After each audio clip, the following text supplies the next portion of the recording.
Toggle the mute so we do a mic test. This is mic testing. 1 2 3 1 2 3 1 2 3. This is the sound of my voice. This is the sound of my voice. Hello? Hello? Can you hear me? Oh dear. Twitch? It's probably really far behind. Let's refresh on my voice. Hello? There we go. So yeah, it's just really far behind. I had to refresh. Let's see if YouTube is working.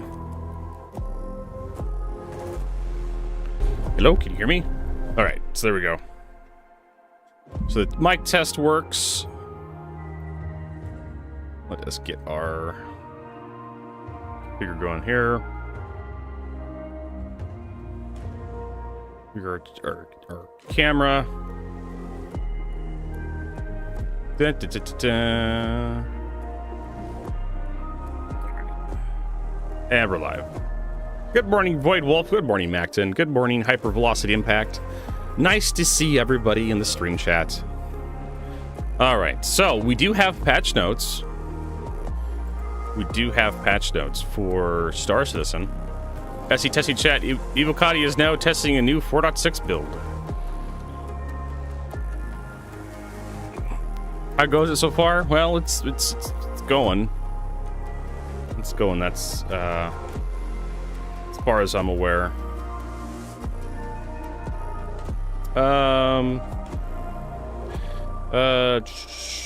Gotta send a text message out here real quick.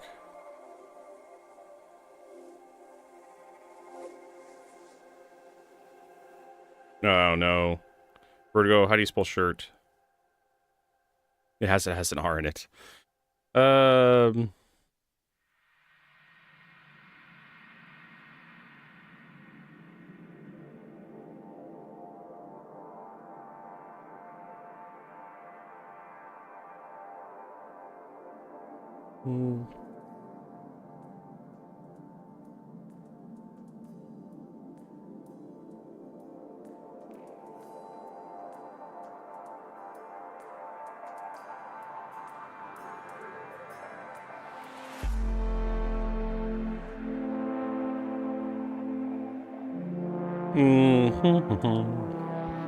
All right. And there's Helitons. Welcome, Helitons. Nice to see you. All right, so they're doing a 4.6 PTU build. We do have patch notes. These are going to be some of the most disappointing patch notes. Everybody's like, what's in 4.6 Vertigo? Just some silly bug fixes, clearing the air event missions, and industrial mining and salvage missions. And that's kind of it. Could be any really big, sexy pieces of technology. Are we going to get new planets for Nyx? Probably not. But I'm going to get a cup of tea. Nice cup of tea.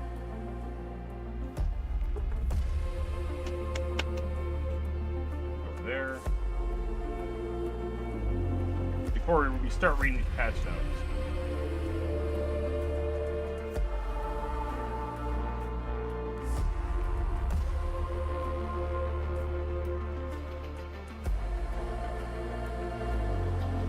All right. Oh, that's right. Lamp. Lame ass, mouth breathing patch notes. If patch notes were one word, that would work.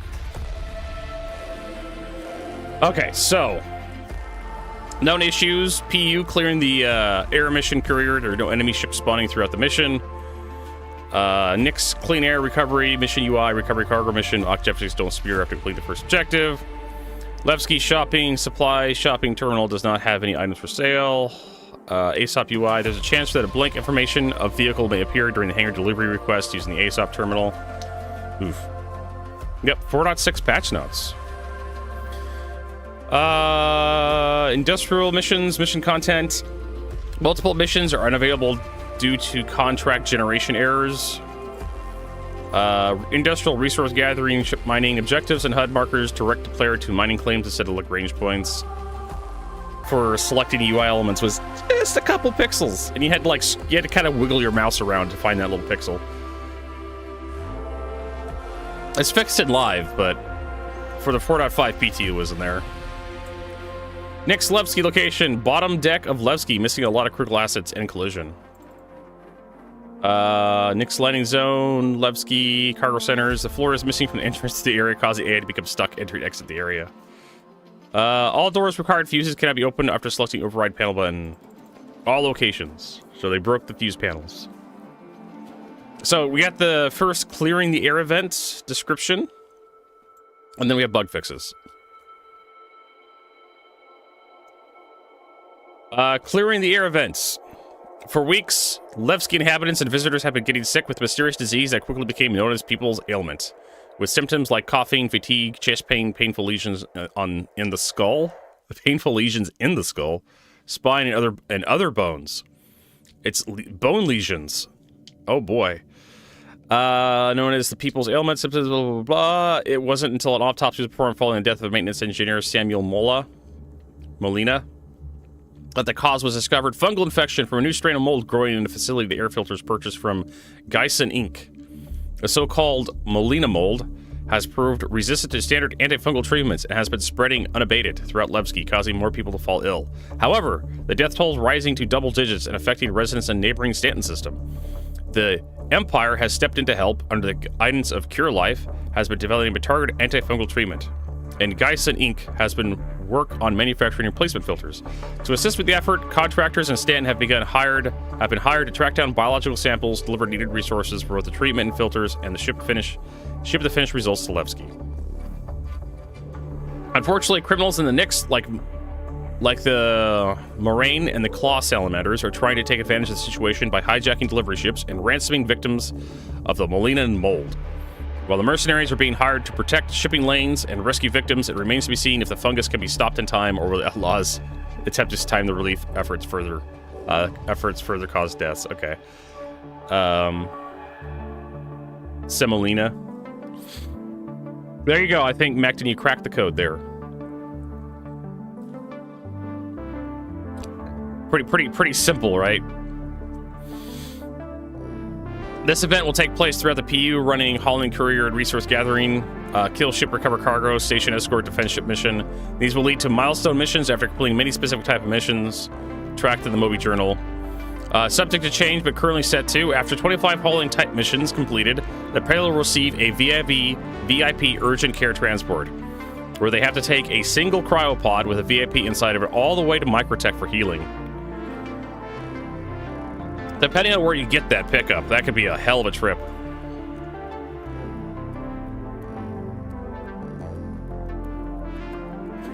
After 25 combat missions, an executive target appears from the Moraine game for the player to take out.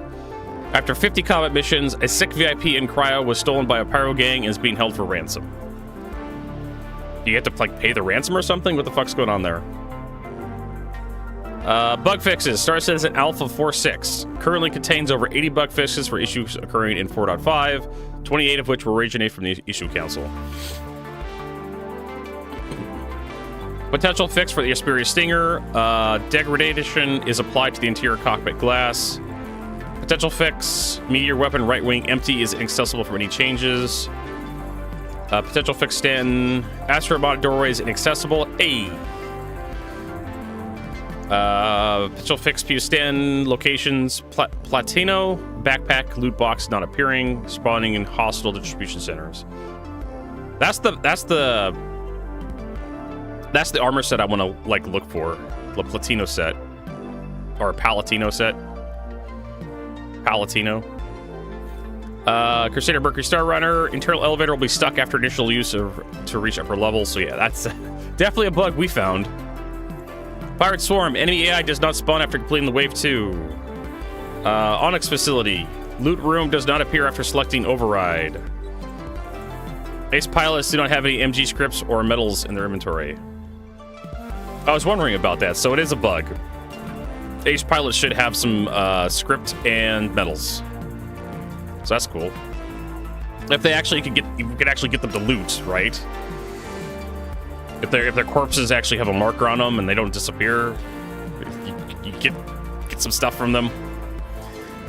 Great Cat Industries, Great Head Rock. Mining arm laser is offset from the aiming reticle on the HUD. Potential fix, mission sweeping clear. Missions do not spawn complete number of hostile AI. Bluesky ASOP's unable to retrieve ships. We're unable to deal with your request at this time, error. Potential fix, orbital checkmates. Security and supervisor doors and contested zones stay open. Honestly, I'm fine with this security door staying open. Like, people just glitch through them anyways. Oh, Rob, they fixed the class core not being textured. You're not gonna have your, like, stupid loadout anymore. It looks hideous. Potential fix, Drake Golem. Hide lights do not function. Potential fix, visual missions. Bounty ships not counting as destroyed due to engineering components. Potential fix, PTU. Geist Armor, ASD, and Wicklow Edition set does not get added cosmetic effect while wearing full sets. Which is the cape, I believe. Drake Buccaneer. Drake Buccaneer spinal mount with weapon attached does not receive power down weapons. What? Drake Buccaneer spinal mount with weapon attachment does not receive power. Weapons do not charge. Does not receive power, weapons do not charge. Various ATC dialogue. You are clear to launch random plays and landing zones. Freelancer. They're fixing the Freelancer. All variants. Fuse relay shutter door does not have F interact button to open and close. So you can't get access to the fuses. Potential fix, multi-item, helmet props, animation. There's a missing animation when equipping a helmet from player's hip, and they hold the helmet in their left hand for 2 to 3 seconds before they appear on their head. Aegis Idris, all variants. Incorrect gimbal mount size when equipping IFR BC7 turret with stock Conqueror 7. I think that's the big turret with the size 7 guns on it. I mean, I have, if I have to take an educated guess, I'm assuming it's the front center turret. Potential fix, Headhunter, metal chair. What? The Headhunter metal chair? Props, interactables, the item is not present in game. Okay, I have to look this up.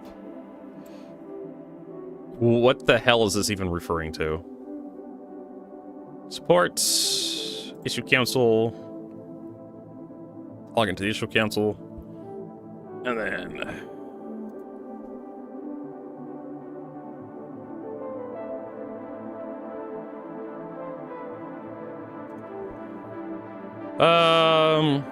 Warlord Throne. Have Warlord Throne in hangar is viewed on the website. Join game on any server. Warlord Throne not in inventory.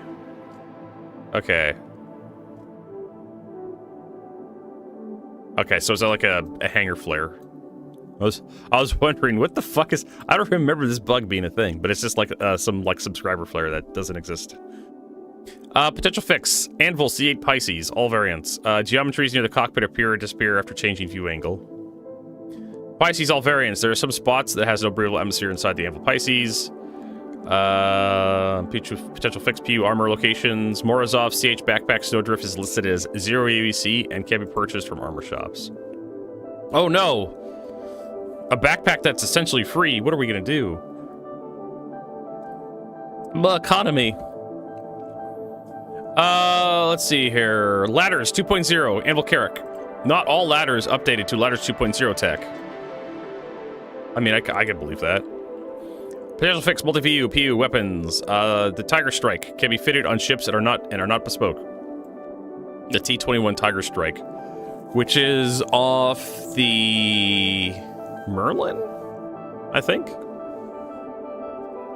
It could also be the one that was the old bespoke weapon off the, and what is it? Not the Anvil, the Aegis Titan Avenger. Aegis Avenger had a bespoke. It was either the Tiger Strike or Tiger Strike. Potential fix PU AI Yermondi. Yermondi beam attack does not damage, does no damage, and aims above actor.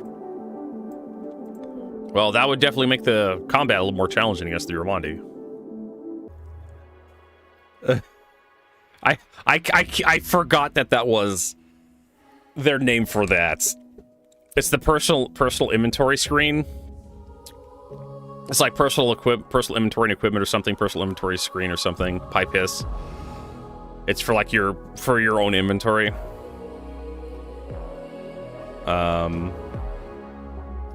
They call it PIPIS. It's probably one of the funner acronyms they have. Potential fix origin 135C. Cargo can be difficult to tether, lock onto moving while cargo grid, sometimes locking onto the ship instead. Polaris. Using remote turret at certain angles causes the player vision blocked by Geo. Multi-item PU helmet props. Characters. Two-handed interaction. Players' hands are clasped inside the helmet or inspecting or carried items. Aegis Retaliator. The altered reality markers for entry points are missing. Redeemer. The door scanner radar access won't open upon interacting. They fix some crashes and they fix a server crash. Piss Pie. Yeah, Pie Piss. It's actually it's an actual acronym that CIG uses for their inventory system.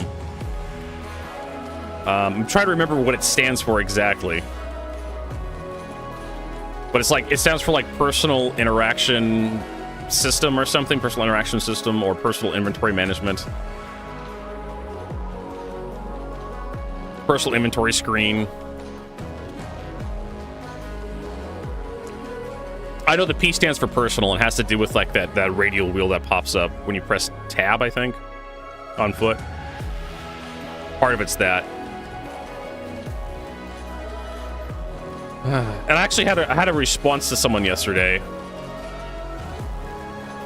Someone was complaining about the amount of grind. Let's see here in the thread.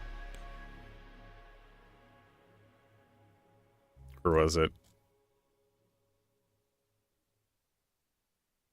Oh, here we go. Zach, Priest, CIG. There's some new gating of FPS actions and some end gating of others on the guise of making weapon swap issues. Fake reloads less likely to occur. Weapons cannot be stowed while stowing, unstowed. Weapons can now be stowed, unstowed, while stowing, unstowing. What? Weapons can no longer be reloaded, fired while stowing, unstowing. The line's longer. This lingers longer than I would like currently, but just do it with the animation lengths. You can now break out of many pin animations after injecting. Any balance concerns should be addressed by the above. You can now sprint out of Medigun self-aim. Okay. Being a bit more tough on you when you can do things to make sure the server doesn't get ripped up with the frame rates or lower should smooth out things. Give it a go, let me know what you think. So they're letting you take actions, like sprinting. After you heal yourself, you can now sprint out of a mini-pen animation. You can now break out of a mini-pen animation after injecting any balance concerns, so you really shouldn't be able to, right? You should have to wait for the mini-pen animation to complete, then you should be able to sprint. But they're letting you sprint out of the animation. Got an itch behind my ear. And the sprinting out of the minigun self-aim. This is not a terrible idea. Like, your characters just push the minigun away when you start to sprint. The problem is like you may be able to heal slightly after, I don't know. I didn't really mind the no sprint while minigun. It was kind of like a balancing thing for it. Like, yeah, you can heal yourself with a minigun, but you can't move really fast. Makes it kind of a sitting duck. Weapons can now be unstowed, stowed while stowing, unstowing. I think this just allows you to spam the stow unstow command at the server, and the server will just kind of register like, yeah, we know you're trying to stow a bunch of times.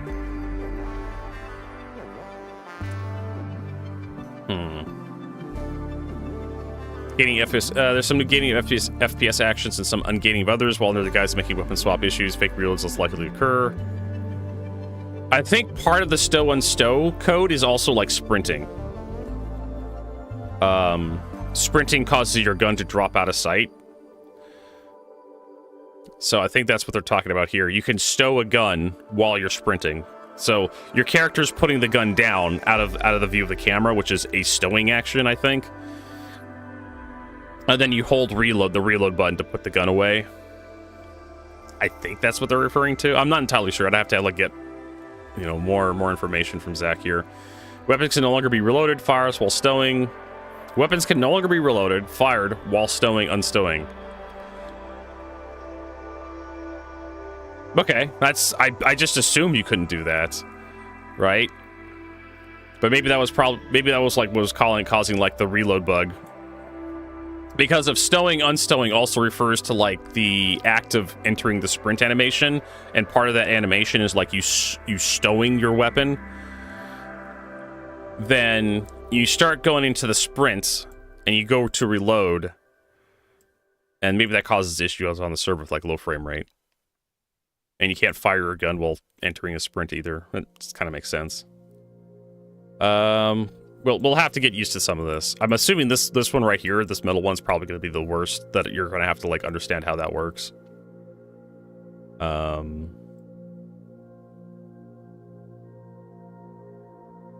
Where was my reply? People were complaining about how much grind. And I was just like, oh, do you remember World of Warcraft missions? I think it was this one. Yeah. Hey. yeah, this guy over here is this one. 25, 50 missions just to unlock a single mission is not a great strategy move idea. These special missions will most likely break all special missions because break because no one can test them because the insane unlock requirements. We'll have jobs and families. Well, somebody think of the wives and the children, the women and the children that need their husbands.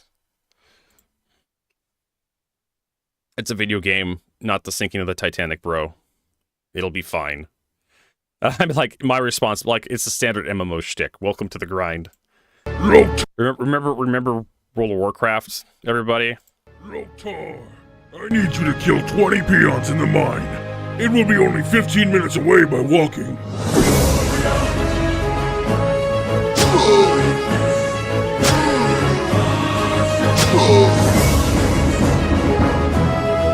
Good! Now return to the mine and give me 10 pickaxes. They have a 20% drop rate on peons.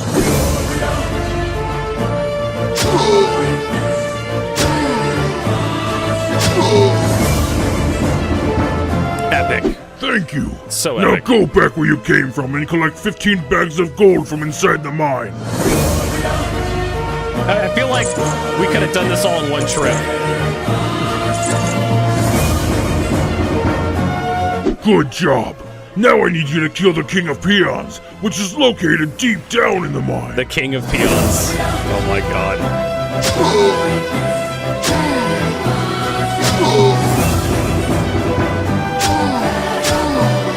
He takes 3 hits instead of 1. Perfect.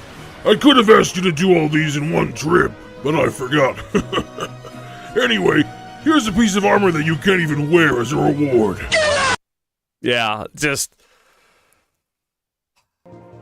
That was my response to this guy. Like, it's just busy work. That's how a lot of MMOs work, right? Go collect 10 boar asses. Or go collect 10 wolf teeth. And it turns out the wolves have like a 10% chance to drop their own teeth. Firefly's like, I own at least 50 games like that. Yeah. I mean, yeah, this guy's like complaining, like, oh my god, these fucking missions are gonna be such a pain in the ass to do. Like, yeah, that's kind of how MMOs work.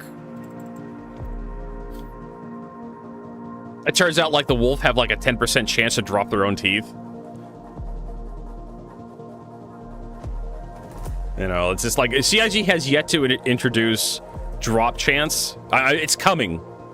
I guarantee you, drop chance is coming. They'll have enemies that have a % chance to drop certain items that you need to complete a mission.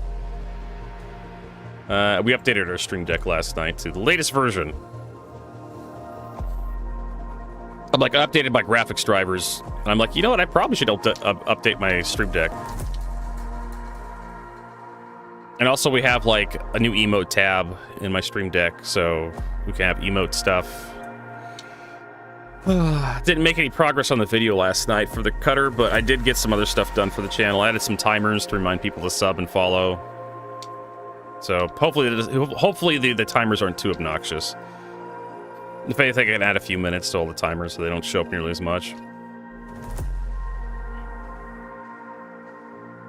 Oh, I forgot to activate my joysticks. Shit. Well, that sucks ass. I know, updates are for losers. Real men live in the past.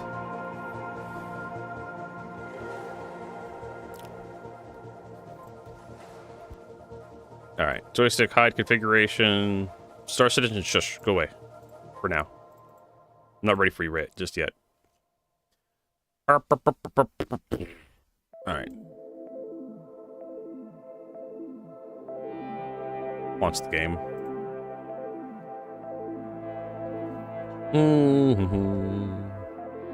So I am kind of disappointed on just how whelming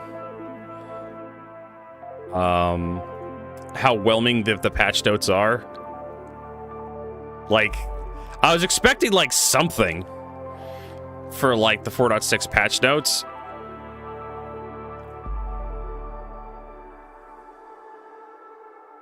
Right? I was looking at that and I was just like, I don't know.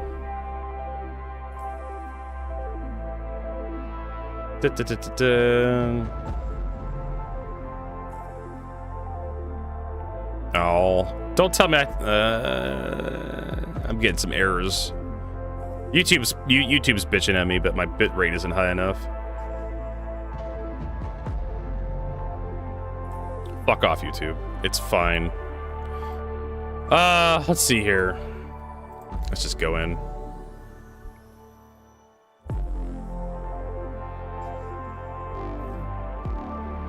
I mean, I was expecting something, right? I was expecting something for 4.6, like technology-wise. It's just new missions, which I guess is fine. Like, you don't have to drop a big piece of technology every patch.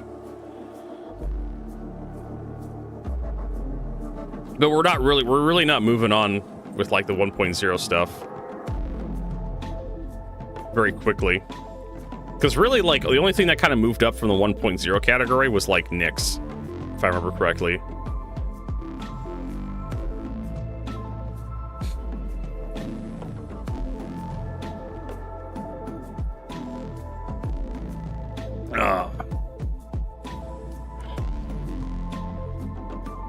Dun, dun.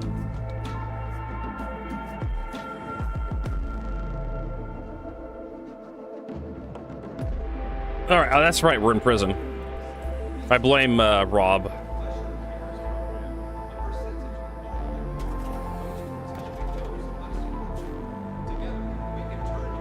We should be good to go because we just had 5,000.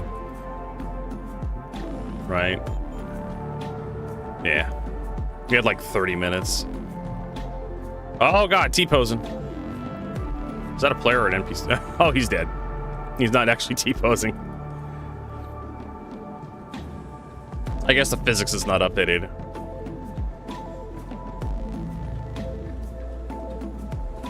Maybe it's the first batch. True. True, it could be the first batch. Although it's kind of nice to see actual physicalized armor, as in helmets. First iteration of that.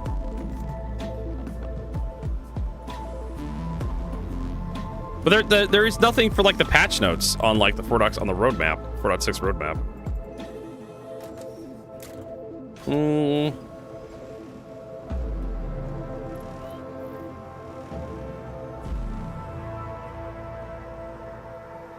Absolutely nothing. Dun, dun, dun, dun. And we're back at Bluesky.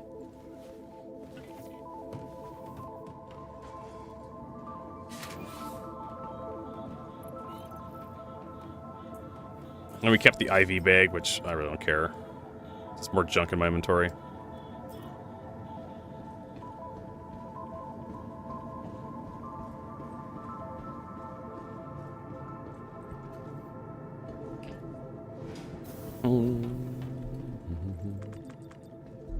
Lobby. Let's all go to the lobby.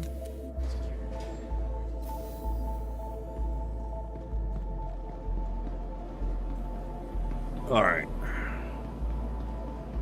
Jump on these guys. Boop.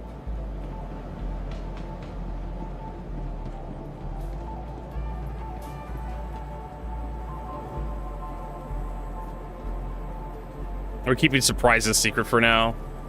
Okay, like I really do not want to get myself hyped up that CIG has like some cool special secret for like 4.6.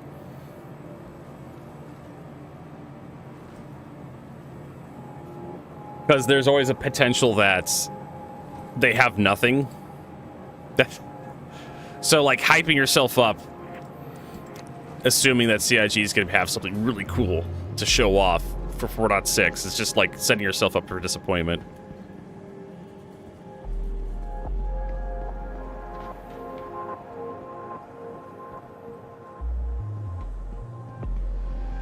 That looks kind of painful. That's a kind of an interesting mashup of armors. It's kind of like hunched over, like he's got like a gut trouble. I have no idea, Void Wolf. I was gonna do some, I don't know, delivery missions. Maybe head over to Nyx, do some rep grinding.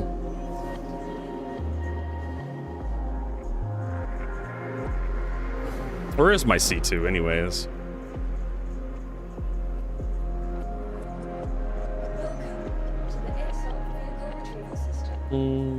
It's over at Levski. My C1's over at Stanton Gateway. Which Stanton Gateway?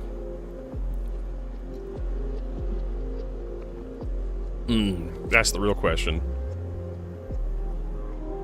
Everything's over at like Area 18 or something. Blah blah blah blah.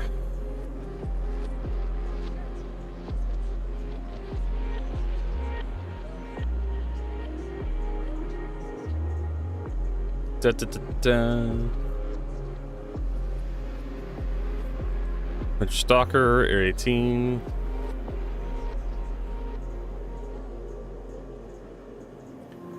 Terrapin, Banner Defender, Nomad. I don't know what I want to fly.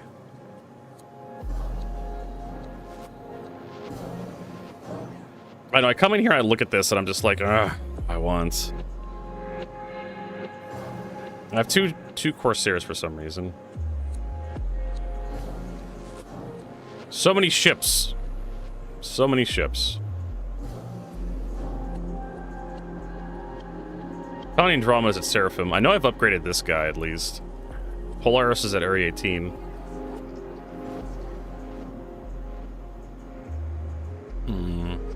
I guess we'll just kind of migrate over to Nyx. Attack, I guess. We'll take that out.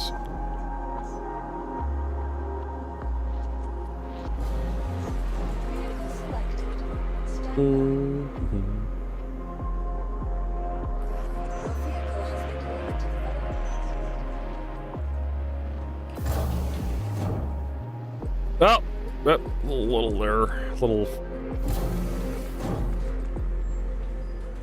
I need to get components. What kind of components you need? Can't remember how much cargo capacity the TAC has.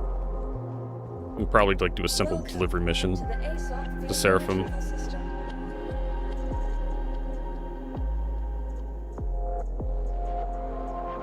$96.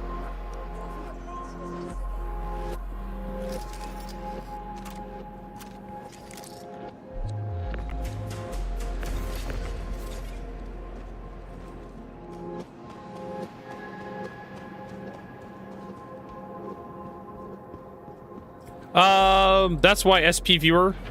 I need to get like a tab for like SP Viewer. Urkel and SP Viewer are pretty good for like building ships. I like SP Viewer because the UI, it doesn't irritate me as much. But Urkel's pretty good. Boost regen and whatnot, and like your cross section and your emissions, how much you weigh. And you can change this stuff to see just how much your DPS changes, how your power changes, and whatnot. Good size 1 through 3 components you get good for PvP, I suppose. Usually it's like a mix. It depends on like, do you just want to buy the components or from like the NPC stores, or do you want to like get like the best in slot? Because if we go look at like best in slot, military has like the highest hit points but they're not sold in any shops. And the difference between like an A-rated like military is like the regen rates. So it's like it takes a second off. Also, you get more energy resistance. Actually, you get energy weakness. I take that back. Damage regen delay goes down as you go up. The problem is...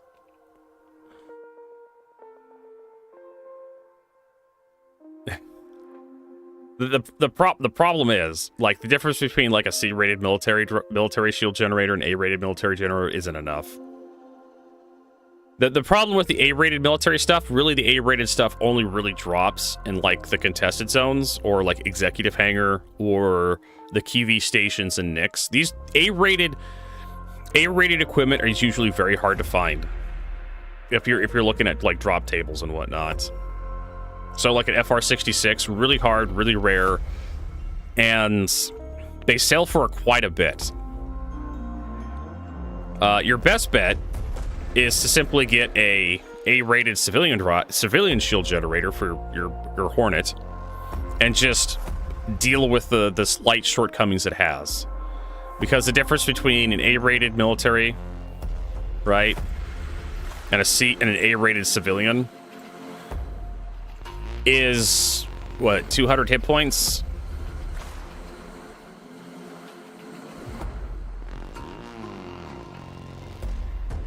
And I believe they take the same amount of power, too. So, yeah, it consumes a little more cooling. The Concorde consumes a little more cooling. Min power, max power, yeah. So, the maximum power consumption for the A-rated civilian shield generator is a little bit lower compared to like all the military ones.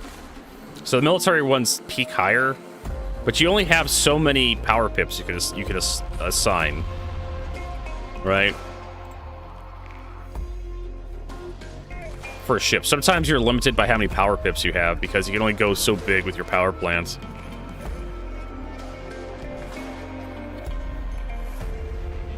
There you go. And so it's really like your power segments is what you really need to maximize. And unfortunately, if you want to go higher than 16 power segments, you either have to step into a military drive, a military power plant that drops in pyro, or you have to like get a civilian one. Yeah, you have to get a one that drops in pyro. The quadricellular GS300. Again, these are really rare, hard to get your hands on. So you're better off just like not even bother changing it off the Regulus. Just keep the default ones. That's really all you need, is like how many power segments. The one thing you can do is like you can sometimes find ships that carry JS300s. I believe the Buccaneer has a JS300 by default. CIG may have changed that, which makes the Buccaneer kind of like desirable in that regard. Yes, it does. It still has a JS300. So you go out and buy a Buccaneer and just like rip the power plant off it. Buy a couple Buccaneers if you have a whole bunch of money. And that's like upgrades. A lot of people are running like stealth. Like, we look great here. Like snow blinds. Because sometimes, like here, I could run this entire ship with 2 snow blinds, no problem. And that frees up a whole bunch of power pips to put someplace else. So, most turrets. Let's do a door. 2 repeaters. Big buck Stormala. Let's do the ball turrets. Gatlings. Oh yeah, we can't do that. And then we can do like more, I don't know, door size 3s. So yeah, you really kind of, your limitation is like how many power pips you can assign everywhere. You want to be able to max everything out in combat. Your engines, your shields, your weapons. That way everything just works better when you're fighting. And stealth helps that because stealth has a very low power requirement. And it reduces your SIG as well, which makes it easier to like break missile locks. So, like, you don't want to have a very high EM emissions. But stealth shields are kind of really bad. I'm not quite sure. Does the Concorde have lower EMs? Yes, it does. Also has lower health, but honestly, the difference between 200 and 270 health isn't that much. In Star Citizen, it's barely like getting tickled. So yeah, that goes from 2200 EM to like 1900 EM. Makes it easier to break EM missile locks. So, but yeah, definitely trying to get like stealth coolers on your size 1 components helps a lot. Especially if you could run the entire ship. So here, I just have civilian shields and stealth coolers. This may not be like the meta right now, but just kind of looking at the stats for size 1 components, size 1 shields suck.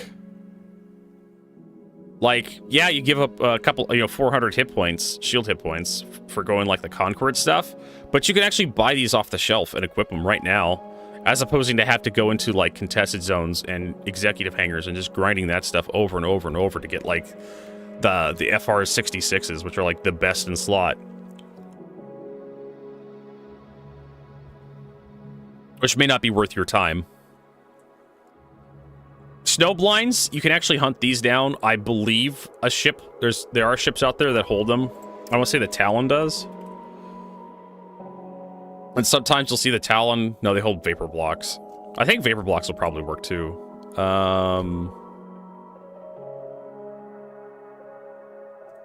Does the Eclipse? I think the Eclipse is vapor blocks. Yeah, vapor blocks. Okay, I'm mistaken.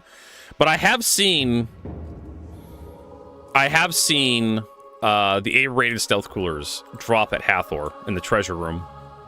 When you finally get the path, the planetary alignment facility lined up, and you get the battery room open up, sometimes you'll have a stealth A-rated stealth cooler drop from that. And not a lot, and honestly, like getting the alignment facilities like aligned is not that hard. People like firing the laser is the hard part, but getting the paths to line up, like usually you can duck out, get the battery room cleaned up, and then duck out before anyone really fucks with you. So I've seen those stealth coolers drop, those A-rated stealth coolers. But hell, you may be able to get away with like a B-grade stealth cooler on this thing. Let's do some vapor blocks. Really, the only thing that holds you back with coolers is this cooling rate. Yeah, you could easily run this ship with like B-grade stealth coolers. And those drop from like a Talon. You just got to do a couple like NPC bounty missions. And occasionally you'll see a Talon, you just have to remember yourself. FR66 spawn at the orbital laser facilities. I've never found them. They must be really rare at that rate. But I guess you can go to the OLPs and just keep looting. And maybe finding FR66s. But like I said, I usually find like the B-rated military stuff. Which is better than the C-grade. Slightly better. So yeah, you don't even have to change the power plant because there's really no power plant that gives you more segments. Yeah, the admin room. Aren't you required to beat the boss? And the boss like never spawns. So you basically have to glitch into the room. There's like a boss enemy that spawns every so often at the OLPs. And you have to kill him for like the key card. And the one impactful upgrade you can do is quantum drives for your size 1 ships. So stealth grade coolers, vapor blocks. What are the other one? Where to go? I can't remember. It's early. Snow blinds. Vapor block snow blinds are great because they free up a lot of power pips for like other stuff. And honestly, like coolers, as long as you have enough cooling to like cool the entire ship, who gives a shit? If you lose one cooler, like you'll have to like start turning stuff off. Your ship will start heating up, but the heating process is pretty slow. So you could probably deal with vapor blocks. And honestly, once your shields can go down, your armor's down, like a whole bunch of stuff will take damage. So it doesn't matter. Usually the power plant goes first anyways. The power plants go first. But yeah, you're gonna have a hell of a time finding quadricells or JS300s. Unless you like buy a Buccaneer to like rip the power plant out of it. I do find free rail cascades. I do find these everywhere. They're actually very... Same with Dynafluxes. These B-grade power plants, size 1 power plants, I find them everywhere. They're in the contested zones, the executive hangars, they're at the OLPs, PAFs, they're in the QV facilities. Anywhere that has any sort of ship equipment that has drops, like, you'll find these. Yeah. So if you're fine with, like, B-grade stuff, because you want a little extra hit points. But on it, like I said, the difference between 270 hit points and 310 hit points is not enough. I think CIG really needs to add, like an extra 0 to the components. You will notice, like, difference between, like, 350 and 140 if you go with, like, the Lumicore.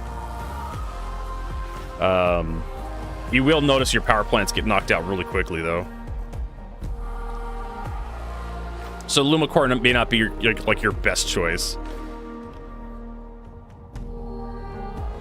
Have you had any chance to play Portox 6 Evo? No, I don't have an Evo account.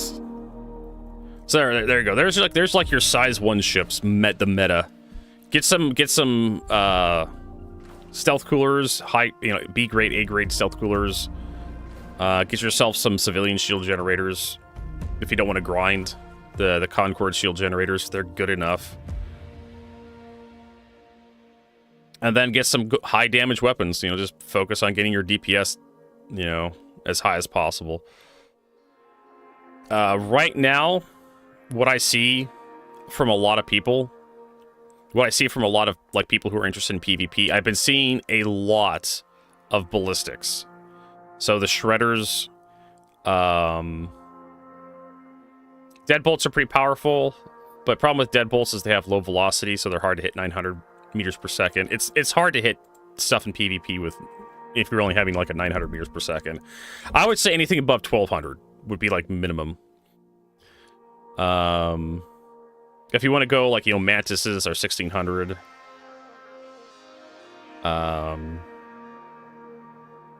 Sledge mass drivers, they're like 1500. People are like, wow, those things are really, I know, or sorry, 3000. Wow, those things really book it. They don't really do very good.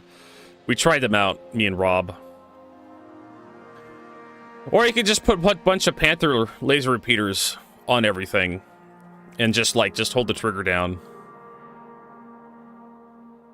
11 series broadswords, they have 1600 meters per second velocity. Like I said, I've seen a lot of ballistics. Tarantulas, mantises, 11 series broadswords. We're not seeing a lot of energy weapons these days because you can penetrate shields with ballistic weapons, and shields do resist ballistics. There is a resist. Where is it? There's a resist stat where they do resist damage. Yeah, here. So you have physical resistance is 25% at full charge, and it goes down. Shield hit points resist 25% damage, and it lowers as the shield gets closer to collapsing. And you also have a pass-through mechanic where a percentage of the damage, ballistic damage that hits the shield passes through the shield and hits the hull. Because of this pass-through, this damage penetration mechanic on shields, ballistics are really good. Even though the armor resists physical damage by 15%, so all damage that hits armor is reduced by 15% until armor goes down to 0, and then you're hitting hull. It doesn't matter. Ballistics have a Hornet Mark II has enough ballistic DPS that this 15% does nothing effectively. Like, you will win a fight if you trade DPS with somebody. If they're using energy weapons and you're using ballistics, you'll just win the fight. Just kind of how it works right now. CIG did the great thing and gave ballistics more ammo. So we could do, where's the Mantises? Mantises GT 220. Over there. On this guy, Revenant Gatling is fine. Size 1 missiles, we'll do like the Electromagnetic Task Force. Size 3, nose turrets, and then we'll do like what, the Scorpion GT 215s. There you go, you're done. They dramatically increase the amount of ammo that all ballistic guns have. And as a result, like, you don't have to have any power pips assigned to weapons. Just one pip is enough to keep the weapon systems on. And you'll just eventually kill anything you come up against, because it doesn't matter how thick the shields are. Every shield has a damage pass-through mechanic in the game. There's nothing that 100% blocks all damage. Even capital ships, which allows you to target like turrets and like on the hammerhead or something and like take the turrets out. You can slowly like whittle it down. You will have to go back and like reload eventually. But that's not that huge of a problem. But there's like your size 1 ship. I don't know if you have a specific ship in mind. But yeah, like the really high-end components, like executive hangars, especially the size 3 components. Size 3 components are like executive hangar only. Like the really high-end ones, if you're like thinking about doing like an A2 or something. And the other problem, this is a warning for anybody who wants to get like those really high-end components. Every time a patch drops and you have components equipped to a ship, the game will delete those components because it resets the ships back to default. Whatever the default ship is, that's what you get back. So it deletes the ship. They clear the database and they recopy over like whatever's from your web hanger, and you get the default ships from your web hanger back every patch. So if you have any equipment equipped to ships, I've tried unequipping stuff, but I still lose it. All right, we're gonna do some Kovlux missions. Let's see if we can do a contract. A TS2, which is a really good drop. TS2. We want to go from Thundering Hearst and L3, L2 to like Seraphim. Here's Everest Harbor, Hearst and L2 at range point. 90 SCU. I can do that. Sure.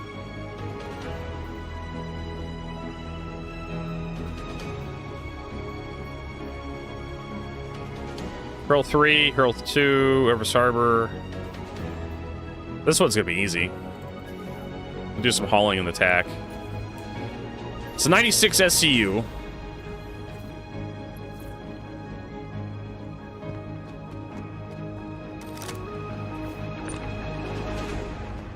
I may have to like move the ship over. So yeah, there's one reason why you really probably shouldn't be like looting stuff. And there's not a lot of reason to upgrade with like size 1 components. Like all the upgrades are like razor thin margins.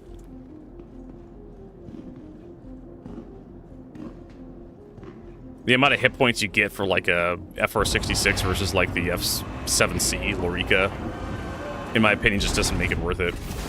Is the Andromeda still good for very high rated threat missions? Yes, it is. That size 3 shield generator, it's just the size 3 shield generator, more hit points with this update, so it still tanks really well. Size 5 guns still put out a lot of damage.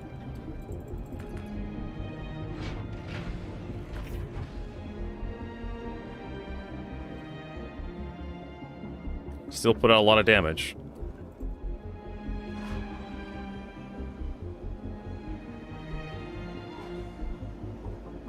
AI still fly like morons. So you can definitely take advantage of their really dumb flight. The problem is like VHRTs don't pay that well anymore. I think it's like 50,000 credits, 60,000 credits. Then CIG kind of expects you to take a second person to help out.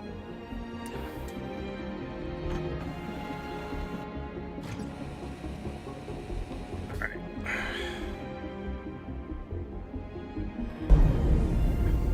And let's get up.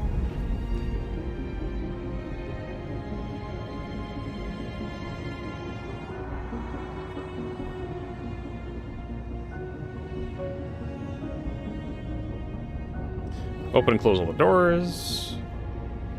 Turn the engines off. With salvage mining, there's an attempt solution to hopefully keep someone lucky all year refining. What is this? Twiz Amber. When salvaging mining, there's a temp solution for hopefully keep some of your lucky or lucky all of your refining. And that's to keep it inside the refining and not put it in hangar inventory or it is lost. Everything that's been put into the refinery will be transferred into your inventory when patch is done. Or so those say when the break brain knowledge, we'll try whatever patch comes up.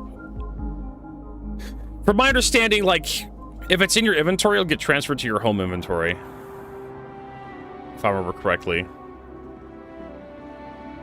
But in theory, like, you shouldn't... I haven't done a lot of salvage or mining, so... I'm not entirely sure how all that works. But yeah, like, your ships get cleaned out on a patch because you get, like, a new ship. So anything inside the ship or connected to the ship will get deleted. Potentially. Are we winning? Yeah, we kind of are. We're going to do some cargo running today. Grind up some rep with Kovlix. Probably head into Nyx later.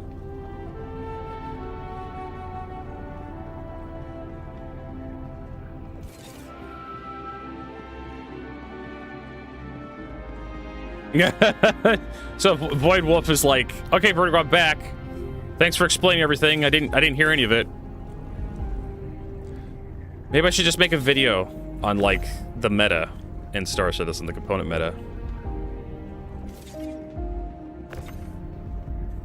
You're better off, like, Too Long didn't read. You're better off just buying civilian. Like, but you're better off just buying stuff that you can get from like the stores. If you can get a couple million like credits saved up to buy like an Eclipse and like rip some of the stealth components off the Eclipse and just use that. Just use the coolers off the Eclipse. In my opinion. Or get like a Buccaneer and like take the power plant out of the Buccaneer. The JS300. That way you can actually keep the power plant in between patches. Although I'm pretty sure one day CIG is going to remove the JS300 from the Buccaneer. I just have a feeling.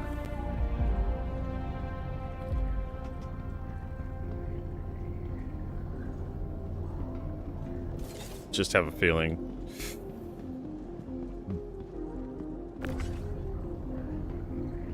Why would you want gameplay? So I covered this already. I know Rob's being sarcastic. But patches. Patches wiping stuff you worked really hard for is kind of bullshit.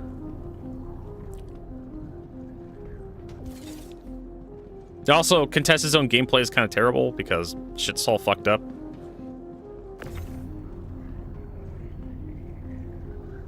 Yeah. So yeah, you could make do with like lower quality parts, believe it or not, because the difference between all the lower quality parts and the higher quality parts may not be enough. Like, for example, like coolers. Coolers right now. Coolers have hit points, right? Let's talk about engineering. I made a video about this, talked about engineering a little bit. Coolers have hit points. They have health. Like, they go down to like the quick cool, which has 62 hit points, right? They go to like 230 hit points. I have yet to see a cooler fail this patch.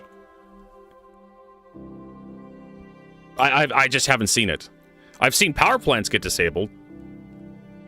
But so far this patch, I'm not convinced having coolers that are like better than the absolute necessary is a requirement. And that's why I still recommend stealth coolers, because it lowers your sig. If you can get the snow blinds, right? Or the vapor blocks, snow blinds, vapor blocks, whatever. It lowers your signature, your overall signature, which makes missile locks harder to get. And it still cools, and it keeps your ships cool. Like, for example, I have a vapor block in here, and it's running everything. Just one vapor block. Same with shield generators. Shield generators have hit points. I have yet to see a shield generator actually take damage and get disabled. This patch. From combat. Like, I'm pretty sure there's situations where they can get damaged. But I have yet to see, like, coolers and shield generators actually get damaged to the point where you need to repair them. Or swap them out. Same with power plants. Well, power plants are like the lightning rod right now. Sorry, same with quantum drives. I've yet to see like a quantum drive take enough damage to actually disable it. With engineering, maybe in the PTU I saw, but right now you don't really need to worry about like how many hit points your components have. Just worry about whether or not they work well enough to get the job done. Would be my advice. Yeah, guns and shields. Guns, shields, and quantum drives are like your big things. You get just enough cooling to get the ship to cool down, to actually work, and maybe like have a backup just in case the cooler gets taken out.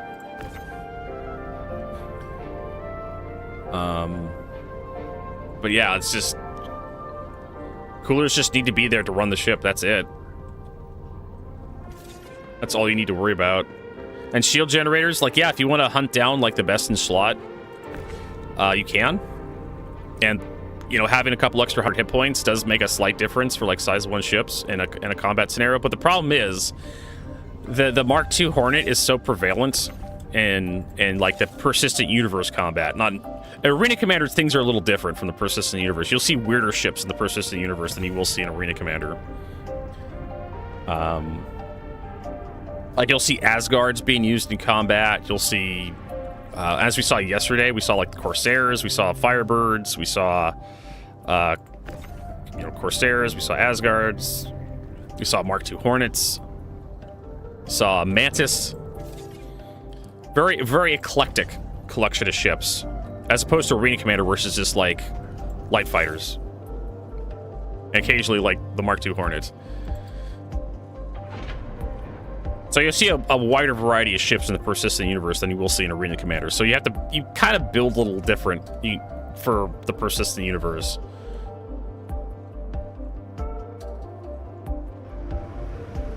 An Eclipse, yeah, we saw Eclipses.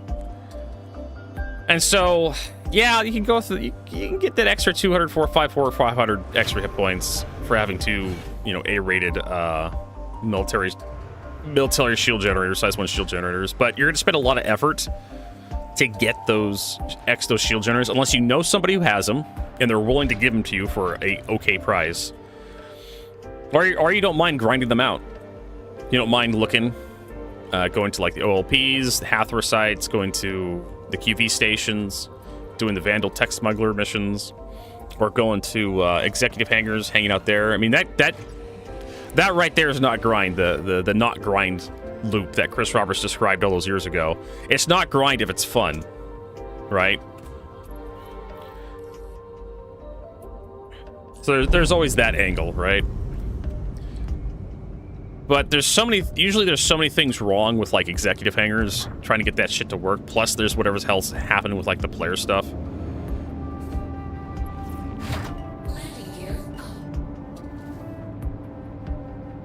You get FPS players teleporting all over the place, or like invulnerable or something. So I'd rather just like go out and buy some shield generators every patch. You know, the F7Cs, Loricas, because they're just good enough. And plus, Star Citizen isn't a tab targeting MMO. There is the concept of if you're good enough and you don't. If you're good enough and you don't take a lot of damage, you don't need that many hit points for your shield generators, because you're just not going to take a lot of damage, so you don't need the best in slot shield generators. And that changes like as you step up, right? As you step up in ship size, when you go from a size 2 to a size 3, then it's like, oh, maybe I do want the best in slot, because this ship is good. I'm not going to be able to dodge. Right? There's a difference between like.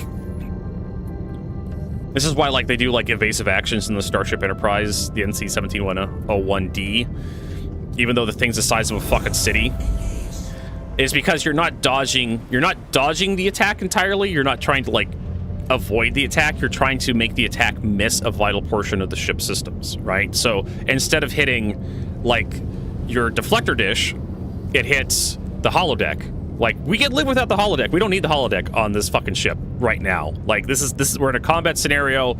We need the deflector dish, though. We need the phaser banks. We need the photon torpedoes.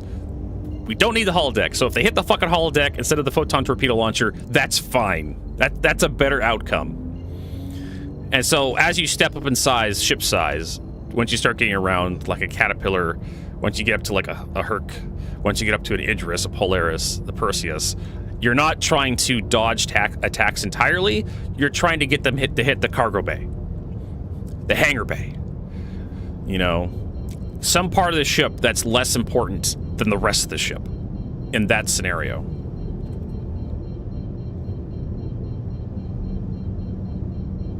And so that's why so as you step up in component size, like you probably want to start looking at like component health or like getting the best in slot. Also, like there's no stealth components for like size 3s, so there's absolutely no point in trying to hide the ship.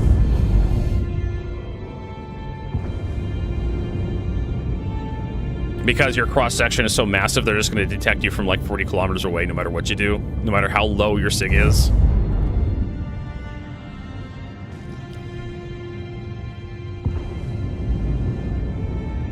So you might as well just take components that just have the most hit points, or just have the highest shield hit points and regen. Because you're going to take hits anyways to the shields. So you have to start looking at certain ships and going, okay, can I avoid damage with this ship? Is that a feasible scenario? Can I actually do enough evasive maneuvers? So Gladius and Arrow, can I avoid damage with this ship? Is that like, that's kind of like the core gameplay loop of like light fighters, is you avoid damage and deal damage, right? Especially with the Arrow. The Arrow's like the quintessential like don't get hit, but hit instead. Thrasher asked, is 4.6 out? No, it's in Evocati. We have patch notes, and patch notes are very whelming. It's a new mission chain for Levski, just Levski, and some bug fixes. That's it. Hopefully you like bug fixes in Star Citizen. No sexy tech.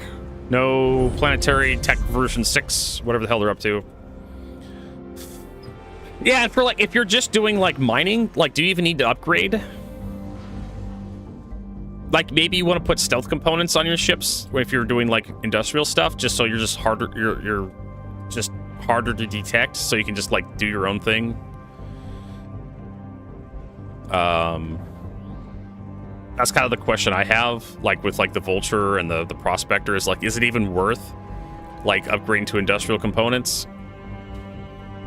Like, if someone discovers you, like, out there salvaging or mining, you want to get the fuck out of Dodge as quickly as possible. Like, you don't want to stick around and fight, because you have like, a couple size 1 lasers. Like, the fuck are you doing with those size 1 lasers to, like, a Hornet? Or a Vanguard or something. Or even a Mantis. Like, you're getting a DPS trade, you're gonna lose that trade.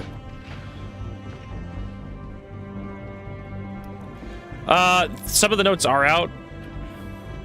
But we read the notes earlier, Thrasher, and it was just like a new mission they have for the Levski. Anyone told the Aegis Ballistic PDTs are for sale anywhere in the store? No, you have to buy the MD, what is it, the PDT? You have to buy the Grey Cat PDT to get the Ballistic PDC. Which is this thing, the MDC. If you want it, you have to buy this thing.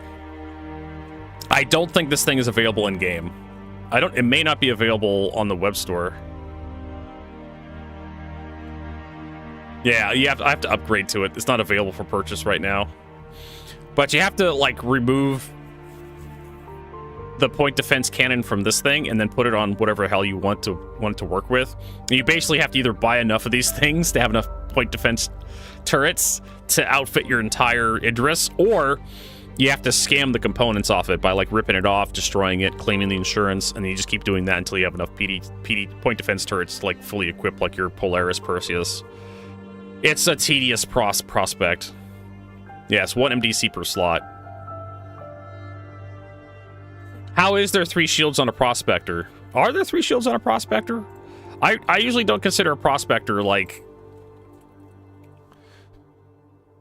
The shields, they're there for like defensive measures. Power plant size 2, life support, coolers. Yeah, 3 shields. You can only use 2 of the 3. You can't use all 3.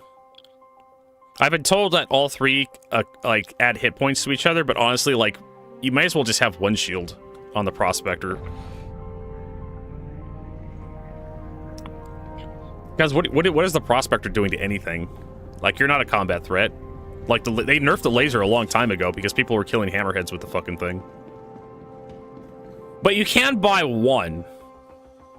You can buy one MDC, and then you can scam the point defense turret off the back of the MDC.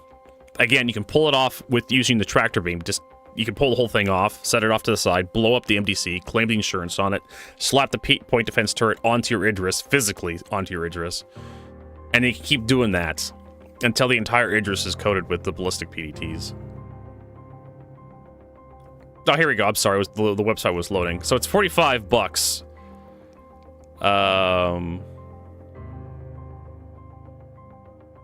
For one? Oh, it comes with an extra, like, the missile point defense turret.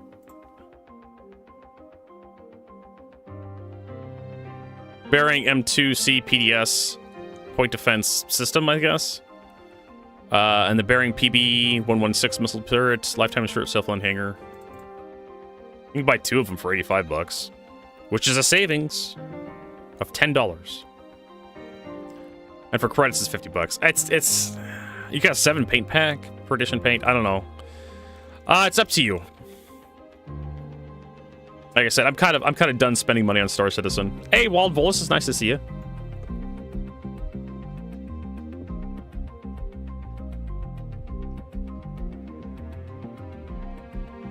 And Twiz Amber, shielding for defense for when you fuck up the mining. Skill issue.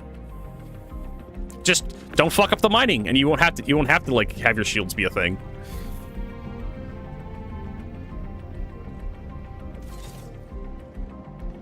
I'm not sure about the explosion. What kind of damage the explosion does when you overload. Is it physical or energy damage? Oh my god, I got it stuck in there. Good job, Vertigo, you moron.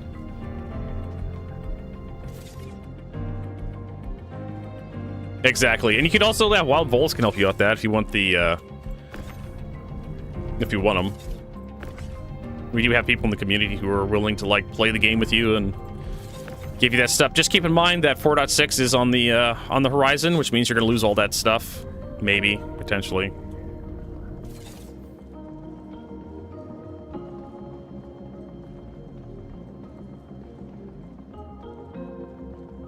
What does the MXC do?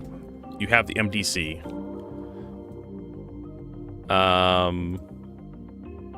So the MDC is a point defense Grey Cat.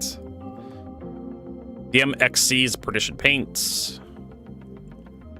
2 PTS, that's the ballistic one. That's the missile one. I don't know what the MXC does.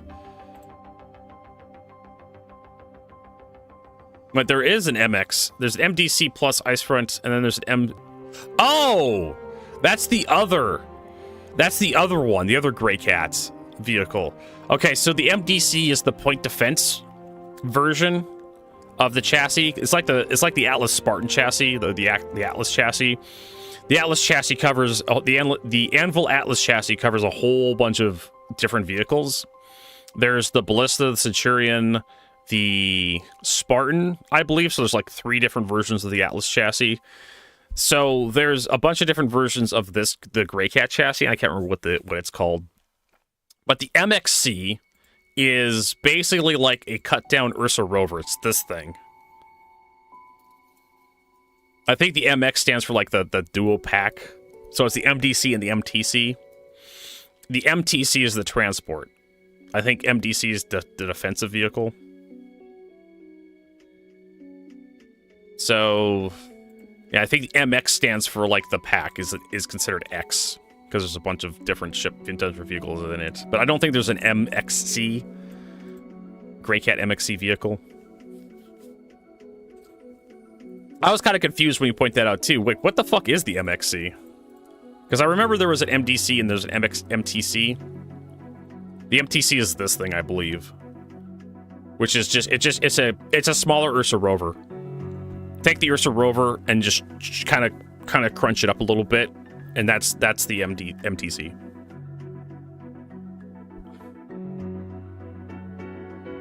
MTC, yeah. Or attacking head-on with a well-armed MTC.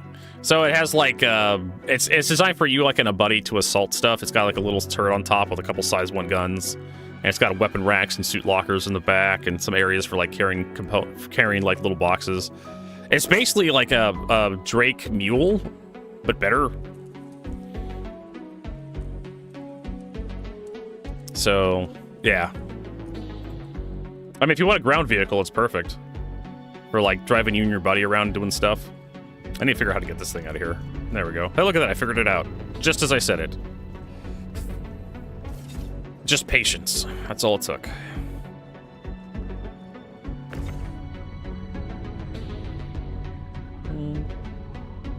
Yeah. I mean, you need at least... To haul an Ursa, you need at least a Constellation. Corsair. You could probably squeeze one into like a Caterpillar. The MDC, I'm pretty sure, would fit into, or the MTC would probably fit into like a Nomad. I have to check to see if that's possible, but I'm pretty sure the Nomad, because the Nomad can haul a Cyclone, and the MTC is about the same size, a little bit about the same wheelbase as a Cyclone. I think it's a little taller than the Cyclone, than the standard Cyclone. Pretty sure.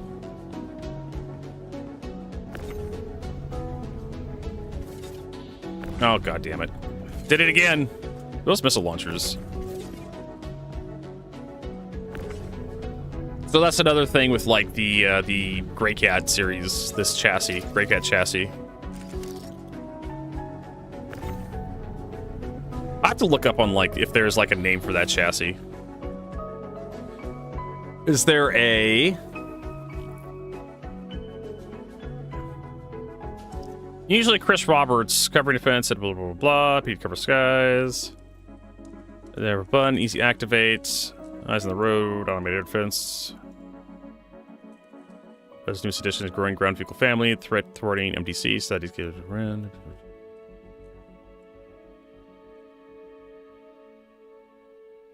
It doesn't say if the chassis has an actual name. Like I said, the CIG went out of their way to like call out the Spartan chassis. Or no, not the Spartan. Spartan's the vehicle. The Atlas is the chassis.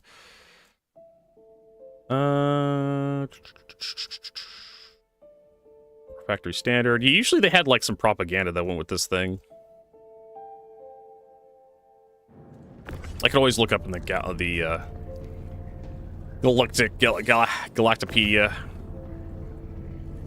Oh, for fluff's sake. One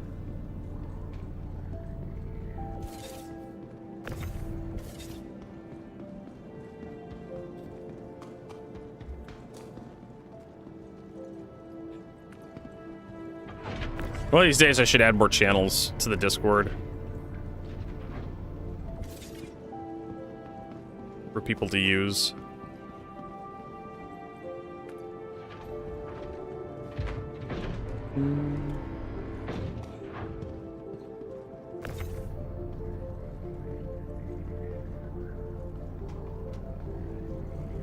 Oh, I did it again.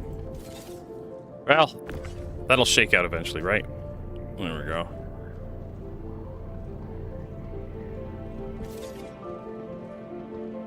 Yeah, it looks like we got everything, so we can deposit.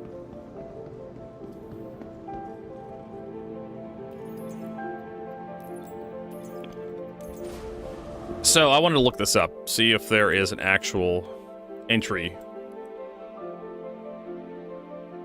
So we want to go to community, I want to say? No, explore. Galactopedia. MDC? Nothing.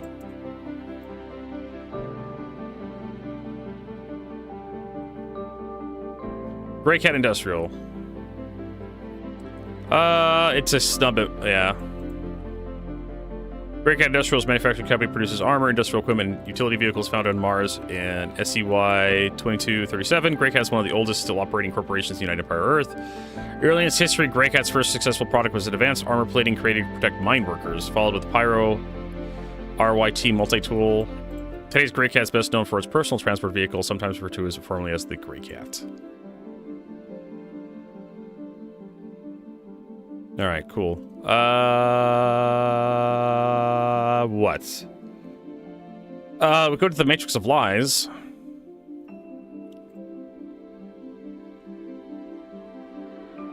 Go to explore ship matrix. Maybe they have a little more expanded information. DC. First ground vehicle in the verse have a PDT. The MDC joins the Grey Cat family. It's automated turret operates, takeouts, extraction. Yeah, it really doesn't say if the chassis has a name.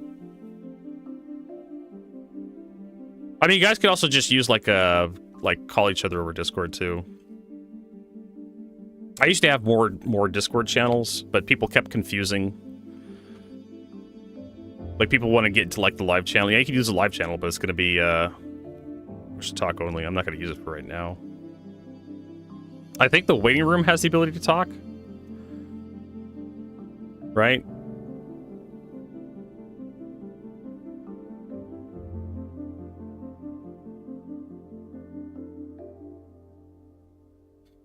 Mm-hmm.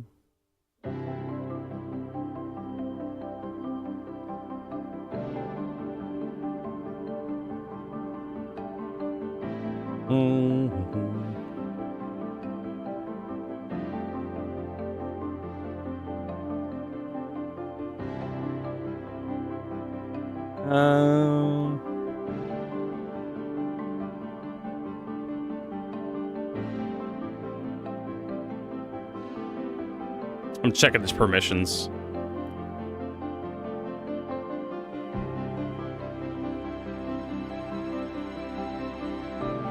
Yeah, you could just join the waiting room and just use that.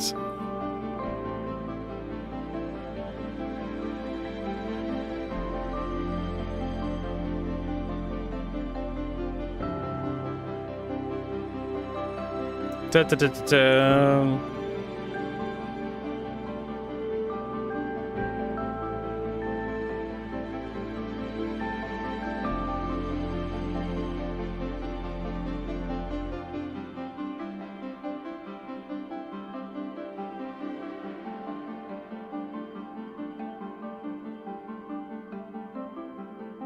So it should have, you should have like voice activity in there. You don't have to be pushed to talk because it's not live.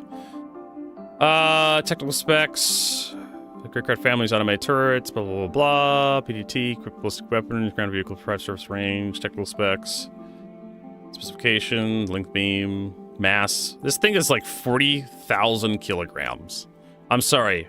How? Okay, 40,000 kilograms to pounds is 88,000 pounds.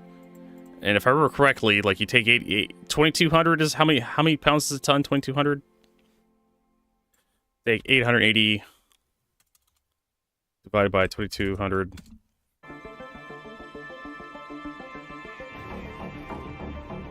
An M1A1 Abrams weighs 67 tons. 20 more tons and this Grey Cat MDC. What the fuck is with the weight stats on these fucking ships and vehicles? I know, right? 40 fucking tons. Let's see here. Let's look at a D10 Caterpillar. D10-2, one of these fucking things. 170,000 pounds. These things are massive, these D10 Caterpillars. So that's like, you know, that's...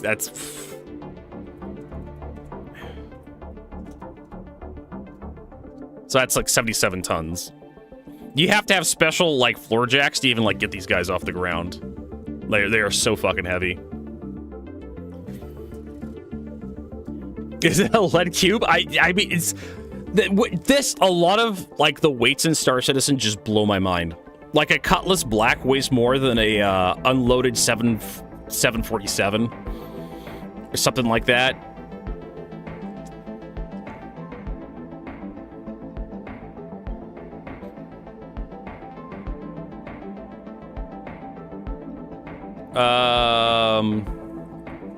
gonna show you like do they actually have floor jacks for like what you have to like use to get these up? Yeah, you have to have like special floor jacks that have like use compressed air to lift them. Like these are like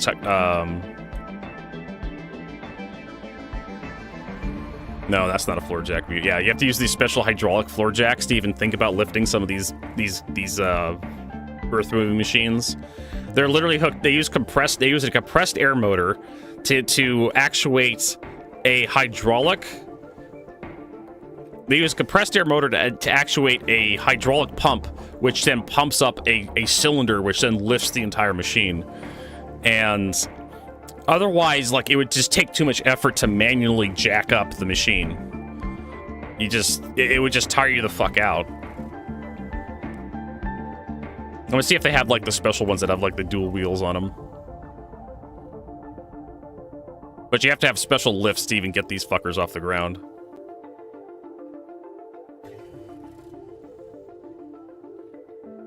Let's see if I can find, like, a 20-ton Ford jack. Yeah, these fuckers. They have like two wheels up front.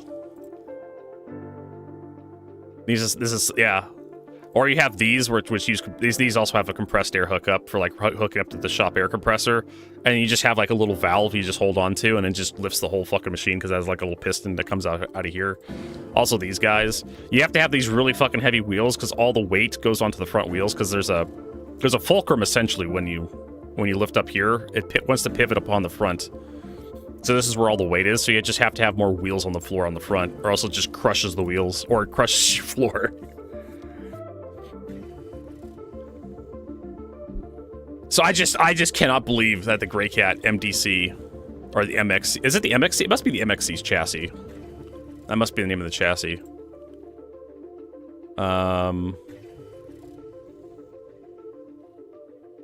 MTX.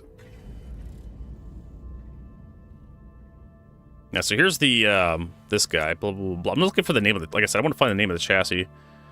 Go creating what's pin wheel field.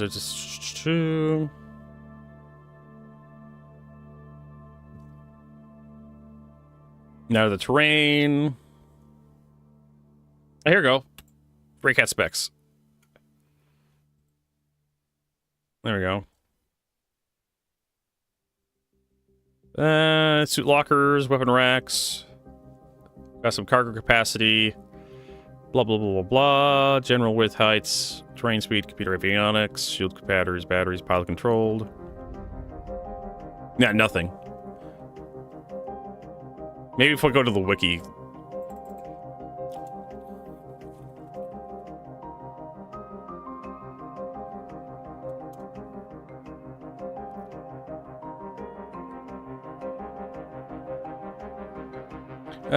Mobile tactical centers, ground field deploy grad chemistry, specialist industrial Grey Cat organized for to risk jobs.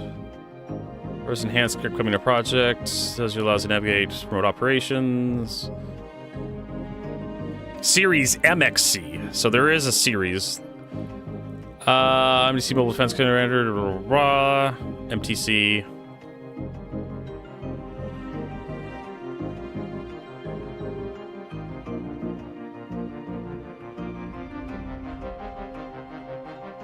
Weapons, ability, defenses, specifications, model. For more information, see MX series paints. Yeah, so it's the MX. The MXC series. These hull skins, more commonly referred as paints, liveries created for the MX series vehicles manufactured by Grey Cat Industries. As present, these liveries can be swapped using the vehicles tab and player's mobiGlas. Doesn't say any more about the MX series. It looks like it's just the paints.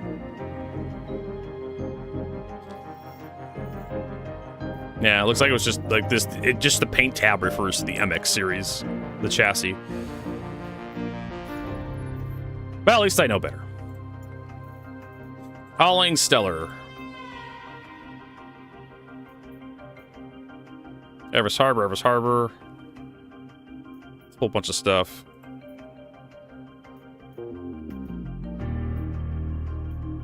Usually if we want to do, I think we're at like Hurl 2 or Hurl 1 or something.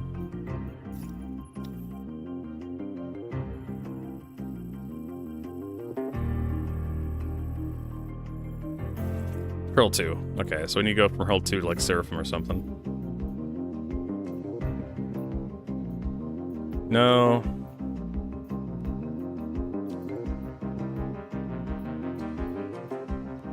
Everest Harbor, so we go back to Everest Harbor with that one.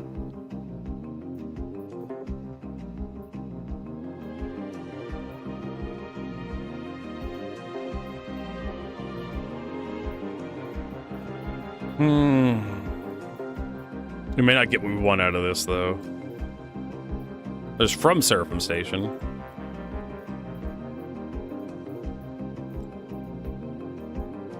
Bajini points above our corp. I'm going to go back to Bajini, I can.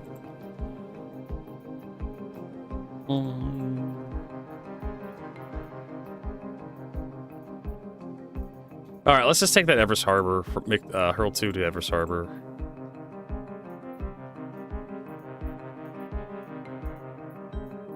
I can find it again.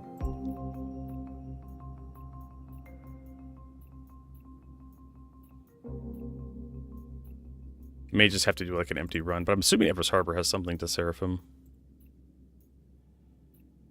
Gringolade Station, Everest Harbor. Faithful Dream to Everest Harbor, 83 silicone. We could do that.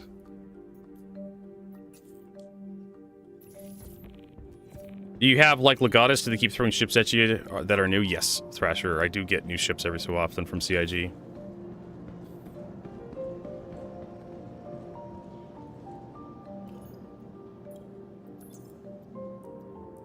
I should probably get some ammo since I'm here, because there's actually a working weapon store. Don't know if they were mentioning the MX series. Well, yeah, they do have...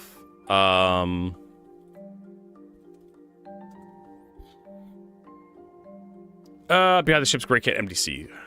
Earlier this year at Invictus, we introduced the Grey Cat MTC, which is the first in a family of ground vehicles from Grey Cat. The MTC was designed as this sort of utilitarian, all-purpose rover-style vehicle that allows two players to just bomb around the battlefield, exploring, storage on board for whatever they need, and then as well having mission storage boxes on the back. So really, it was a ground vehicle capable of doing the majority of our ground vehicle roles. And today we're introducing the MDC, which is your Mobile Defense Center. But better.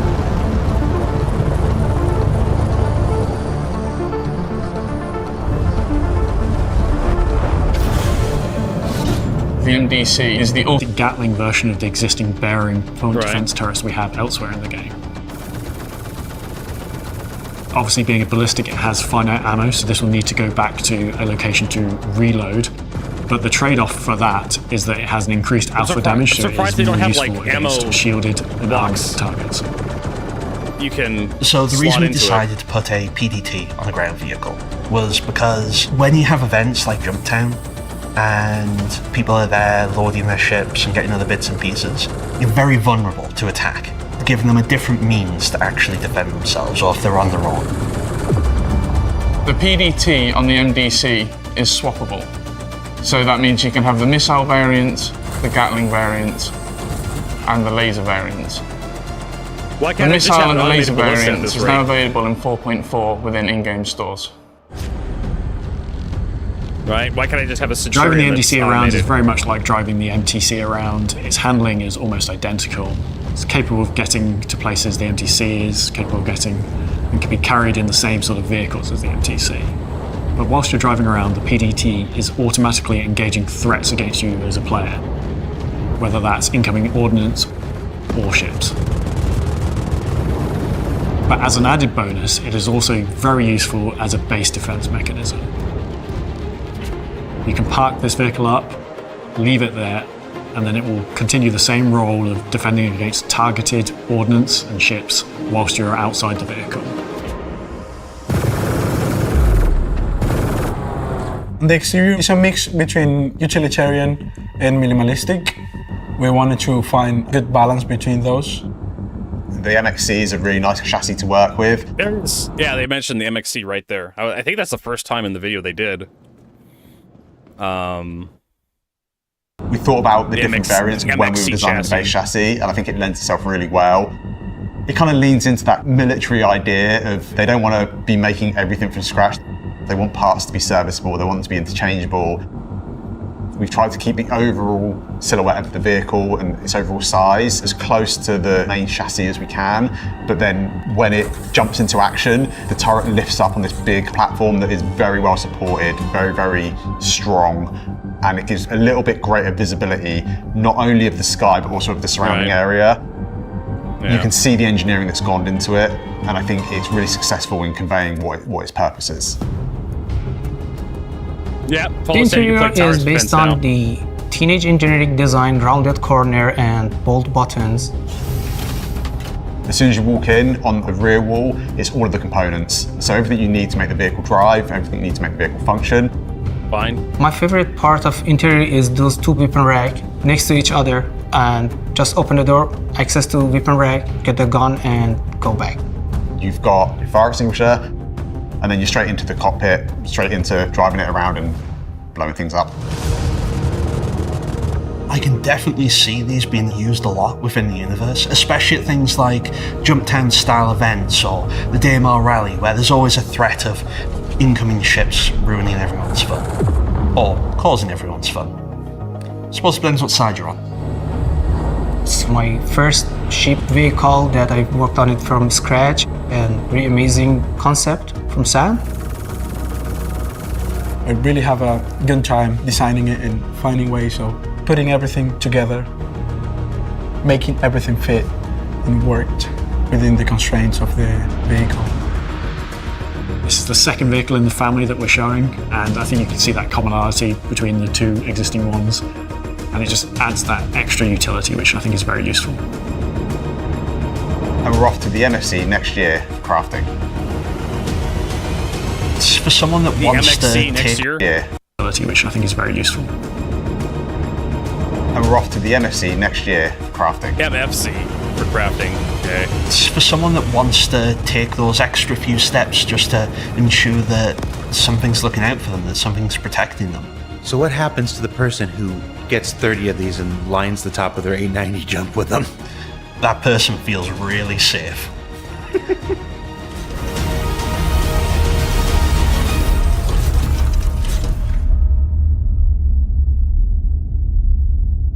I mean, like, yeah, like, what? Yes, we know what you'll do with it. So yeah, like, why don't we have more automated weapon systems in Star Citizen? If we can have, like, Greycat MDC, which is automated as soon as you get out of it, why can't we just have an automated ballista? Why can't we have an automated Centurion? Why can't we have an automated Nova Tank? What can you not automate?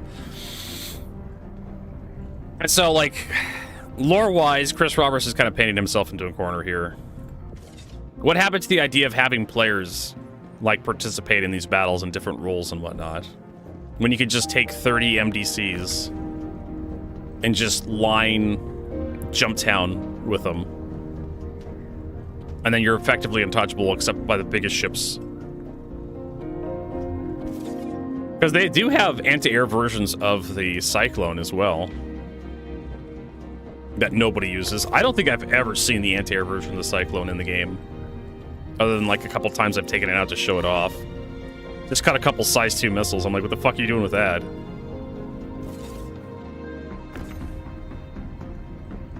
And so I do kind of have a problem with, like, the automated turrets targeting ships.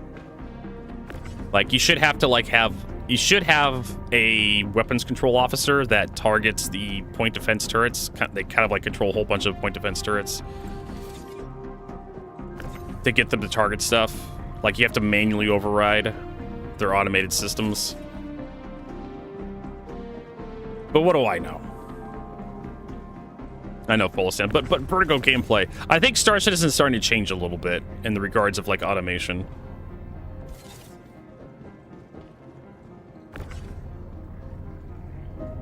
I saw it yesterday on stream, managed to shoot it twice, but otherwise it was a sitting duck, yeah. You talking about the Cyclone anti-air?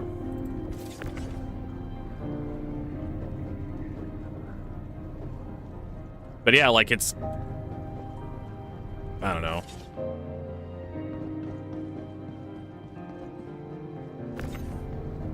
I know. Oh no, the MDC is breaking team gameplay. What will we do in Star Citizen? I don't know. Make team gameplay fun by not having like a bunch of really stupid like roles, like stuffed into one vehicle, like the Spartan and the Ballista. If anything, the Spartan and the Ballista should have been the same vehicle. How would you do that, Vertigo? I have no idea. Probably put a missile rack and a gun rack on top of each other. I probably could like design it, like right now. You take your Ballista, you know, you have your cab up here, you have your flatbed, got your wheels, right? And you have like your turret back here, and you have like missiles, big old missiles on the back of it, and then you have like guns here. Problem solved, right? You don't need two different vehicles to do what the Ballista Spartan does, or the Ballista and Centurion. You could have combined both chassis into like one vehicle, and it would have been a much funner experience. Instead, you have like two different vehicles that do two completely different things.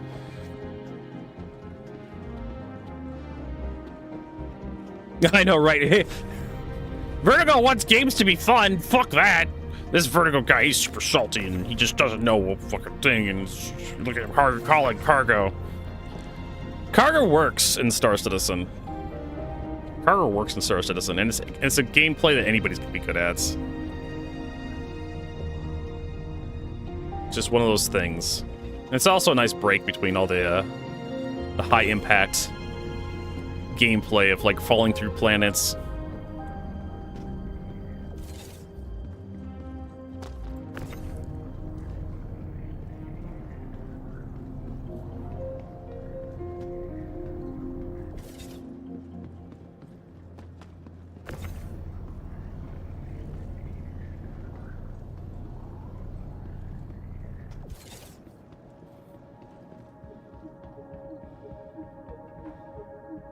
Alright, so we got that. Also, we wanted to go get a, some ammo for our Gallant. I don't know, I think, like, the reason why we have the Spartan Centurion is because, the Centurion Ballista, is because CIG wanted to sell two different... What are you going to do with, like, just two size 2 missiles? I mean... Yeah, you can't really be detected when before you fire them, but after you fire them, like this, oh, countermeasures.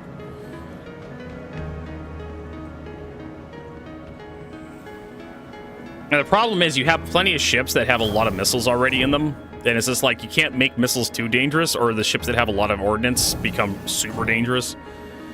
But the ships that don't have any, or hardly any ordnance, become like just lame ducks.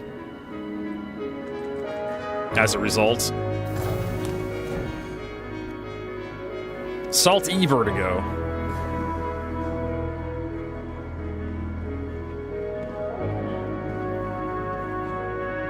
Here we go. Let's get some Gallant ammo.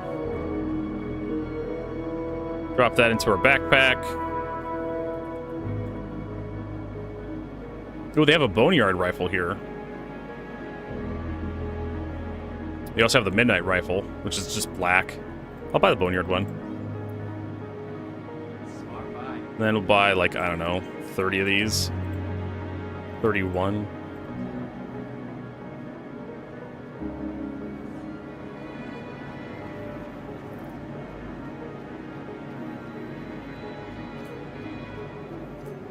But yeah, a lot of ships in Star Citizen are broken up into, like, 2 different ships, simply because CIG can sell more of them on the web store.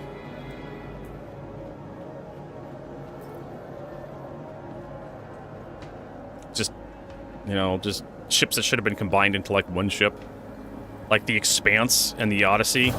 Those probably should have been like the same ship. Like these, oh god, the Expanse is such a dumb concept.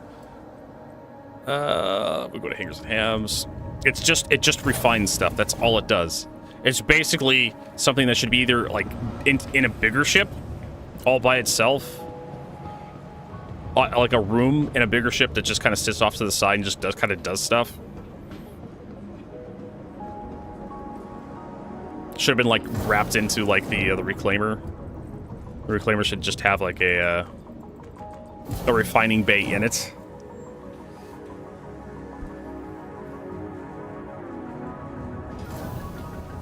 Is this the right one? Yeah, this is the right one.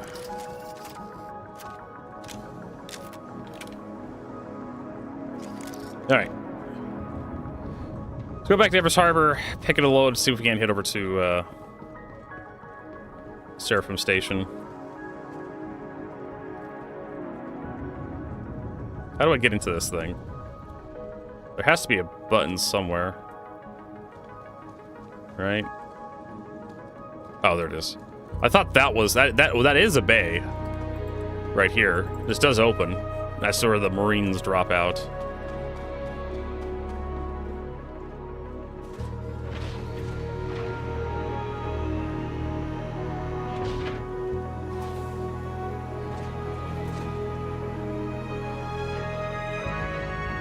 Dabber deck. Oh my lord, so yeah.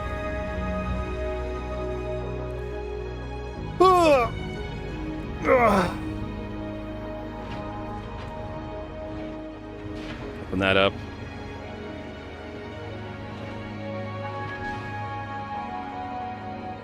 MDC, baby. Ruining the game.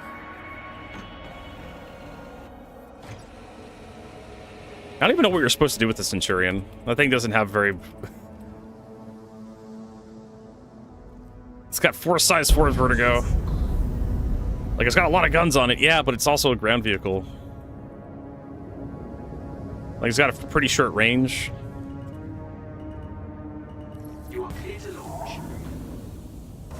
Well, what's going to happen, I think, Twiz Amber, is that CIG is just going to abandon certain ships and then just make new ships that fix all the problems and sell those to us. Kind of like what happened with the Hornet. It's the Hornet Mark II. It just has more guns. More bigger guns on it. And it's available to everybody.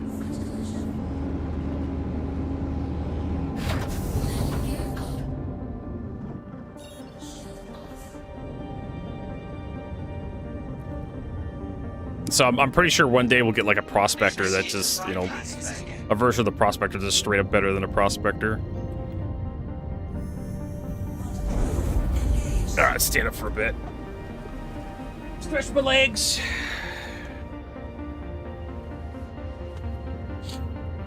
Up we go. Well, we know the Aurora Mark II exists. They basically told us a while ago.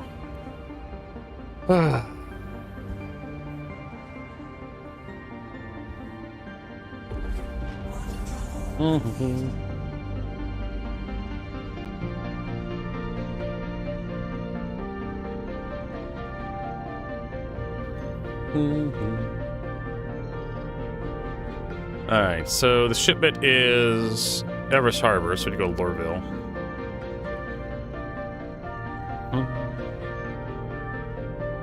So sometime this year, we're going to get the Aurora Mark II with an Aurora Mark I Gold Pass. Let's get some Aurora Mark.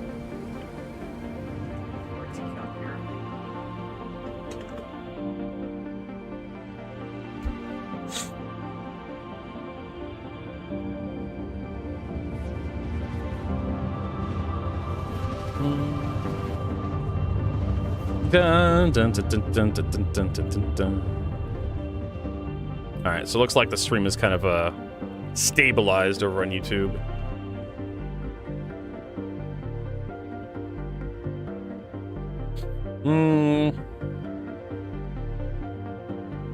Oh, so apparently ship night vision is in the 4.6 PTU for Evocati.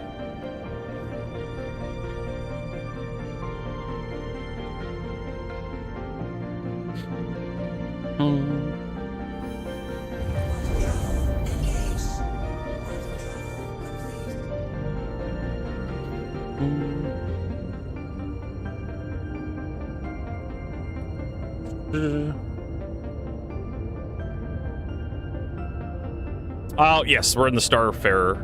No, the Starlancer. Starfarer. Let's see here. Where is Pipeline?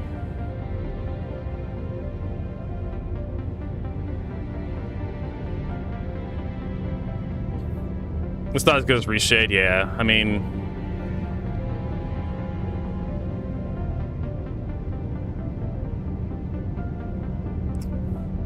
There we go. I think someone was trying to tell me about light amplification. It's just a light amplification mode. I think someone was trying to tell me, but I misread their post. So leaks, we have new armor sets. We have decals. So here you go. Here's your light amplification. Here's without. Here's with it. Basically, this is what I used Reshade for. It does this to your screen. Here's without light amplification. Here's with light amplification. It's fine. That's all I asked for. Now combine this with the scanner pulse and you'll be fine. But yeah, this is essentially what I made Reshade.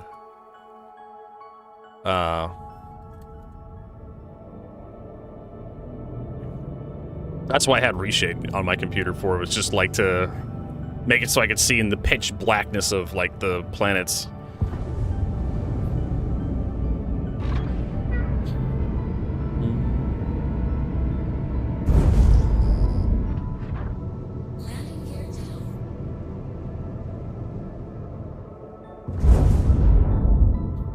Probably should use my dual. I do need to go into Arena Commander today and do some more practice. I thought I was going to do that yesterday, but we ended up doing like combat by Hathor on Daymar yesterday.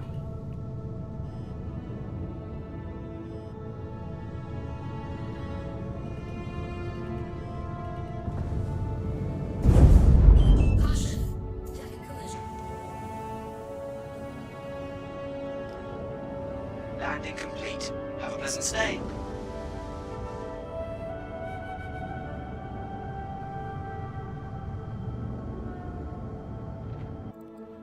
To mess with like lighting and whatnot. Also, doesn't the NVIDIA control app allow you to mess with like lighting conditions? What can the Starlancer do? Well, this is the Starlancer TAC. It's got a lot of guns on it. Pew, pew, pew, pew. The Starlancer Max is just a big cargo ship, yes, but I didn't have the Max. The Max wasn't on cooldown, so. So it's got rear-facing missile launchers, a couple size 1 missile launchers that face the rear, and there's a remote turret access port inside the cockpit that allows you to do that.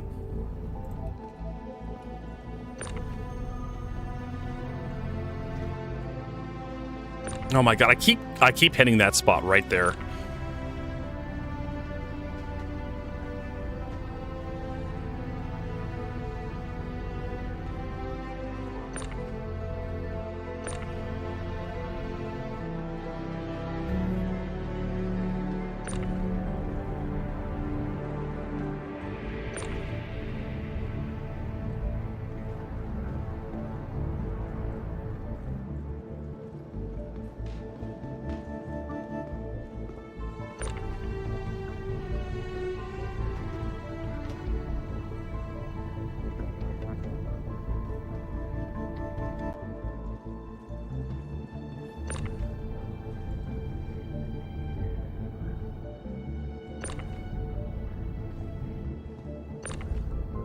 There we go. Got it out there.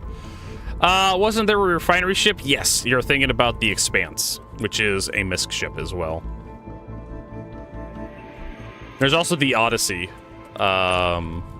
which is a completely different ship that has the ability to refine, supposedly. Just quantum fuel, that's all it could refine.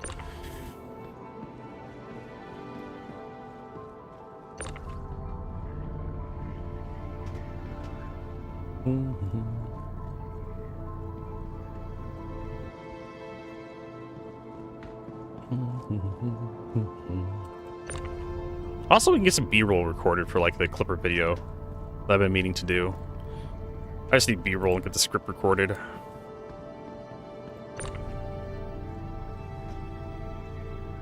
No! I swear to God, I love hitting that spot right there.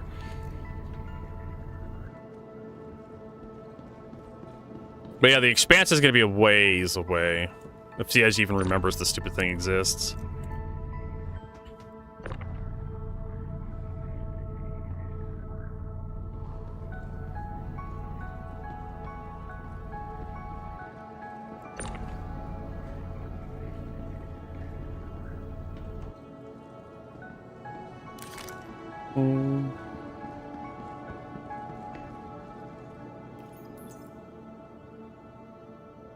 Huh?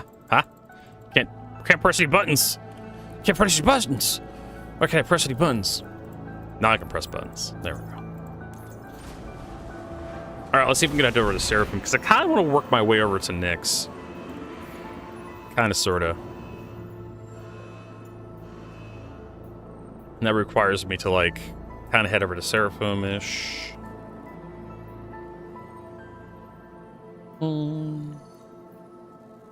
Everest Harbor to Hurston L1 range point. L2, L5, L1, L3. That's a huge circuit if you wanted to do that one, but it's pressure ice and processed food. I mean, Cruel. I'll take Cruel 1 from Everest Harbor.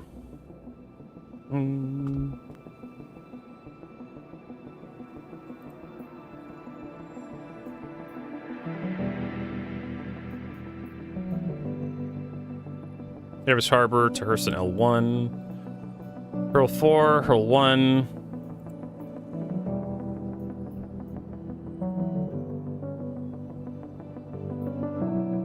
Let's Hurl 2 to Everest Harbor. Ugh. Flipping through this. Hurston L2, L2. Everest Harbor to Hurston L2. There's Cruel 1. Let's pick up from, though. Arc 2. Here's Arc 2. That's over by Arc Corp. Port Tressler, pick up. Arc 5, pick up. Arc 1, pick up. Cruel 1, pick up. Everest Harbor to Seraphim and Port Tressler, which requires me to go Microtech. Arc 2, pick up. 4, Mic 1, Seraphim Station. Machine Point. 4, pick up. Arc 2, pick up. Cruel 1, pick up. Machine Point, Mic 1. Port Tressler, Hurl 2. Cruel 1. Does nothing come from the Hurston area to Crusader? That's kind of a weird quirk of hauling. Hurl 2 to Everest Harbor, Port Tressler. Everest Harbor, Bajini Points. Arc 2. Port Tressler. Arc 2. Yeah. Am I blind or something?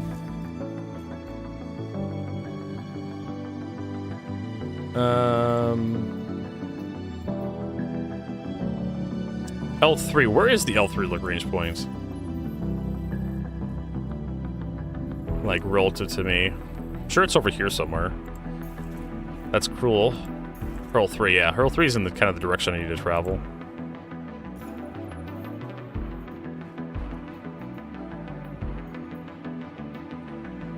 Now, Hurston L3 Lagrange point. That's a tiny one, though. For some reason, I can't scroll. Yeah, there's no Everest Harbor to, like, Seraphim Station. I think there was an Everest Harbor to Bajini Point.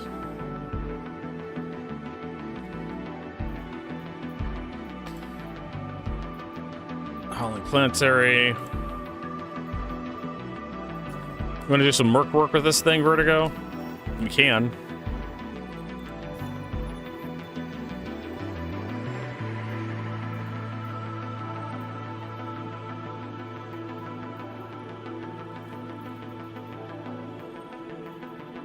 Let's see here.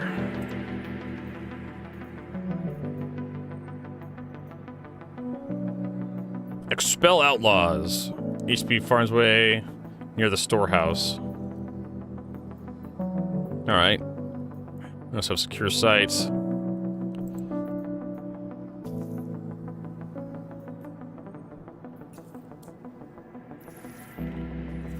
Expel some outlaws.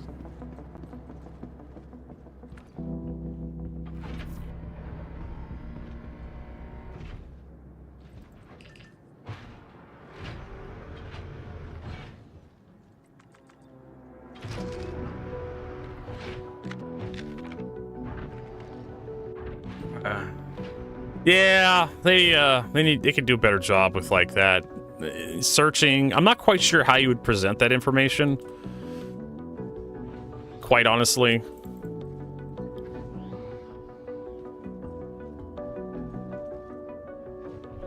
How would you like? Because I'm like this is like someone who actually like designs UI, like layout, graphic designer position, figuring out where to put everything, where to put all the elements, what the elements are going to look like, and I'm trying to imagine how it could be better, and that's not something I'm very good at, right? Graphic design.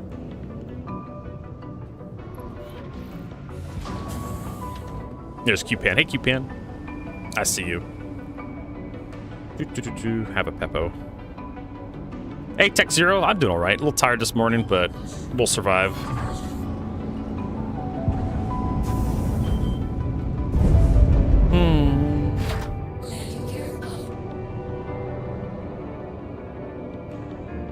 Thank you, and please visit again.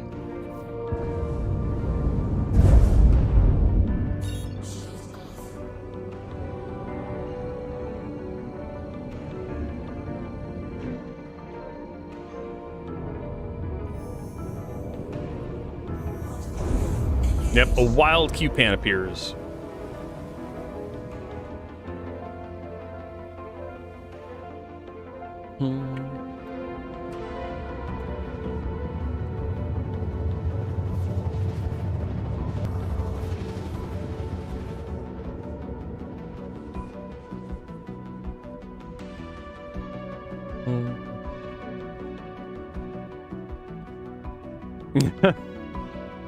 I like the fox.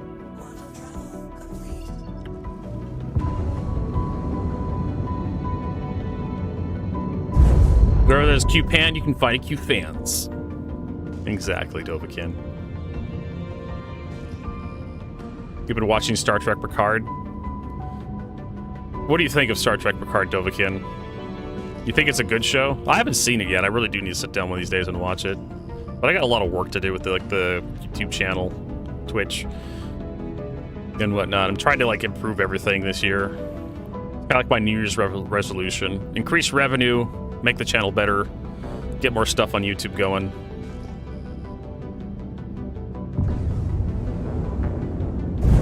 So I don't have a lot of time. Even like even the books I've been trying to read, just really don't seem to have enough time to like read more than a couple pages every night.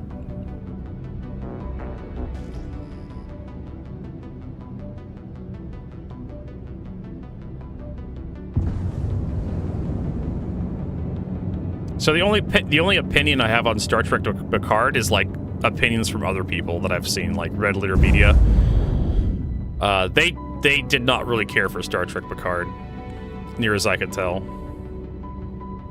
So I mean, yeah, if you're really into nostalgia, I hear it's pretty good, like the old Next Generation stuff. Later seasons, they're just like, fuck it, let's just like bring the old cast back for one last hurrah. Ooh, there's a wolf down there.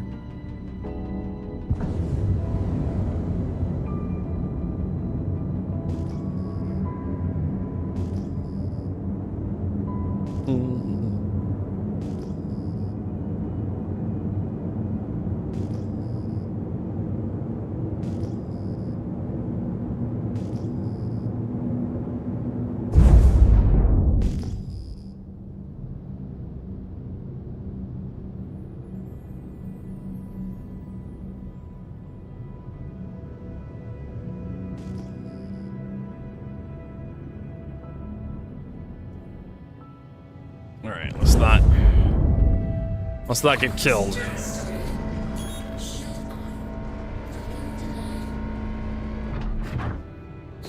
Turn on some lights. There we go.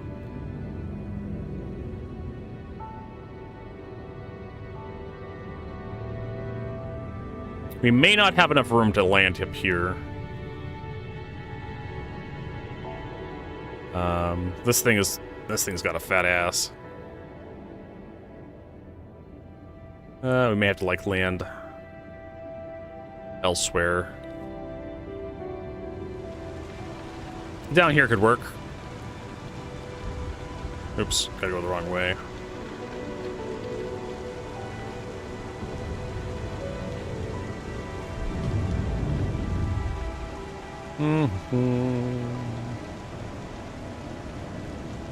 Yeah. Okay. So we got light poles in the way. Oh God, vertigo. Zzz.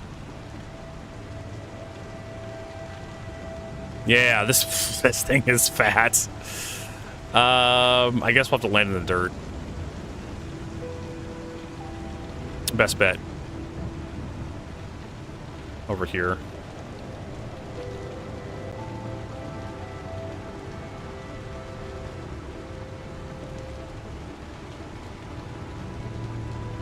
The drawback of the Star Lancer.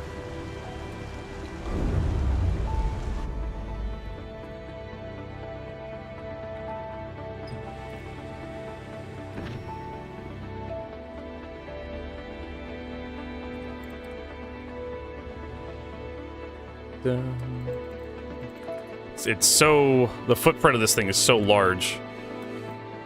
I'm going to exit ship. Yep, this is the TAC. CIG loaned me one, because I didn't buy one. So this is a loaner from CIG to show off to my viewers, to show just how amazing... Oh, shit. That was quick. I didn't expect it to go that fast. Like, I clicked to send the elevator back up, in the thought that it would like cue the animation after the gates opened to let me out, and then it would close after a few seconds. But the animation started going as soon as I clicked go up. So it locked me in place.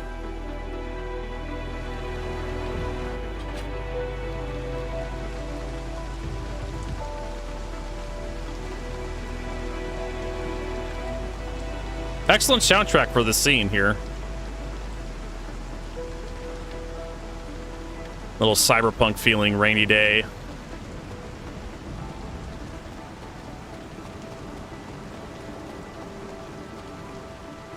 Feel like I should be asking people, like, questions to see if they're synths or not.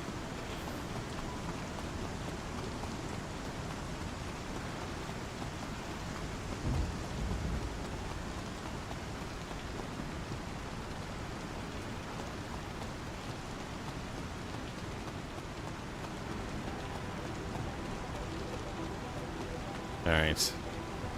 Yeah, we definitely would not fit up here with the Star Lancer. Excuse me, sir. In a few words as possible, please describe your feelings on your mother.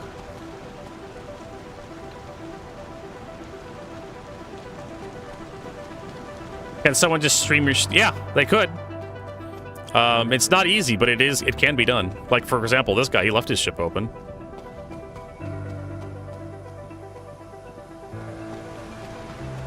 You can just walk inside. If you can access the pilot seat, you can just take a ship and fly off with it. This is not my ship. So I can just walk inside. Access this ship. Pilot seat. On your mother. I was just like I was commenting on the scene we were looking at Zellenross and how it feels like Blade Runner. So there you go. I now own this ship until I log out. But that's literally all it takes to like steal a ship in Star Citizen. It's just you get access to the pilot seat, and then it's yours. Some ships it can be very, very, very tricky to get access to the pilot seat. Like this is really easy because this guy just left his ship open for me. So, for example, these single-seater ships over here. This. I think this is an L-21 Wolf. We'll check. We're going to have to look up its skirt real quick to see if it's a 21 or a 22. It is a 21. So on these guys, like there's usually an interaction prompt right here that lets you get into the pilot seat, but you notice it's missing. I don't own the ship, so I can't get that prompt. So single-seater ships is like the Gladius, the Arrow, the Wolf, the Hornets, the Eclipse. You can't really get access to them. You can't steal them. Unless the person left them with the ship unlocked. If the doors are unlocked, you can get in, get access to the pilot seat. Or if you're in the party, if someone is in your party and they leave their ship just sitting out, you can climb into the pilot seat, unlock the ship, and then anybody can take it. So that is a thing. So bigger ships with interiors, yeah, you can steal them. if you can access the pilot seat. And the doors on most ships, most multi-crew ships, are destructible. So you can shoot the doors, crack the ship open, get inside, get to the pilot seat, and fly off.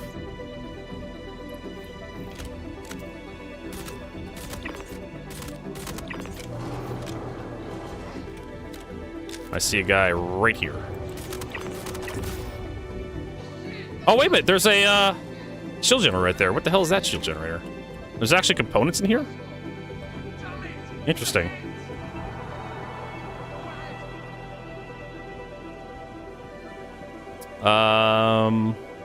So yes, you can also steal NPC ships as well.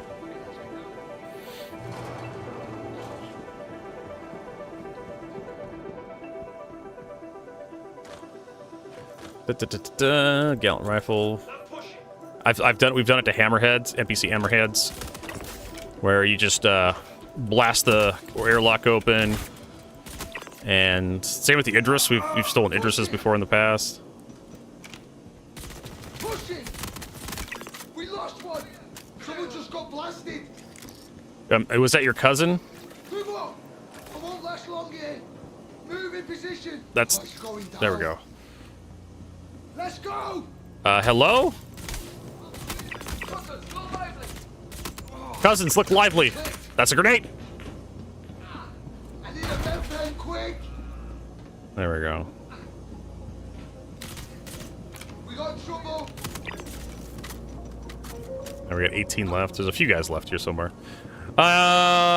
Yes. So there's a difference between ships that are bought with in-game credits from the NPC stores, ships that are acquired through like Wicklow or the executive hangars, and ships that are bought on the website versus ships you acquire by stealing them or salvage. The ships that are acquired through in-game means, Wicklow, executive hangars, NPC shops, those are attributed to a database that's slightly separate from the web store database. The web store database is like this master database that's just like super authoritative. So the in-game acquired ship database, and then you have like the web store database. That stuff is reattributed to you like every patch, and also like the database is like updated when you acquire the ship. But with stolen ships, it doesn't update the database ownership. So whoever owned the ship originally keeps owning that ship. You only get to you only get to use that ship as long as you can have someone in the seat. Is that a guy right there? Let's find out. Nope. So if it's just you by yourself, and you find like my Starlancer TAC out by this facility, you're like, hey, that's a really cool ship. I'm gonna punch the door open and I'm gonna fly off with it. Great. Until you log out. It doesn't matter what you try to do to that Starlancer, you're not keeping it. As long as you're actively playing with the ship, as long as you're flying around with it, as long as you're not getting too far away from it, you should be able to keep it. There is a cleanup algorithm that CIG has running that may delete the ship after a time. Potentially. I've seen it happen. But you can fly around, you can land. I don't know if you can land inside stations, space stations. But you can get repairs on it, I believe, if you've stolen a ship from somebody. I do think if they claim the insurance on it, it'll be flagged as, like, stolen. I don't know if that's still a thing. It was a thing a long time ago, where if someone claimed the insurance on a ship, it would be flagged as stolen, and then, like, NPC security would shoot at you. That may not be a thing still. Hey, where the hell are these guys? This may be one of those things where they just don't spawn enough enemies. Hell is this thing? Shoot, that's a B-rated stealth size 2 steel generator. Okay, so you're gonna be playing Star Citizen soon. So yeah, you can upgrade your fleet temporarily in game by just finding abandoned ships and using them. There's been several times in the past year that I've found like an abandoned Idris M or an Idris K, which is one of the really big ships, one of the big capital ships, or Polaris. You just find like a combat-capable capital ship just out in the wild that's just been abandoned, and you just use your gun, pew pew pew, you break in somehow, and then you just have like the ship to yourself until for your play session. You can preserve stolen ships. There is a way to do it, but it requires like to pass the ship off to somebody and have them stay on like overnight. But it's really difficult to keep stolen ships around.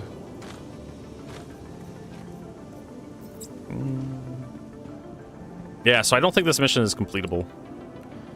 They didn't spawn all the NPCs I needed. At least gallant ammunition's fairly common.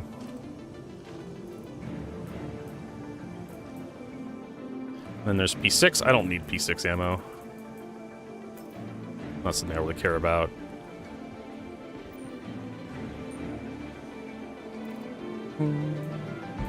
Just food. I don't really need that. I have a bunch of burritos. And this is the sad state of Star Citizen, unfortunately. Some missions just don't work. Fine, I'll take the fucking fruits. Some of that stuff you can turn in for missions. Let's see here. I think the Moshi Plague, the Rantadung, and the Heart of the Woods, I believe, they're research missions. You can collect enough of them, and you can turn them in for some cash.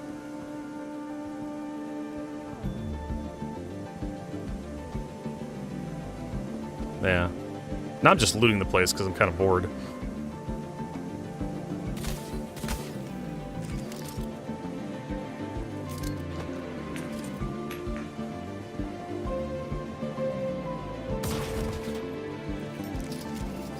Fuel cells from the ship? I mean, like taking the fuses out? Maybe back here? Taking the fuses out of the ship. Fuses don't disable the ship anymore. You can pull the power plants, though.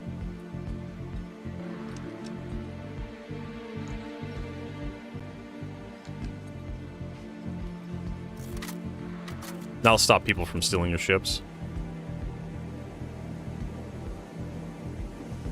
I guess we'll just take the shield generator and get the hell out of here. What other cool things can you do in Star Citizen with stealing? You can also salvage ship components if you find... It depends on the ship, but some ships have access to like their components, like we're talking about with Dovahkiin here. You can take the power plants out. So if someone has upgraded their ship, you can actually take the components out of that ship, put them in your ship. Or weapons or missiles.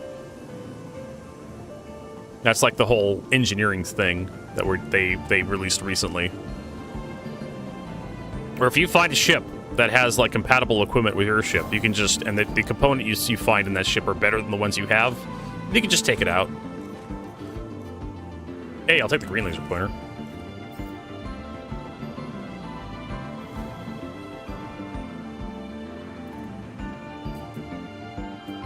So in-field upgrades.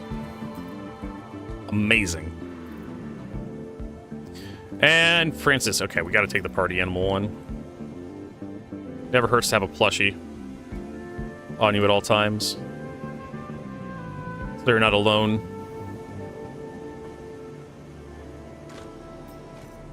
More lumen. Yeah, none of the stuff I want in there. Nah, well, I could take the pyramid refill. Oh, what's this? So was it? Did I dig through this thing? There's a med pen we'll take. Some clothing. Oh, a tiger's claw. I was thinking about getting one of those. Because I wanted to head over to one of the hostile sites and see if I can't find that, was it the Palatino armor set?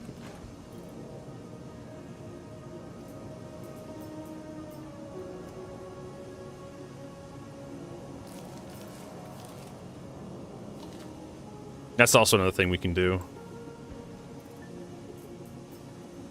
There really needs to be like an eat command from here that just plays an animation in this screen.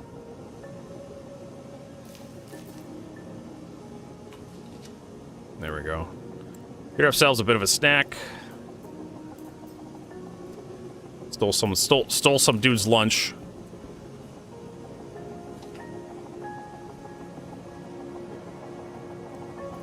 Stole some dude's peaches. Peaches come from a can. They were put there by a man in a factory downtown.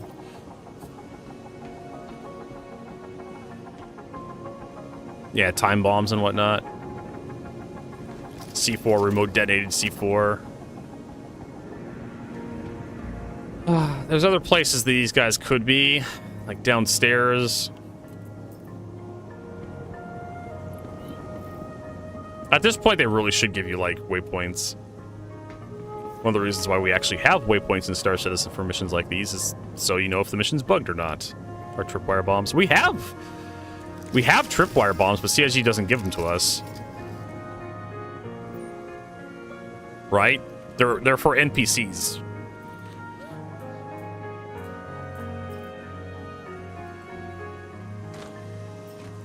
Just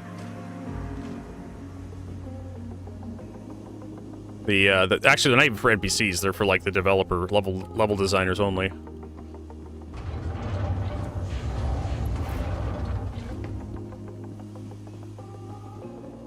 So the level designers get to put the tripwire bombs on everything, but we don't.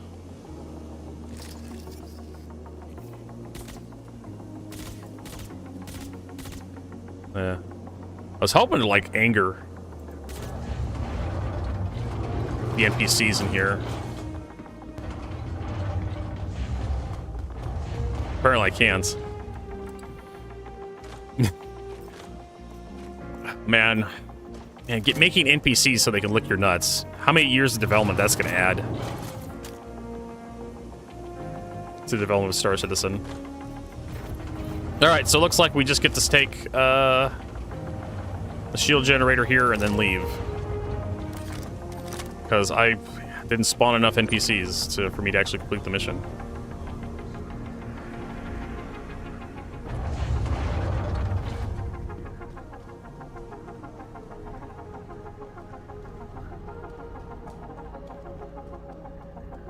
I mean, you can still kind of fuck around inside this place, I guess.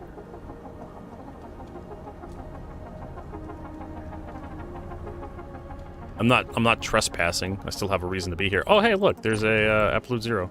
Oh, no! I dropped the thing and it disappeared. Motherfucker.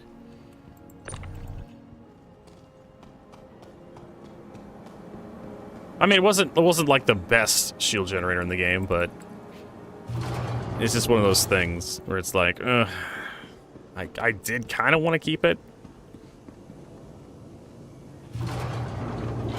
Did it teleport back? I think I hear people. Like, really far off.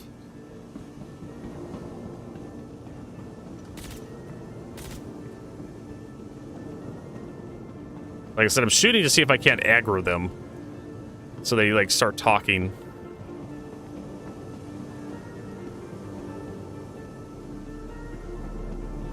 It must be a figment of my imagination.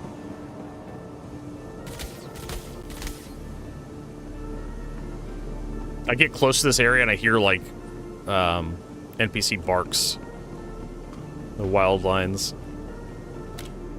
I mean, it's making me paranoid. It could be something else.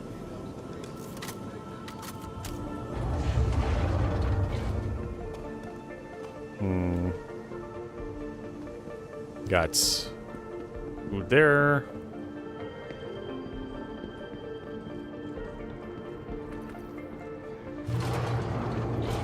Let's put our gun away because we don't need it in here.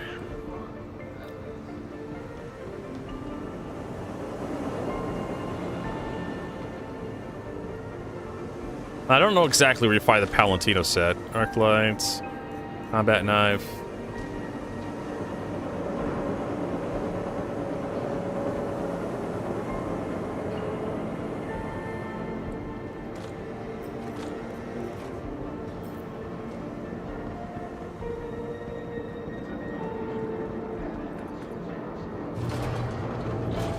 I think this is on the way back.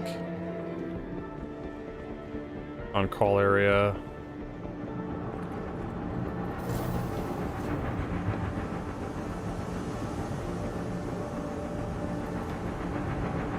Don't even know if you can find that set here. I know it's on some of the distribution facilities. Did I play Monster Hunter? No, I've never played Monster Hunter in my life. None whatsoever. Oh, hey. What's that? Dynaflux. Okay. So there is equipment like spawning in this place.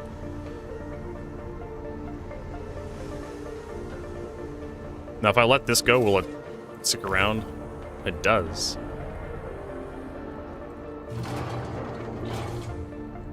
Wouldn't be a bad idea to bring like a gray cat like MDC over here. I think we need to go that way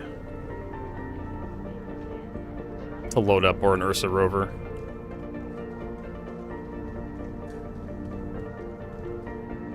Yeah, I don't know, Monster Hunter. I think it was like the reason why I really wasn't into Monster Hunter, never played one, is because it's I've been a PC nerd for a long time. PC games were like my bread and butter. And I think Monster Hunter was like pretty much PlayStation exclusive forever. Oh, there's a self-storage container I can take as well. Is there anything in here? Oops. There is. There's a lot of stuff in here. Mostly it's just ammo. Scale wheel undersuits, flash legs, true depth for base, justified SMG C54. I mean, there's this. I mean, a lot of this stuff is garbage. Ice flow armor. The justified SMG is probably like the most interesting thing out of all of this. Laser pointer orange, I suppose, instead of red. Yeah, the only thing I really give a shit about in here is like maybe this justified SMG. Like, I don't have any of those ever anywhere. Boneyard pistol. You can buy the Boneyard pistol. These clash legs, you can find them. Yeah, there's really nothing amazing in here.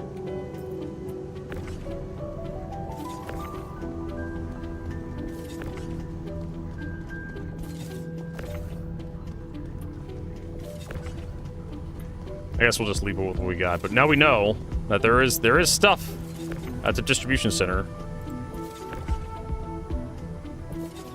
This Clipper's a new ship in this area.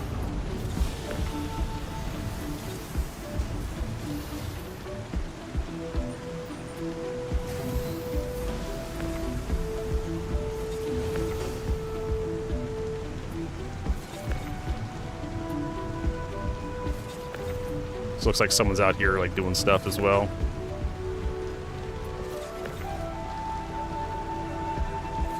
So you shooting someone with justified gun make it justified? No. Only in pyro. Oh, there it goes. Oh, no, there. I thought it disappeared again.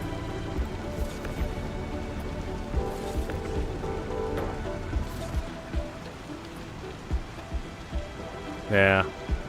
That's the problem with this system I got, is that sometimes the components will just, you're trying to save, will just disappear.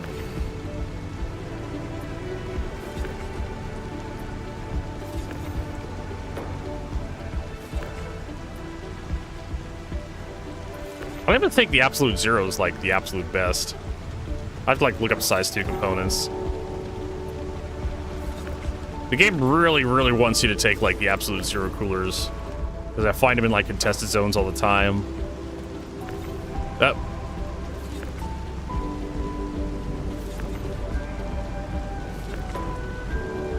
You're probably better off with like, I don't know, civilian coolers or something. There is stealth size too.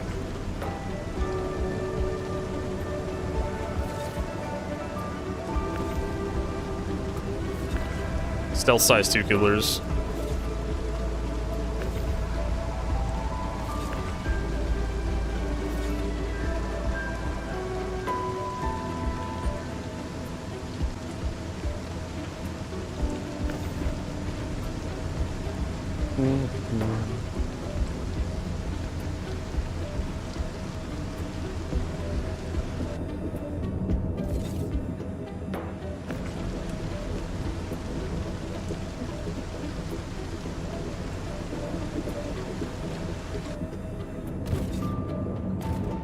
Sounds like somebody's getting lit up.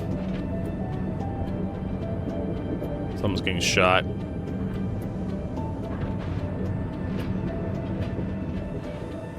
Another problem with this ship. It kind of has the same problem the Clipper has, where it's like, okay, how do you get to the cockpit? Like, you don't get to the cockpit quickly in this thing. The bridge.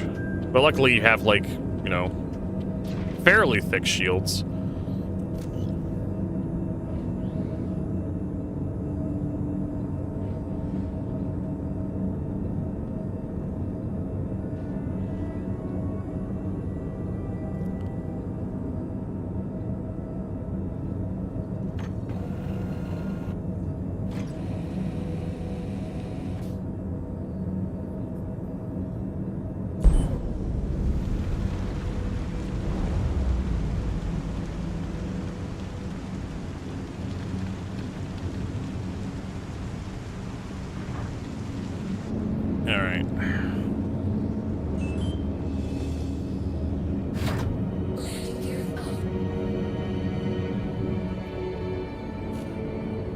Oh, the Clipper got blown up. Why? I wonder if the guy self-destructed. Maybe.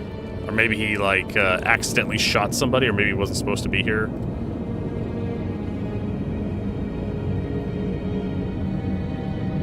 What is that?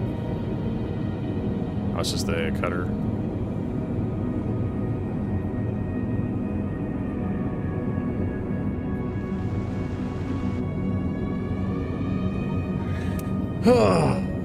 Alright, big stretch. Well, that's unfortunate. These missions don't work. It'd actually be kind of interesting to go in there and like go through and loot stuff. Alright. Because I can't find any missions to take me straight to Crusader. I suppose I could just kind of go there from here.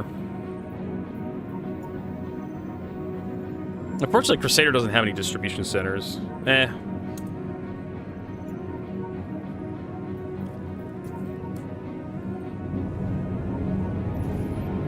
Don't care.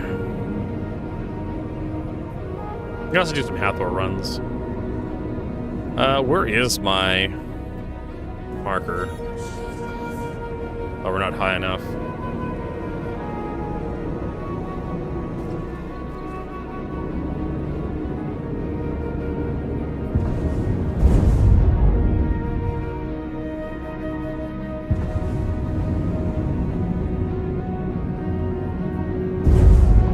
This thing is slow. Probably want to put some extra energy into that. Probably don't need that much cooling capacity.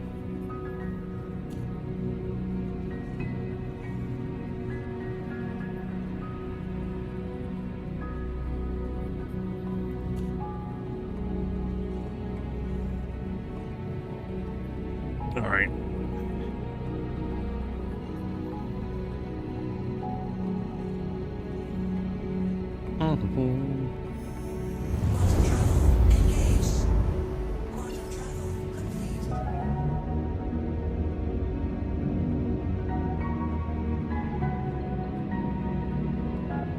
Don't want to go to the next gateway? Yes, but not now. But we're gonna go for like a gigameter or two.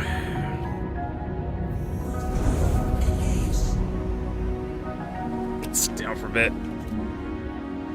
All right.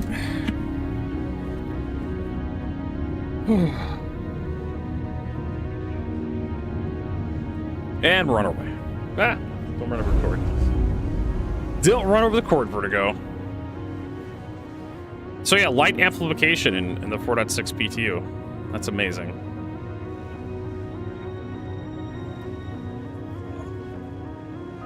Okay, so we're just gonna be a little...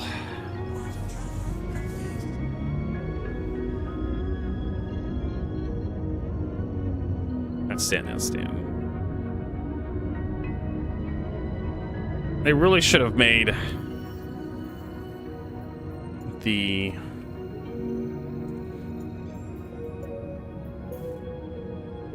There we go. Now we can lock onto Crusader directly. They really should have made all those asteroid bases around all the planets. Like, you can't see them from across the system, but I guess they hooked them up wrong.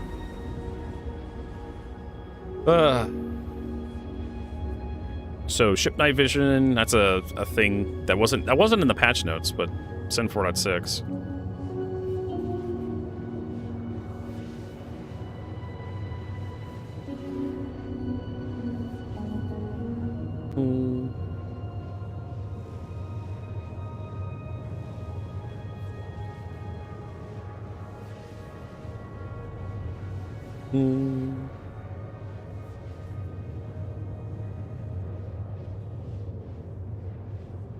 All right.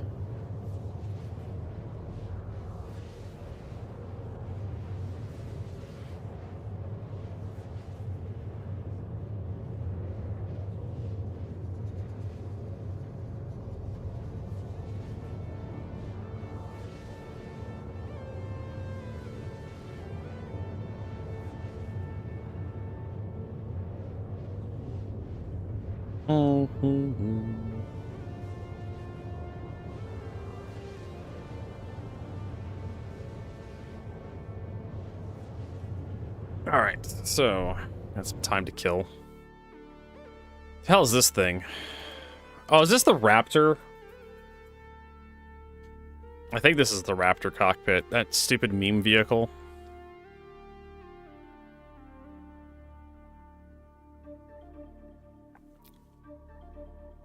Disclaimer about data mining. Just because something has been discovered in game text does not mean it's in the updates. For example, the NFM AC mode doesn't mean it will be present. New flight model AC mode, let alone the new flight model as a whole being added to 4.6.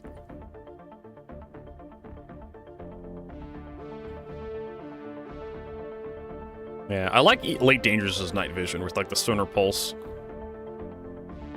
Experience light amplification. Right alt, default toggle ship light amplification or vehicle seats and operator modes. Turns all cockpit windows into ship light amplification windows, like the night vision scopes we already have. Only seems to work on a few ships so far. Worked on Arrow, Avenger, Scorpius, not on Perseus, Shiv, Guardian, or Corsair. Manufacturers their own light application colors. Arrow's greenish, Avenger light blue, Scorpius with slightly deeper blue. Light amplification heavily reduces visible colors. Red lasers turn blue in Scorpius, for example. Seems very well tuned, which means CIG's gonna fuck it up later. Doesn't give excess flare or anything like the scopes do. Mostly brightens up dark areas, doesn't blow out brighter visuals. Overall, really nice to use and should be great for flying in the dark.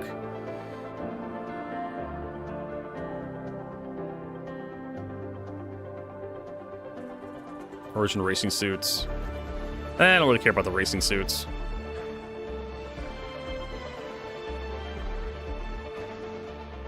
Next locations. This looks like they have stations and whatnots. All right. We need to go to Seraphim. I think our spawn point is already at Seraphim. But is that right there, Seraphim? No, it's Arc 3. We need to find out where Seraphim is. Next gateway. There it is. Head over to Orison. So the Raptor is like a street sweeper. It's designed to clean stuff up. It's a meme. It's a meme vehicle.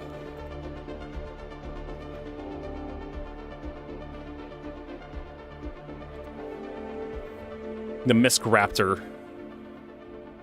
This thing it was a April Fool's Day thing. And it's actually an acronym. I can't remember what it stands for. Reclamation, personal transport of rubbish. War against garbage. Has like size 0 brushes or some horse shit. They actually have these in real life, these little sweepers. That you can push them around and designed to clean up after like festivals and whatnot.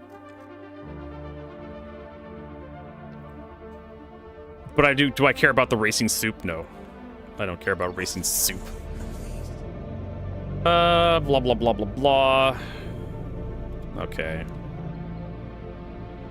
Oh my god, I think I might brighten this up too high. Doing the ESD facilities. No, it's not. It's at 55. I can turn it down a little bit, but not much. Jesus Christ.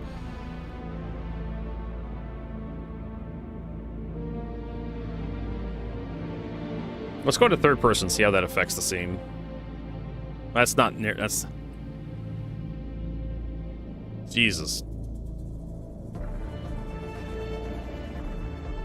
There's Seraphim. Looking at the sunset actually makes things, like, less bright? What? Like, everything was, like, super washed out looking at the clouds and whatnot. And then I go to, like, to turn to go to Seraphim Station, and, like, the sun's in my way, and it's just, like, everything, like, the scene suddenly becomes a lot darker. That's not how light works, CIG.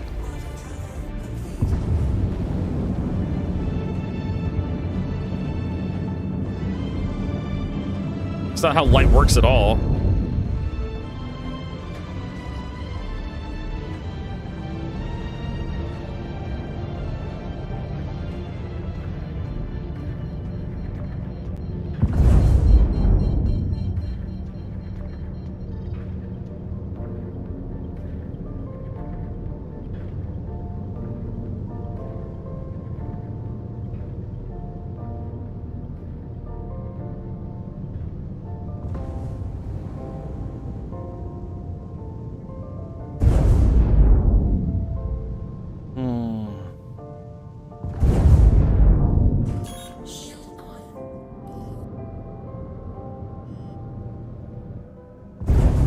Please proceed to assigned landing bay. Signed landing bay. Where are we at? Quest.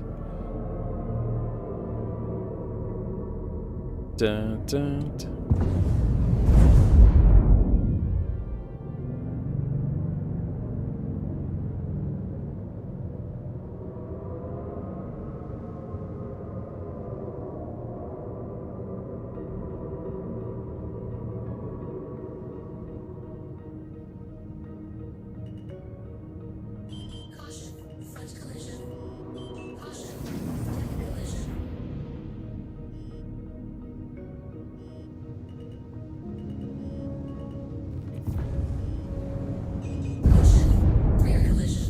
I think our landing gear's down?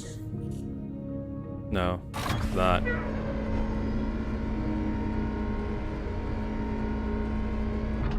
Now it's down. We'll just leave it like that. We can flip it around. We do have to unload those components.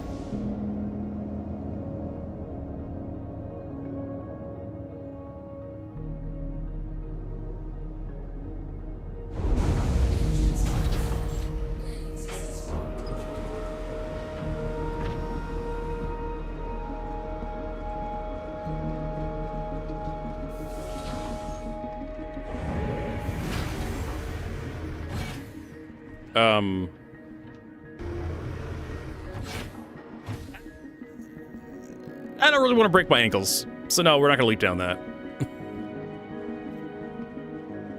My character would look at that and like, do I really just want to jump down? Sure, it's the fastest way out of the ship, but do I really want to jump down and break my ankles? No. That would hurt. Pain bad.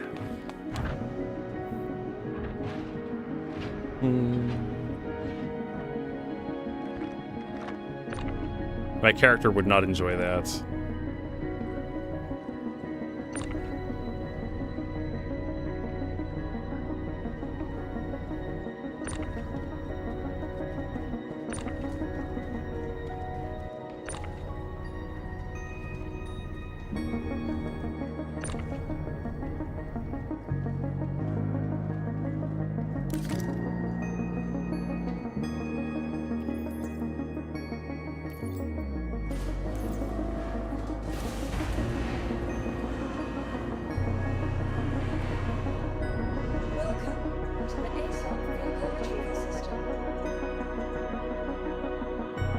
And I guess we'll, because we have other ships here. Where is it? It's down at the bottom. Attack.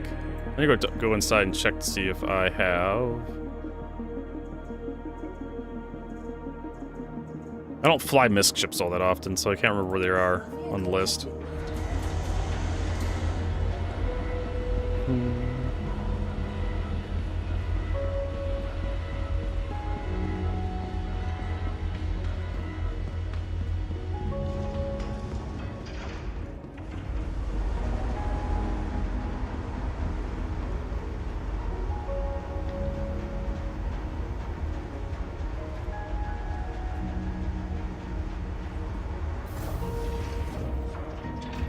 Alright, let's go up to lobby.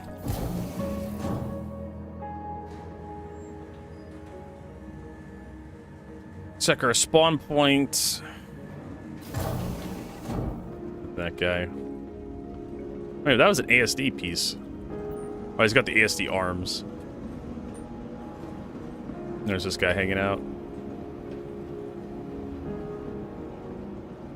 That's interesting setup. Very, very sloppy, but effective. Trying to remember where the...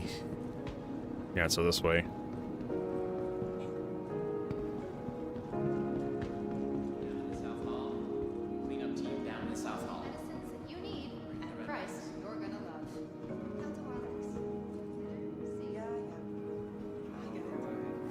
Seraphim Clinic. Alright, so we're here.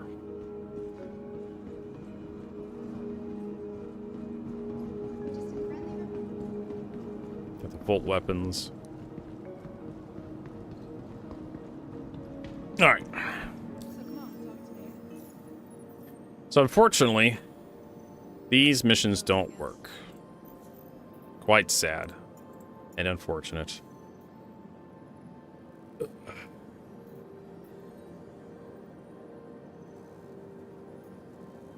You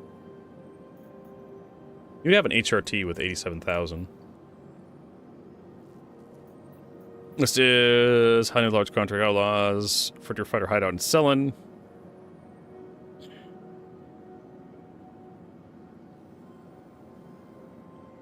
Alright, so this looks like it's just like a standard ground. We could take a Grey Cat MDC in.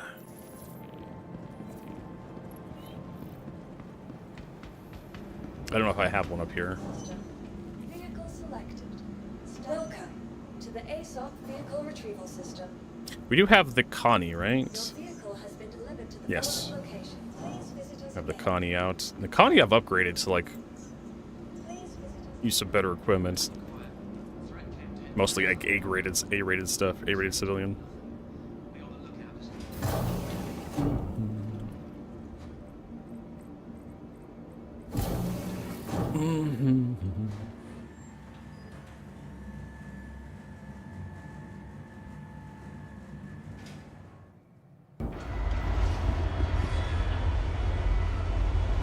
Let's see, do I have like an MDC or something? Vehicle retrieval system. Ah, JPEG. I hate it when it does that to me. Visit us again. Goodbye.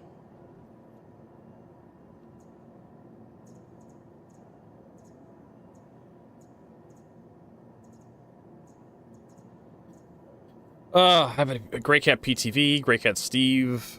I do not have a Grey Cat MDT, I think. The other MTX. Oof. Actually, the Rebel Galaxy Outlaw was fun.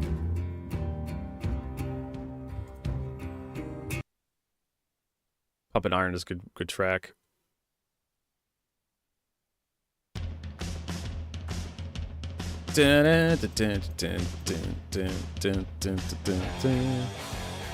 See, Stone, come here.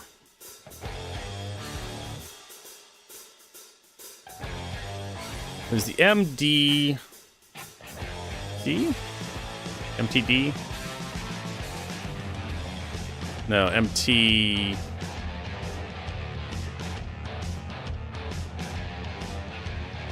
First in Lordville, New Deal. Well, we're just over there.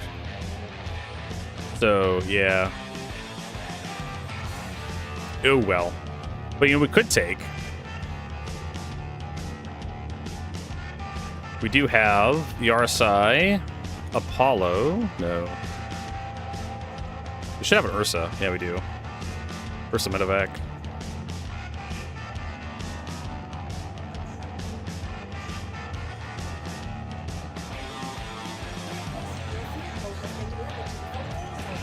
Hey, look at that. Just pops in. We put this off to the side, then we get the Connie out and put this in the Connie. Hopefully it works out for us.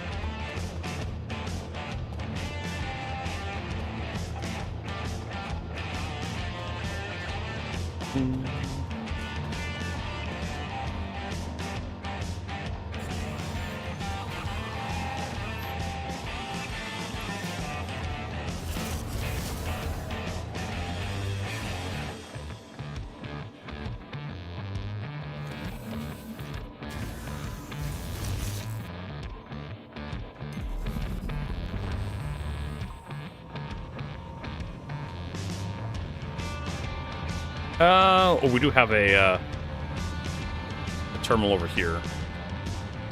So we'll just put it... Oh my god, this thing is so tippy. What did they do? What did they do? Why is this thing so tippy? Like, it should not be rocking like that. With this, Ursa's a rocking, don't come a knocking. Oh my god. Ugh. Ugh. It feels like I'm gonna throw up. Why is my frame rate shit too? What the fuck is happening? In 3 days, we're gonna have like the what is it, RTX 4.5 releasing. So I have to keep that in mind.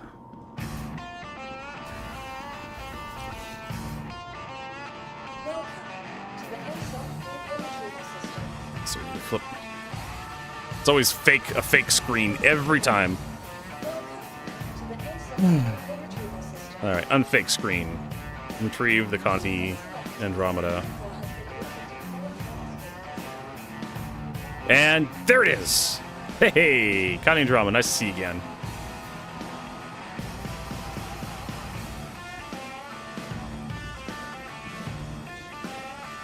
I am perfectly okay with the ship just appearing on the landing pad.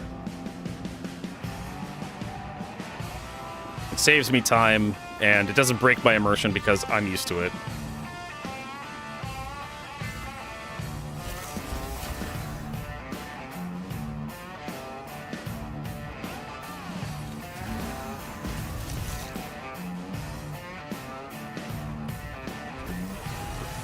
Turn off the weapons.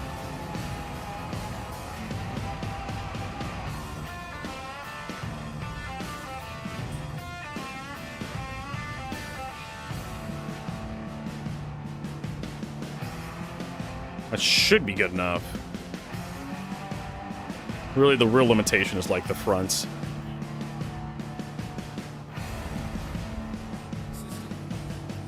There we go, system offline.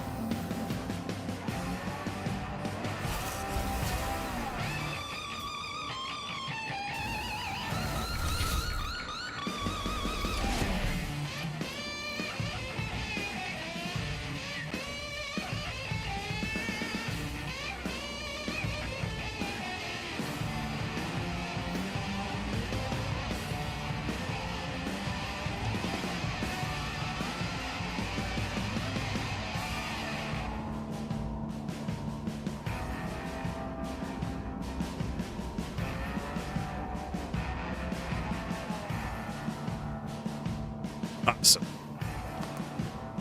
Alright, so we have a ship we can set our spawn point to.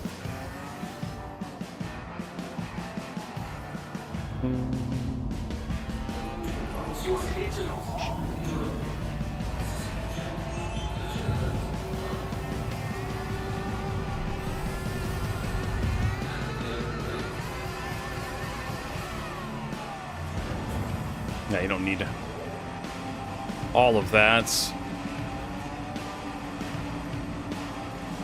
Do you need life support? No, not really.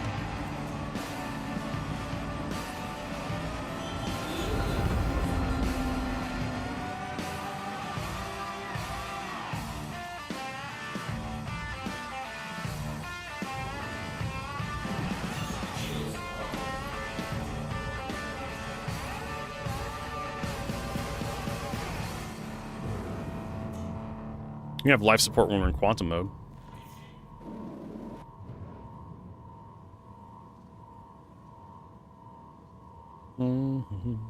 So that's on Selen. So how are we gonna get there? What the hell is that? That is an Idris. Oh, we were talking about stealing Idrises earlier. Sometimes you just find people leave their capital ships. Just hanging about. I feel like this guy hasn't just forgotten his capital ship here, because it's actually a name on it.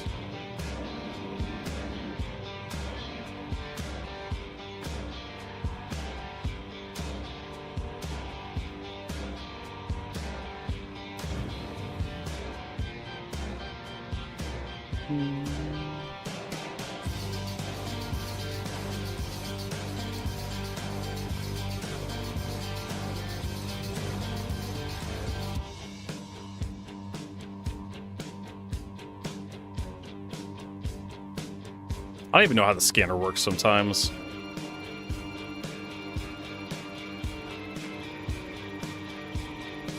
It's scanning.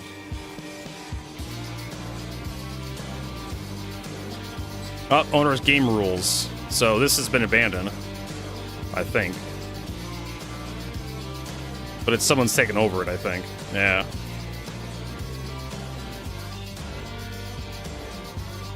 Cargo.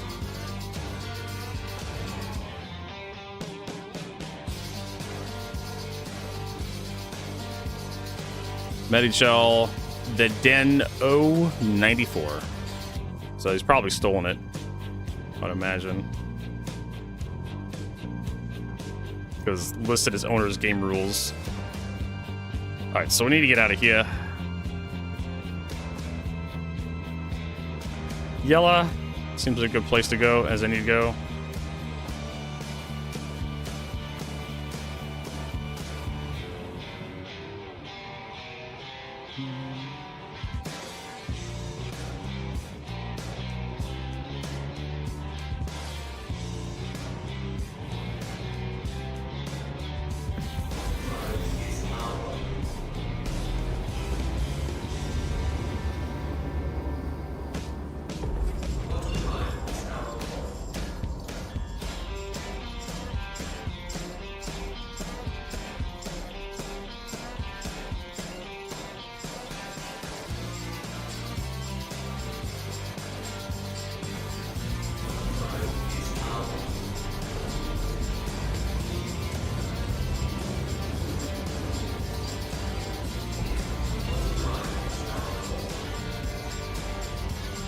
Nope, there's a Cuddy Black.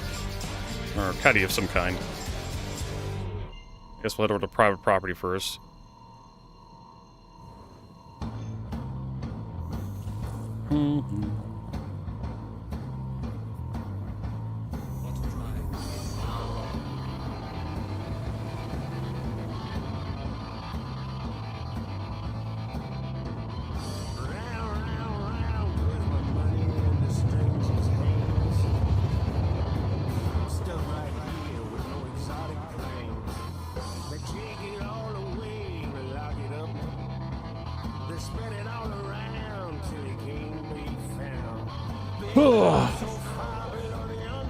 Alright.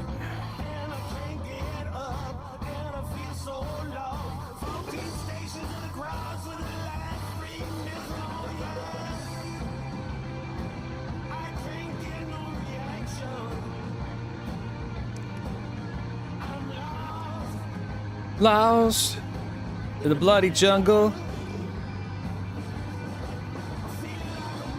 I heard you slept in like a scrub. Did I? I was like yesterday or something. Hey, Galactic. Oh my god.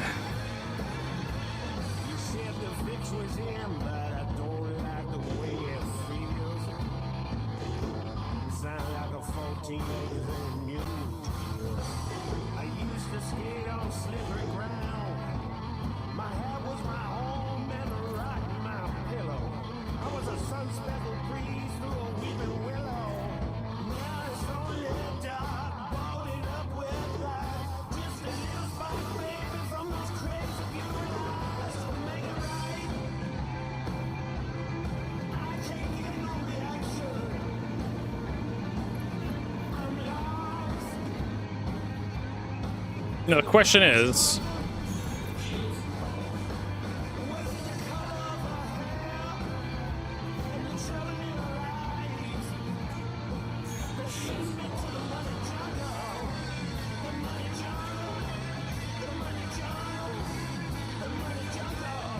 do we have to, like, actually, like, fight anything to get in here? I don't think we do.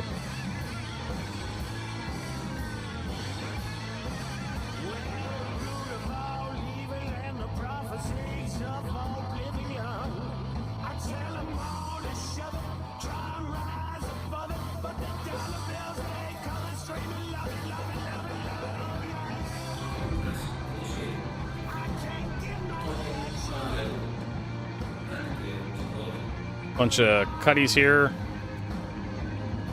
I could also could have kept the. Oh, that's a sign.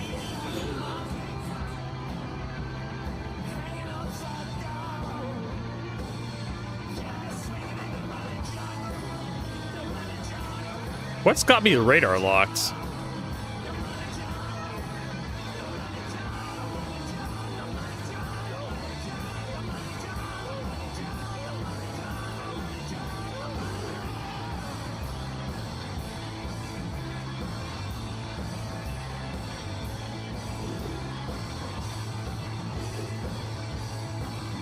Yeah, none of these cutlasses are occupied. It could be the turrets that have locked me. But I'm not getting any, like, confirmation on that. Because there's a button you can press to, like, target who's ever targeting you. So unless there's someone else in the area.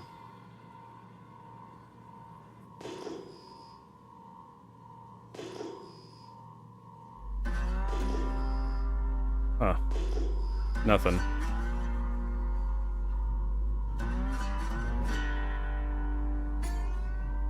I don't trust.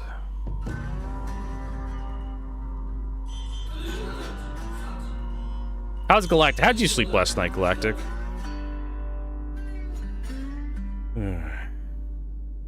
How's your day going?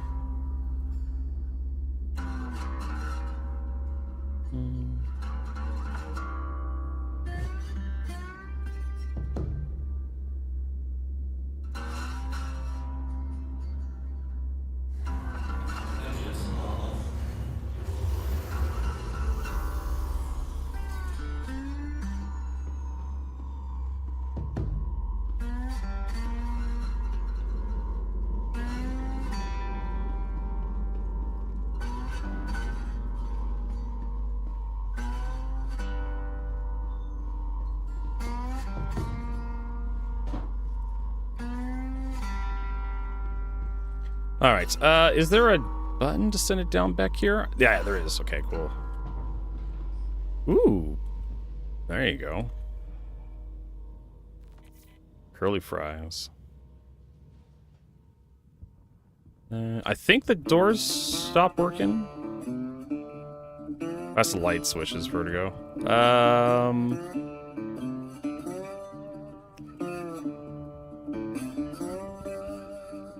Yeah, okay, so I've read about this. Okay, so the doors stop working if you turn the ship completely off. And I've made that mistake. So I cannot get into the pilot seat. Oh, there we go. I can override it. That's something that like is kind of like going to be annoying to people. You have to leave the ship on or the vehicle on to even use the doors.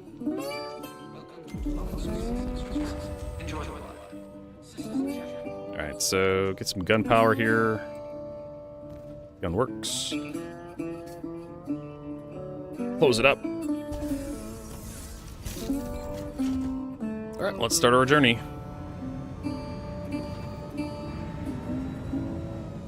Can I drive this thing in, like, remote turret? Yes, I can.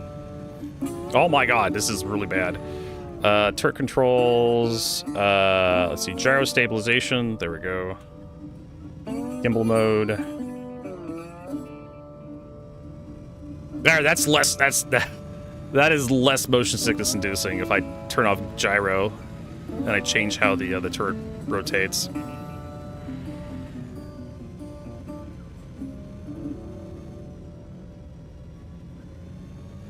I don't think I have like a zoom in option.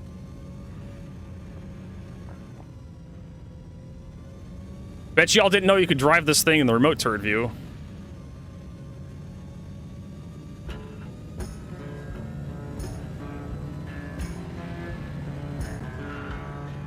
It is so bouncy. Alright, so we have like a lineup of nerds here. Have to make sure all the nerds are nerds we're allowed to shoot. Looks like it.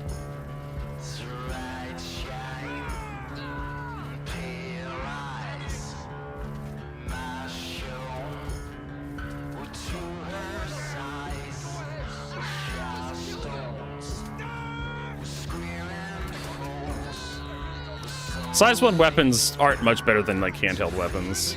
They do like.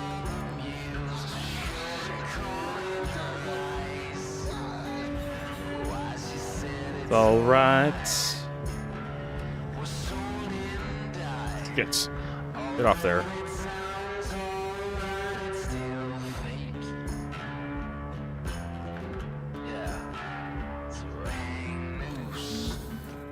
Mm-hmm.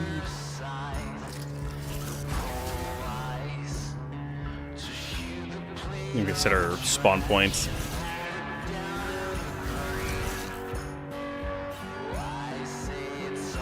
Okay, so we have a an imprint that's good for like a couple of kilometers. I think it's like 20 kilometers for tier 3 med beds. We don't need anything off these guys. We got plenty of supplies.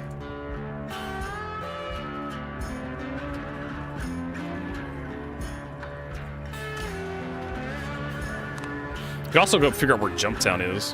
Head down here and bugger some people.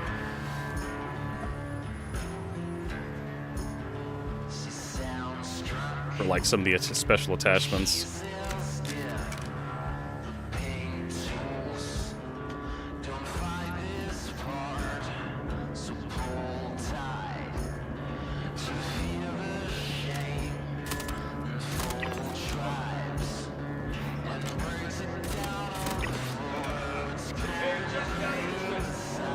Today just got interesting.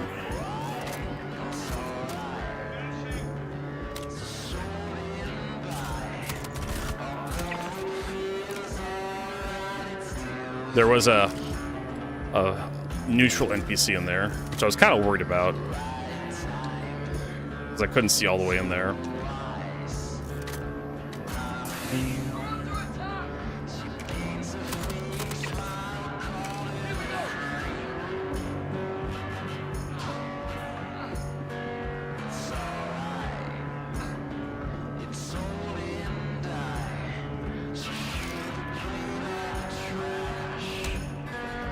Knock that guy out. It's better for them if they're unconscious. Less fucking NPCs wandering around, getting shot, potentially shot. All right.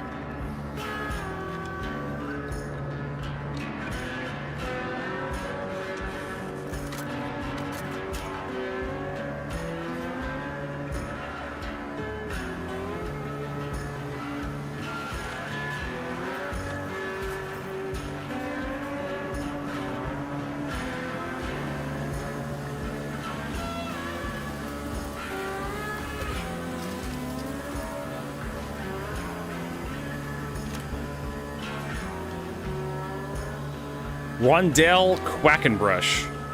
Quackenbush. Quackenbush. That sounds like a character from like the animated TV show Darkwing Duck, the child's cartoon.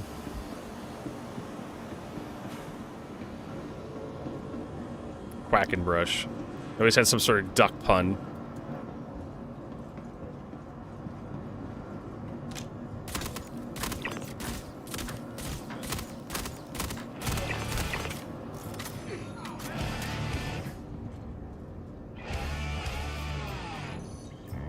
I think like his adopted daughter's name was like Goslin McQuack. Goslin's like the name of like a newborn duck. It's kind of sad that he doesn't have anything interesting on him. Go through all the effort of killing him. He doesn't even drop like an attachment, an interesting attachment.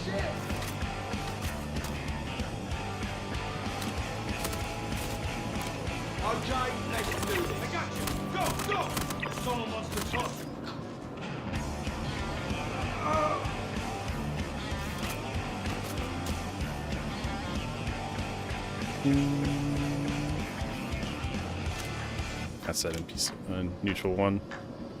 So that worked.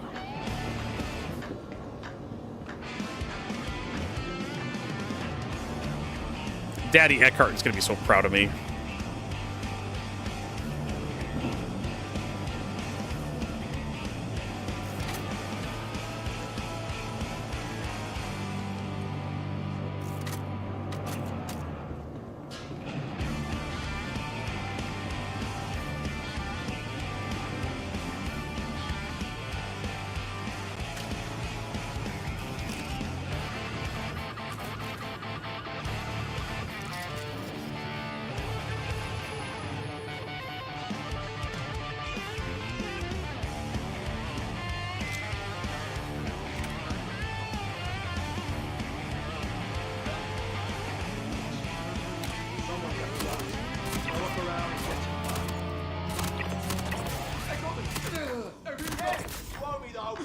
Oh, that guy just threw a grenade.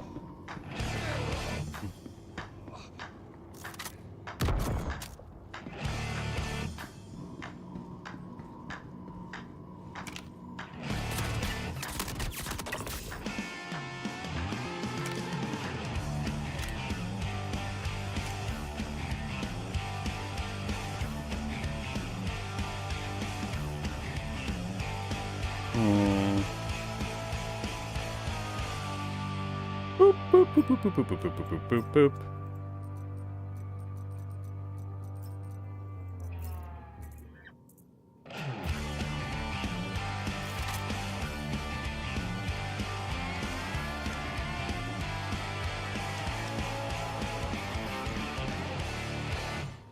It's not repooling. Open up that.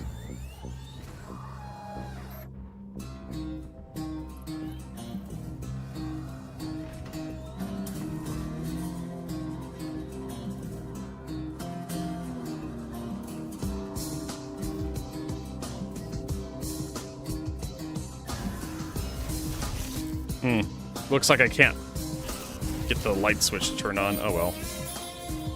Fine. It's okay.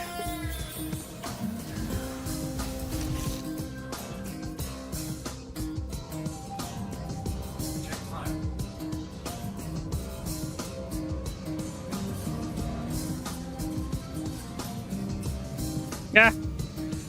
Gyrostab. There we go. Back to our ship.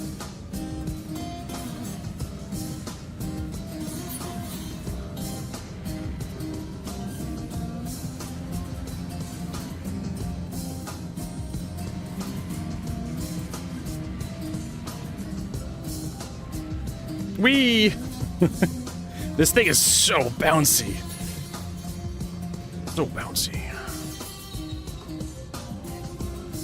I don't even need to, I don't know why I have the headlights on. I don't need them on. I can't turn them off from the turret because the turret has no headlights.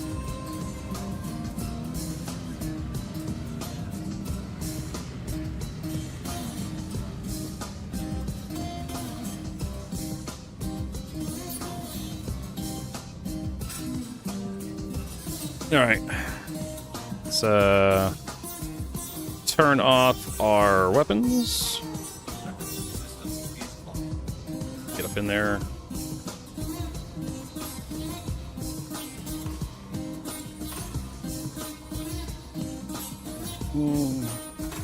Why this thing could, like, yeah. Ugh. You gotta be careful about how we drive this thing.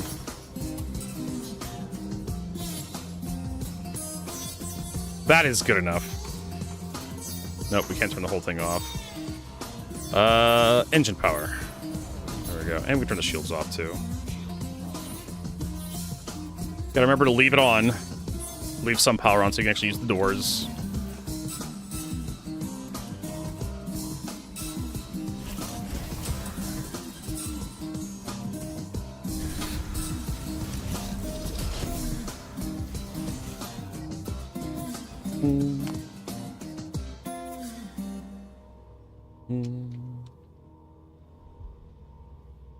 Oof.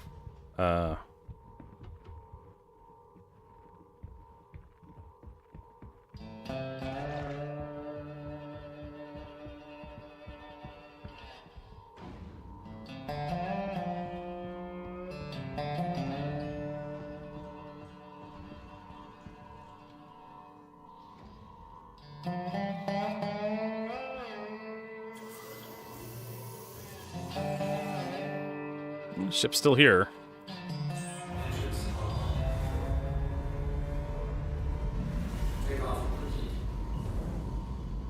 A Western song, yep. Alright. Nav mode. I don't know how to get directly to Jumptown, but I should probably drop off all the crap we're holding into Seraphim. But assuming unverified missions, pick up and drop off.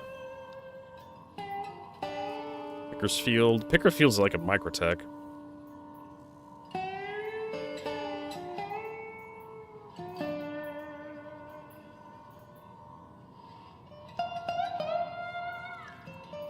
Piece of spaceport. Destination address. Raptura Path 2. I don't even know if those work. Those may work. I'm no longer the fastest gun anymore. I used to be pretty quick back in my day. Not anymore.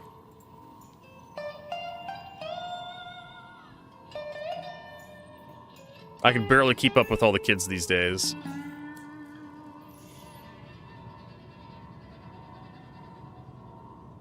Their Call of Duties and whatnot, their Fortnites.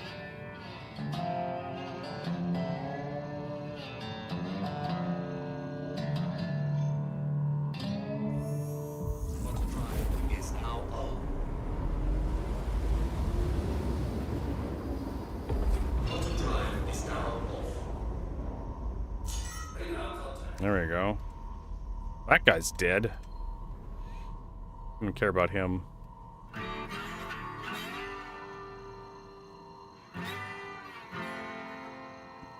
Crawl of duty.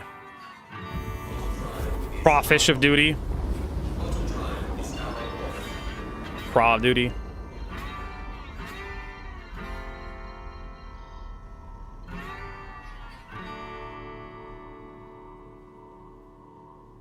Alright, since we don't have anything, we don't really need to land. We can just go by the exterior pads here.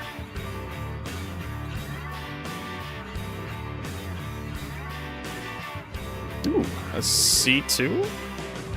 Could be a C2 or M2. I can't really tell based on the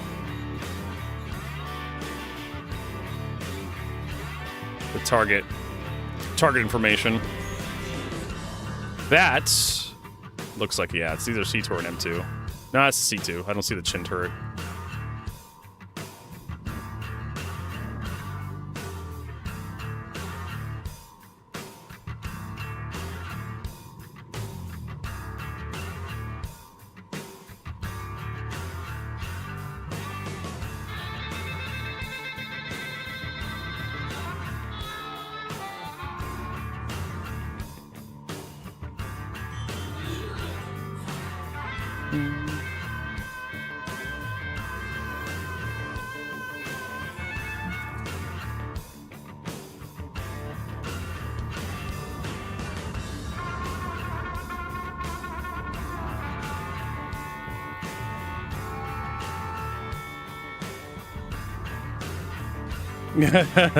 They hate on the Call of Duty. You gotta have that fiber. Especially as you get older.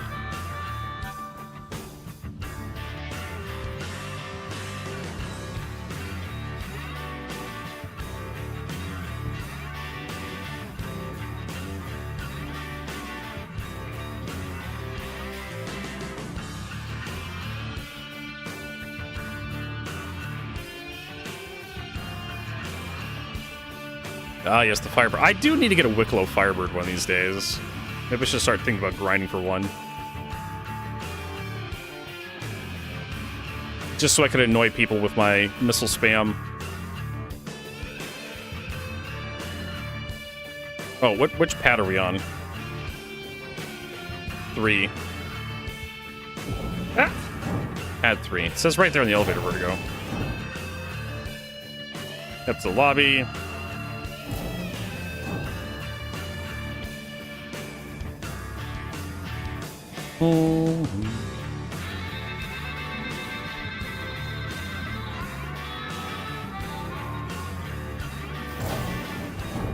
Drop all this stuff off.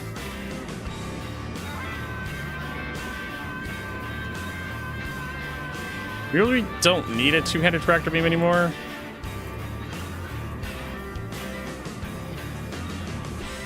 We probably want to keep Finley. Just in case. You know, a nice little plushie.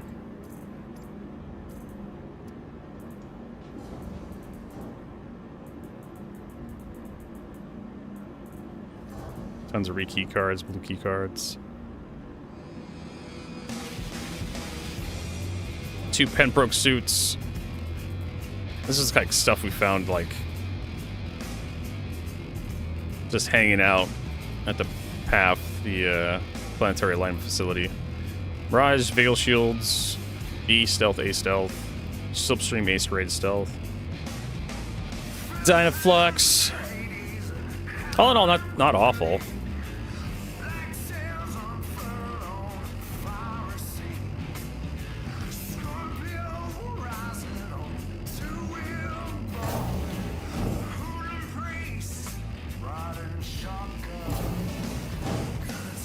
All right.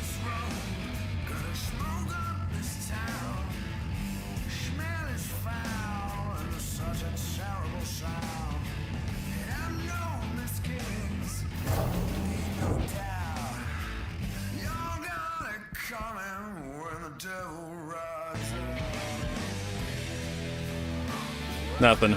It's been locked. Hey, 85X. This has been out here for a while. It's all jacked up. Cool little shuttlecraft 85.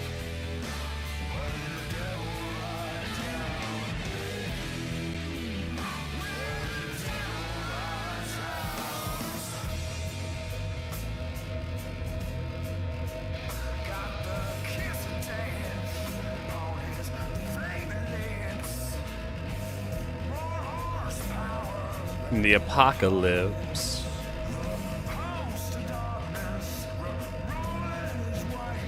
That's right. Whee! That airlock is so goofy.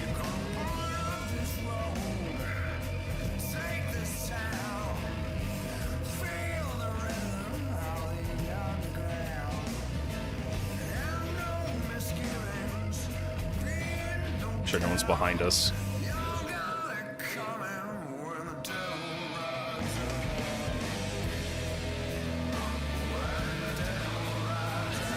All right. Trying to remember, there was like a verse guide or something. I have no idea what this is for.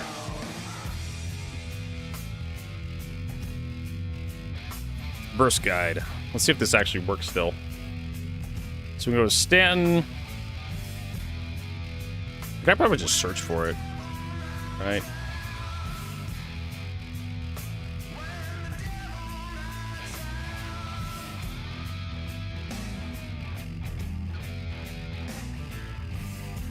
Designation, drug farm.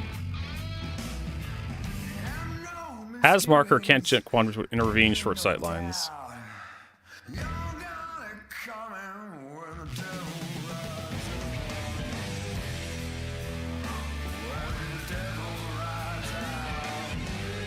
So TF, TPF. Okay.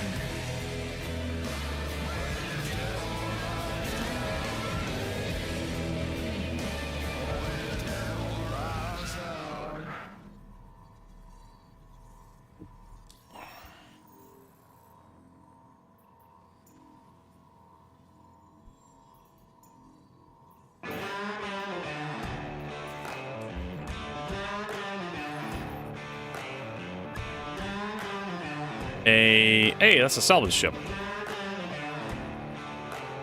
One of those salvations.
I am muted. Thank you for letting me know, Boybo. I blew my nose, but I forgot to unmute the mic.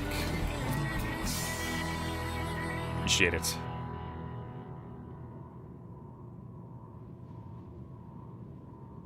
Home 3 is going to be 253. So we're close, but we're going to be closer to the ground here in a little bit. New and waste management should be 205, so we're close. Probably a little too close right now. Okay. Then... let's see. NT... 16... should be 228, so we need to be further away from that.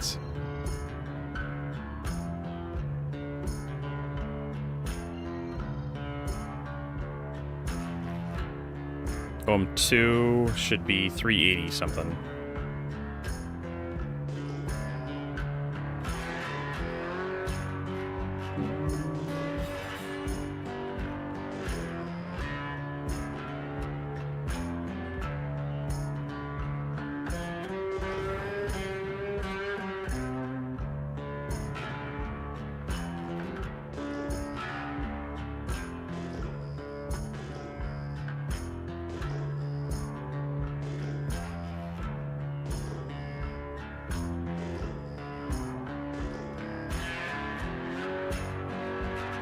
$383.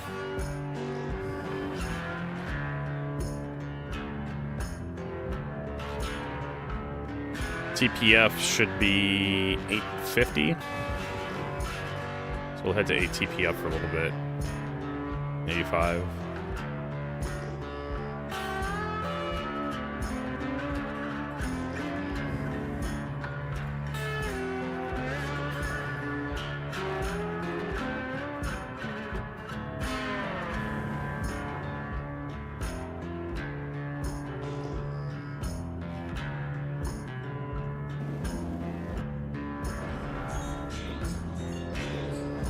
Okay, so we should be close.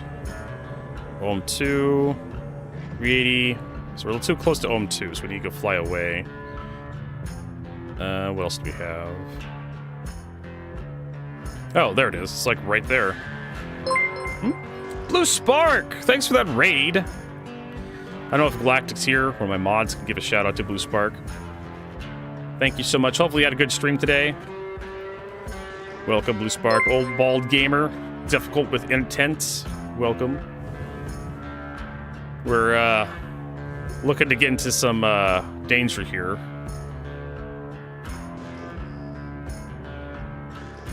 So this, in theory, should be jump down right here. Hey, thanks for that follow. Haggard Tech and Old Bald Gamer 86. Let's drop into combat mode. So far, no radar locks. There is stuff here. I see the headlights, so there are vehicles here.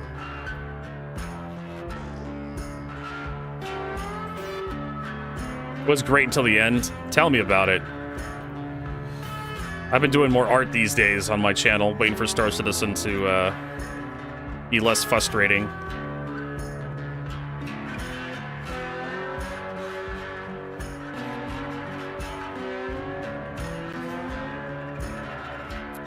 I don't see anything here to indicate that I'm in danger. That could change rapidly. So they've added new attachments. So you're probably all wondering why the hell I'm here. They've added new FPS attachments, and there's only a few places you can get them, apparently. And Jump Town's one of those places. Now a viewer got me with an Alt F4. Ah! Ah, the good old Alt F4. Yeah, you gotta watch out for that advanced third-person camera. Just hold Alt F4 Vertigo for an extra menu.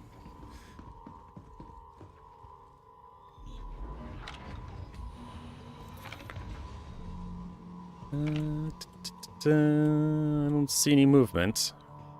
Doesn't mean it's not there.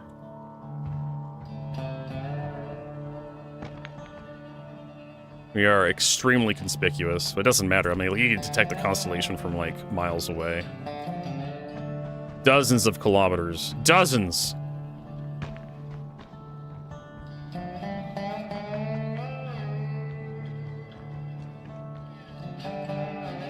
gotta find stuff here. Yeah, Alt F4. I mean, it sucks when it hits you, like, when you're actually trying to do something, and you're like, ah, shit, I was trying to do something today, you son of a bitch.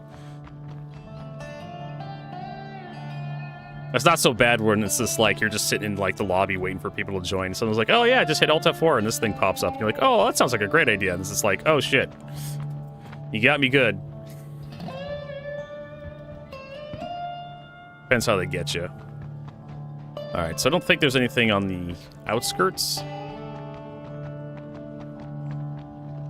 Yeah. I think it's one of the, it's a hazing ritual, right? It's just one of those things that everybody has to, like, every PC gamer has to get hit with, like, once. Like, you get hit with it, right? And it's just like, oh, it'll never happen again. I did that to myself recently.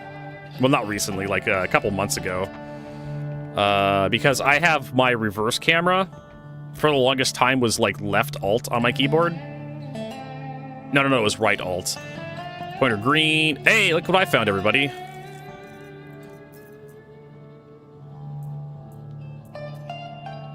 Oh, and I got a TS53 Barista, whatever the hell that is. We'll take it. It's one of the new attachments. Like the right alt, because I use the right side of my keyboard because I'm left-handed right for now. And so I would press right alt to go into a rear view camera, and then one day I did that and I was like, oh, I'm gonna go into like third person while I'm backing up. So I'm holding down the the semicolon, because like I said, I'm on the right side of my keyboard. So I was holding down right alt semicolon, and I'm like, oh, I'm gonna go into third person so I can line this back up a little bit better, right? And I immediately at my desktop, I'm just like, I'm a fucking moron.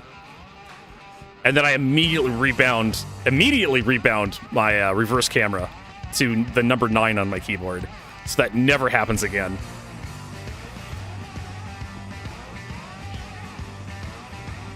I'm just like, I can totally see myself doing that again. Alright. I mean, honestly, we have enough right now just to leave. The railgun itself is actually a nice find.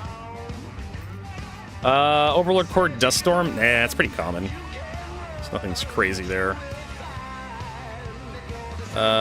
Stoic Suppressor, that's one of the new suppressors. Arrowhead, don't give a shit. Field Light Flashlight, that's a crappy flashlight. Scalpel Sniper Rifle, don't give a shit. We can look at the stats later of the stuff we pick up. I want to be kind of efficient exploring this place. We're gonna have to go inside at some point.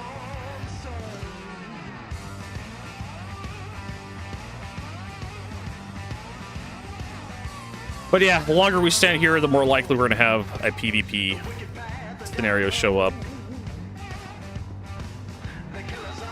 And what else? Yeah. So there was that. Oh, and the grenade button too. There's been a couple times I've rebound stuff pretty quickly. The default grenade key was G for the longest time, and the default use key was F. And if you all look on your keyboard, you'll notice that the F and the G key are like right next to each other. And so it was very common, very early on in Star Citizen, to throw grenades at stuff you wanted to use. So like hacking control points in Arena Commander. You'd throw a grenade at the control point instead of hacking it. Oh, let's go inside. And then we'll leave with what we got. Like going to Security Post Karaya in like 2.5, 2.6. Can't remember when exactly they added Security Post Karaya to Star Citizen. I think it was 2.6. Somewhere around 2.0. Kind of looking here. And you go to hack your crime setup, because you didn't need a hacking tool, you just need to go up and press the terminal button. And coincidentally, back in the 2.0 branch, Karaya is where you got grenades. In fact, the only place you can get grenades. Escalator Stabilizer 1. Yeah, that's one of the new stabilizers. It's for a pistol, but we'll get it. Check the stats out. I don't really use size 1 weapons. This is called Jump Town. Overlord's Predator. No, those are fairly common. I think I had a set of those at some point. There is... I can show you the map here when I get done.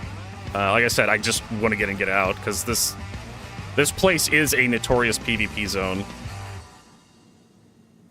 Quartz Energy, Magazine, Black Ops SMG, sure. Why not? Like, will fit. Will fit in my inventory.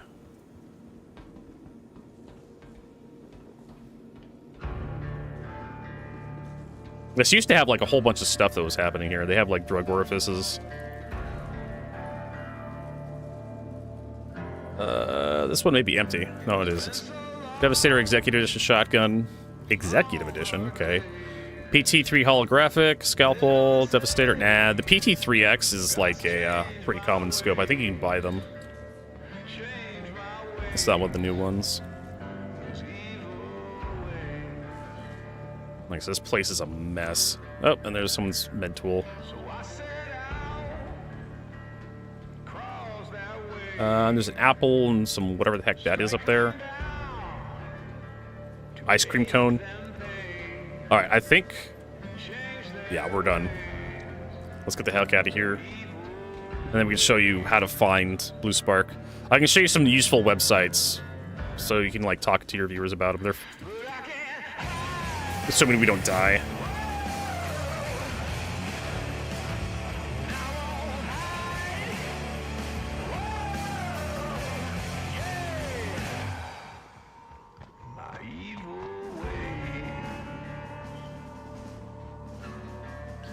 Don't you do this to me.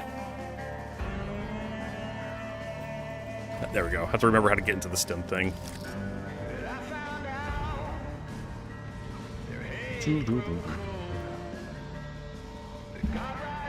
Up we go. And I was going to talk about this, like, yesterday. Kind of explain my temperament when it comes to, like, doing stuff like this when we were at the PAFs. I tend to get kind of short with people because I know anytime you try to like, DayZ, Fortnite, Call of Duty Warzone, Arma, if you're just kind of messing around, not really doing anything important, like, it's not that big of a deal. But anytime you want to go to some place that has, like, a resource that's highly desirable, like DayZ, going to, like, the military base. Oh, there is a Razor here that I just saw. I'm not too threatened by a Razor. But there's a timer.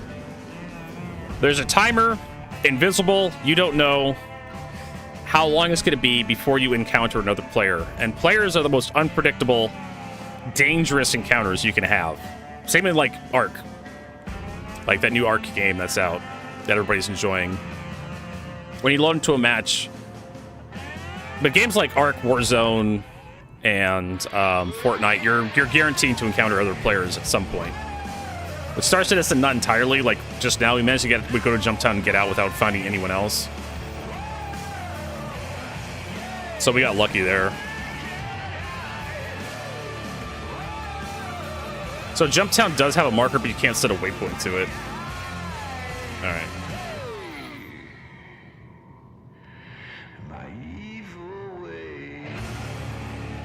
I'll show you a nice little trick here, too, if you didn't know it. So what you can do is you can gauge quantum with your mouse 1, and then mouse 1 again to stop quantum. And now nobody can reach you because you're just in the middle of nowhere. So there's a website called Verse Guide. Great little website. I don't think I have a link for it. I should make one of these days. Verse Guide, if we go to the home here, allows you to search for stuff, or you can just, like, look, if you want to go Pyro 1. Allows you to see surface outposts here. You can also switch to a globe if you want to see everything's relative to each other. All these little white stalks here, these are, like, point of interests. Gives you an idea of what they are. Rustville outpost. We can go to Stanton. Let's go to Crusader. Crusader really doesn't have any interesting points on it. We should go to... How about... We're on Daymar just now. So as you can see, Daymar has all these points. You can kind of mouse over them to see what they are. And there's also a button you can flip that shows you hidden locations. I can't remember where it is.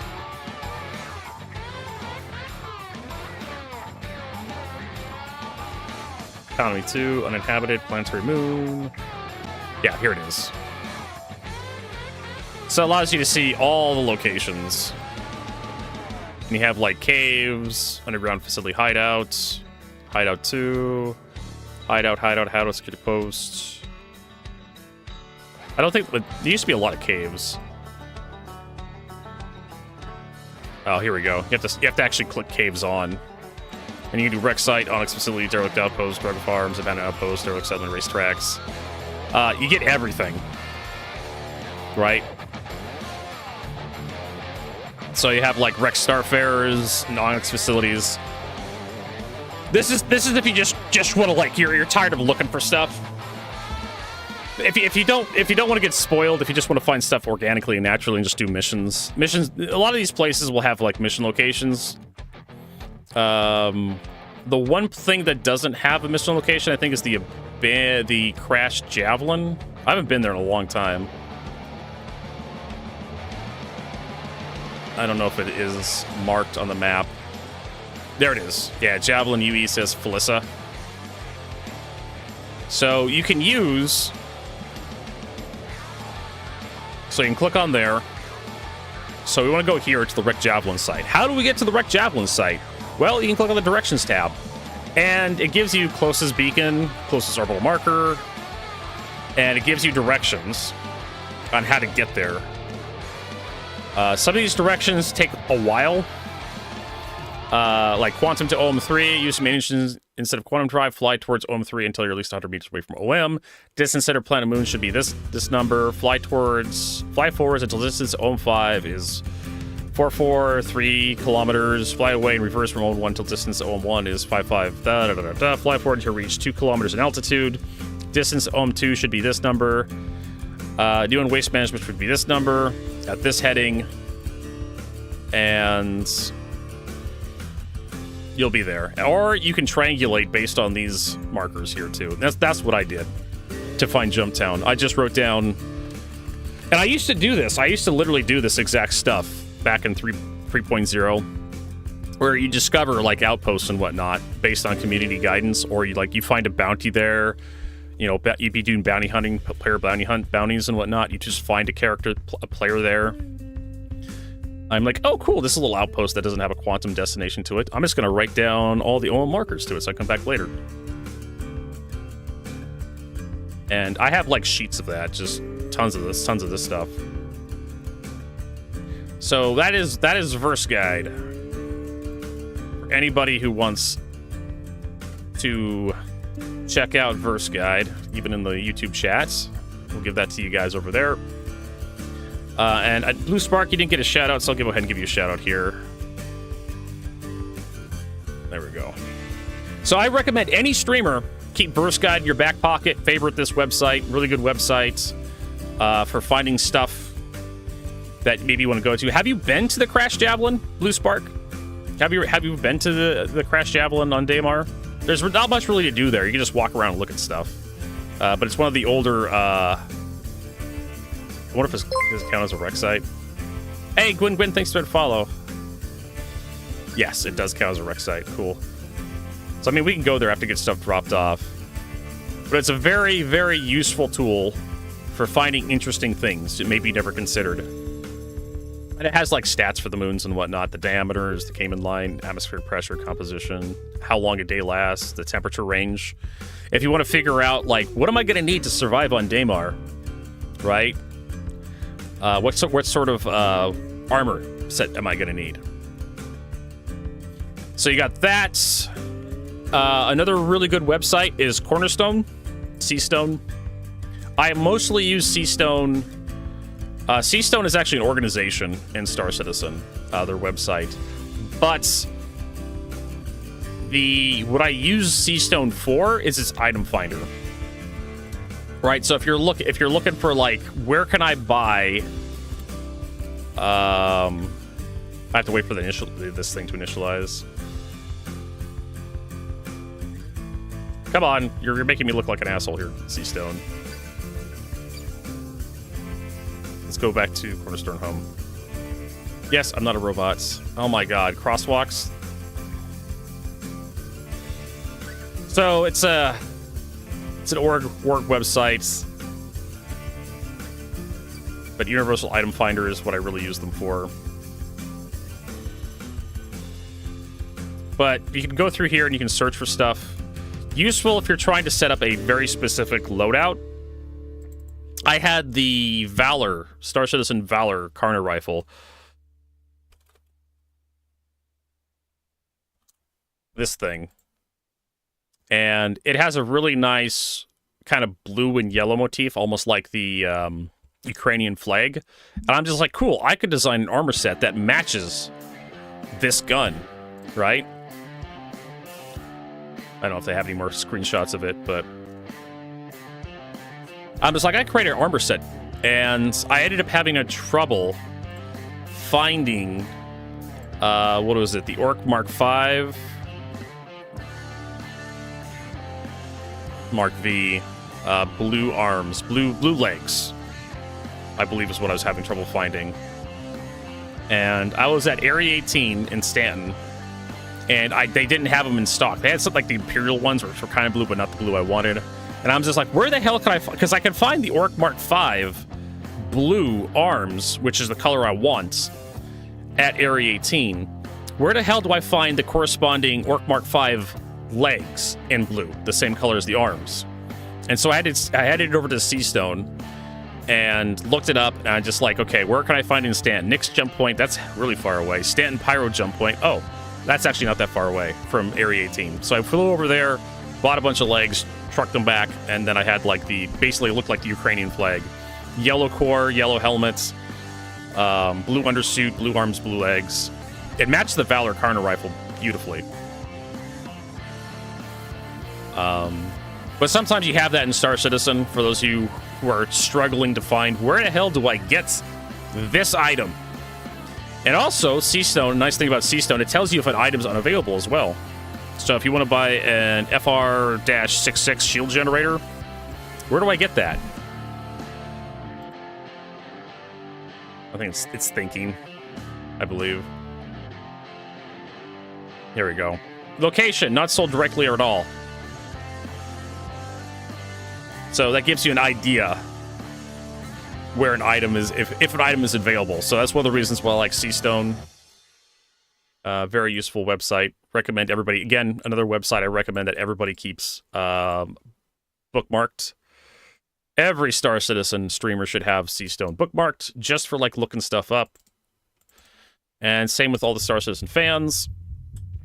Another one, actually two more, is SP Viewer, which is good for building ships. And there's also DPS Calculator Urkel, Urkel.games, for building ships in Star Citizen. I don't like Urkel's UI that much. It kind of annoys me, this scroll thing over here.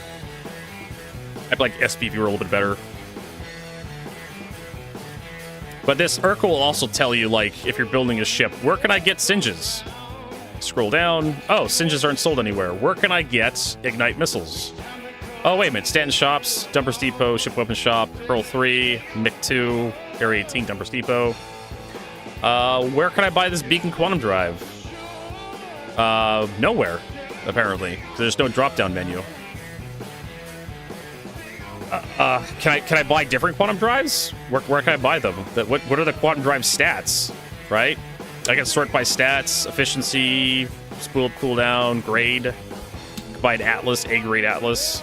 It also tells you whether or not you can buy items here if it's grayed out, like here on the side where this shopping cart doesn't have any color. This is not green. If it's not green, you can't buy it. You can't buy it from an NPC vendor in-game. You have to get it from another player, or you have to be dropped from like a contested zone, executive hangar, the QV stations. Distribution centers also will drop ship equipment from time to time. Or you have to trade with another player to get it. Or you have to find a derelict ship that you can loot some of these things from. Like a VK00. That's a really rare drop. A-rated military quantum drive, hard to find. But sometimes you can find them attached to ships and whatnot. Player ships, if you can access the components. So there you go. DPS calculator, Urkel. I don't think... I need to get, like, a command for that on my, my thing. But I do have Urkel. An Urkel command, chat, and then SP viewer. There we go. Hey, Zap, nice to see you again. Yeah, where do you buy a military grade anything? Neat part is you don't. And this is another thing. Like, this stuff doesn't show up in my, like, combined chat for, like, YouTube. I mean, you can go to UEX and buy stuff off UEX, but the player economy is just absolutely fucked right now. Where is UEX? This place, marketplace trading. For example, waiting to buy specific recombinant 1B each. 1 billion. People are offering $1 billion for recombinant. 3 billion for a irradiated Valkar Fang. 6 million UEC for 10,000 Mobiglass script. Or not Mobiglass, Mercenary Guild script. Waiting to sell Killshot Rifle. 2,000 DCH-5 orbital position comports for 1 billion UEC. That's silly. Like, I don't think anybody has 2,000 of these.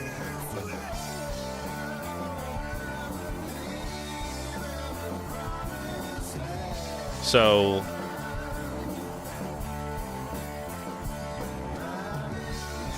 Some of these numbers are a little silly. Just absolutely, yeah. There's been like a lot of exploits. All right, Blue Spark, thanks for coming in. Thanks for the raid. Thanks for thinking of me. Have a good day. Hopefully we'll see you around. And if we don't, have a good one. And have a happy new year. Have a happy new year. All right, we'll drop this stuff off that we got. Believe in the promised land. That's a Firebird, I think. We do need to land because it's about break time anyways. Bunch of good websites to keep your eyes on if you're a Star Citizen fan. Let's go get our call ACC button. What about a happy boob world? A boob year? There you go. My man.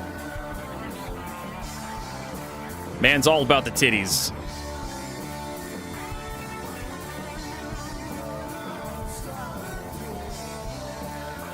Exploiter looking for exploiters, yeah.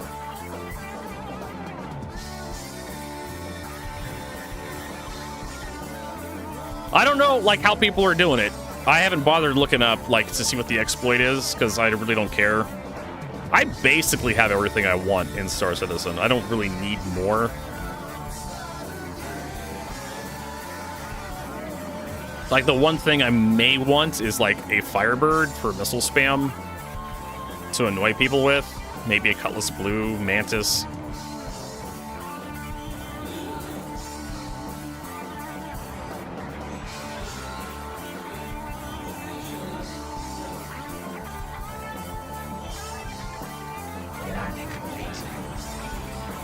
So, I don't know.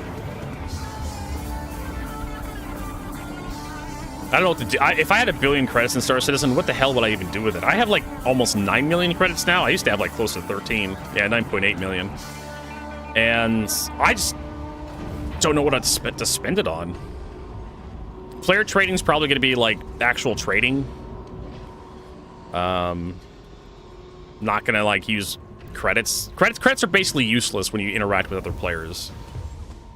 Your best bet is like Wicklow favors, script, council script, Mercenary Guild script, Pearls, Fangs. I value Fangs and Pearls more than anything else, because I don't have a lot of those, and I hate fighting that stupid Valakar worm. Alright, what is that? Is that the railgun? Yes. Put the railgun in there. Boop, boop, boop. That goes in there, that goes in there. Unfortunately, we don't have, like, item descriptions over here, so I'll have to look over here. So, Stoic Suppressor. Manufacturer, armor mod, weapon suppressor, attachment point, barrel, size 1, spread plus 20%, which is may not be a bad thing. Which may not be a super bad thing, because horizontal aim recoil is negative 45%. So your side-to-side recoil gets better. Your vertical aim recoil gets reduced, not by much. 15%. Visual recoil gets reduced, so it shakes your camera less when you're shooting your gun. Recoil time is lower. I'm not quite sure what recoil time is, but I'm assuming it's like the amount of time it takes to recoil or something. Audible range was reduced by 33%. So your spread goes up, but you can manage your spread by like burst firing your gun instead of just like holding the trigger down and just like you can just go 5 rounds at a time. That should help with the spread. So quite honestly, these Stoic suppressors aren't that bad. You just have to control your bloom, how the spread of the gun, which means you just burst fire. So yeah. And then of course we got the orange laser pointer, I don't care. Justified SMG, yeah. So this would go onto like this Justified SMG if I wanted to. And then we have the Escalator Stabilizer 1. Sorry, Escalate Stabilizer 1. Armor mod, Stabilizer, Energy Stabilizer. Aim recoil 50%. Visual recoil plus 50%. Fire rate plus 30%. Damage negative 10%. Additional burst shot plus 1. Huh. So this is like for the Lumen, right? That 50% recoil is nasty. But that fire rate though, that damage. I think they gave it a negative 10% damage because you fire an extra round. Which, the damage modifier and the extra round you probably end up with a net positive, I would imagine. With that extra shot. So I think the Lumen fires 3 shots. This would be perfect for your Lumen SMG. The Gallant doesn't have a size 1 attachment, so Lumen SMG and your Arc Light pistol. That's basically what this is for. I don't know if there's any other burst. Take that back. There is a burst. Another burst weapon in the game. I don't know if it counts. Energy burst weapon, right? There's the Lumen, there's the Arc Light pistol, and there's the Custodian. I don't know if the Custodian's alt fire counts as a burst fire mode. It could. Correct me if I'm wrong, but I believe those are the only 3 burst fires with size 1 barrel attachments on them. Because there's the Gallant, the Aluminum, the Arc Lights, and then there's the Custodian alt fire mode. And I'm trying to think if there's another one that has a burst mode. There's the new silly pistol, the burst fire pistol, the shotgun pistol. I can't remember the name of it. That thing, but that's not an energy weapon. That's a burst fire weapon. So that's 5 I can think of. The Artemis missile launcher. 6 maybe. That fires a burst of missiles. Apocalypse missile launcher, Artemis missile launcher. I'm trying to remember the name of that missile launcher. It's a heavy weapon. And then the 212 Ravager shotgun, which I used to have a burst mode, if I remember correctly. Yeah, I don't know. And then we have the TS-35 Asara 3X telescopic scope. Manufacturer Clausen Wiener. Telescopic scope, attachment point optics, magnification 3X to 3 to. Oh, I thought it was 3.5 when I picked it up. I was just reading the stats like super quickly. But it's 3x to 5.5 magnification. Aim time plus 5%, parallax low, size 2. The TS-35 Basara continues to expand on the high quality of the Basara series by adding enhanced magnification to the sights without compromising on quality. So this would be a good marksman attachment. Marksman rifle. Let's see how bad the scope is. That is quite the zoom enhancement there. Yeah, if you have like an arrowhead, this would be perfect for that arrowhead. Does it have any other stuff on it? It has a rangefinder. And you can set the rangefinder, I believe. Yeah. To 400. So it goes up to 400 meters max. 400 meters shot in Star Citizen is exceptionally optimistic for any weapon. Because, like, we have, like, network problems. Watching people ice skate across the landscape. Unless they're standing still. But there you go. That's what that looks like. It's basically like similar to the Arrowhead scope. Put that back on. This is the scope I prefer. This is like a 2 and a 4x. So you have 2 times zoom there, and you have a 4x zoom there. You can also zero it as well. To 500 meters for this guy. I don't know why this one has a 500 meter zero, but there you go. Alright. And that's why you go to Jump Town. To get these attachments. These are probably of TS-35. Let's see here. TS-35 Basara scope. Let's see what these sell for on UEX. 20 million. Yeah. So this guy offered 20 million for one of these fucking things. I could probably log it and just list it immediately and probably see what it'd sell for. It's up probably 25 million. You'd be surprised the ridiculous amount of money you can sell this stuff for.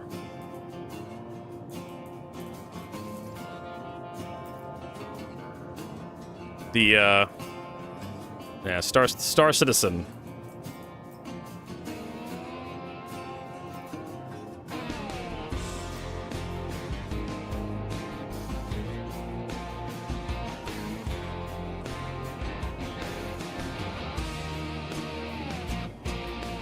If for some reason it has this blue highlight on it. I don't know why. But anyways, it's break time. Time for Vertigo to head out, get a snack. So we'll store that thing. Head back to menu. I think I want to do some practice in Arena Commander because I need to practice with my dual sticks.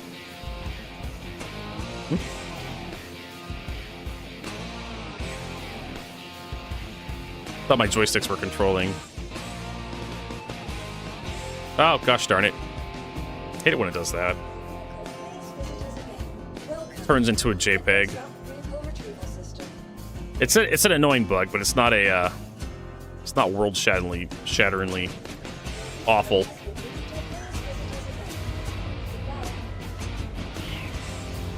So I think that's what we'll do. Take a break, restroom, snack, stretch our legs, come back, do some Arena Commander, maybe work on getting some B-roll for the Clipper video that I need to work on. That I need to get working. Trying to do more YouTube videos for the new year.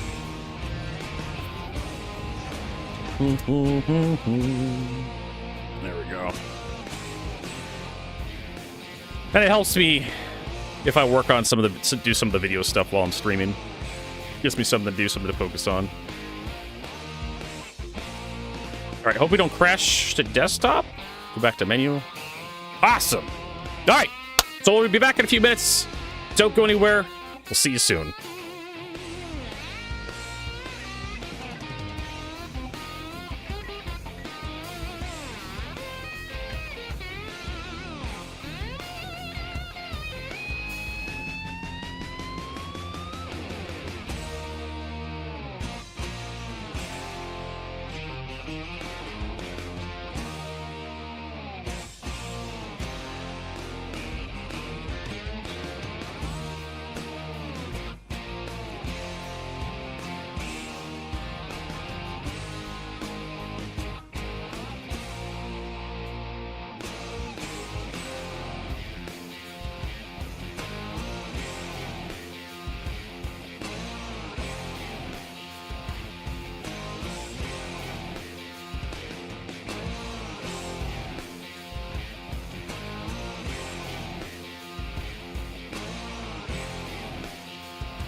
When the devil calls, I'm gonna ride that train.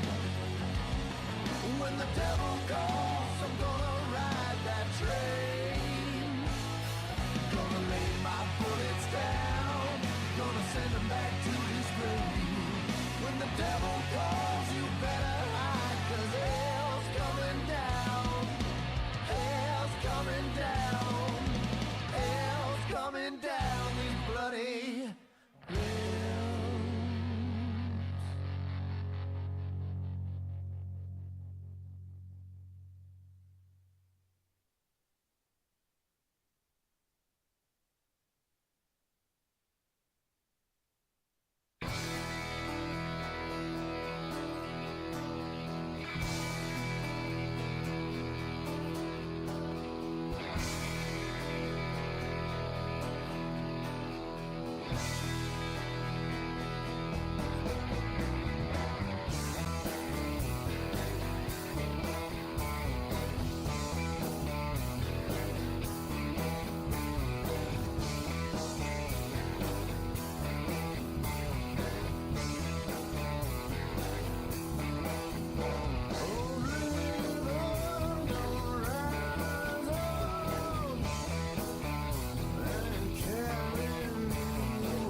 We're back.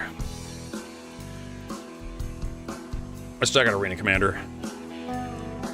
How about some Pirate Swarm? We're using the A Hornets.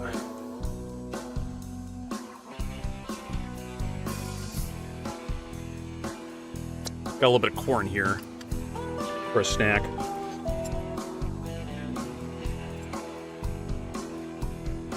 I tried the Mark 1.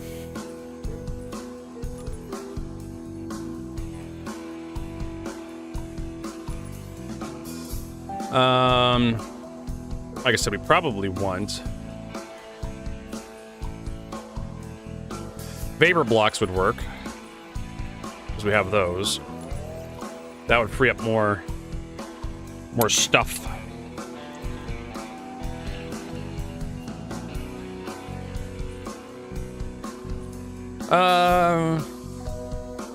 We definitely don't want a Lumicore. So if we're doing a Hornet, Mark 1 Super. I haven't flown the Mark 1 Super in forever, but we have snow blinds. Didn't I change these? Oh, we have vapor blocks.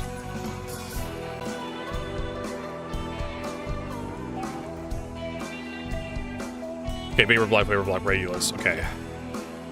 Is there a better...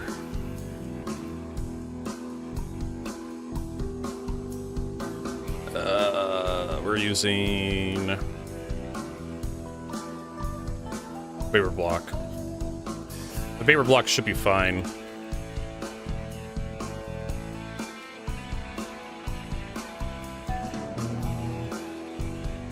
No.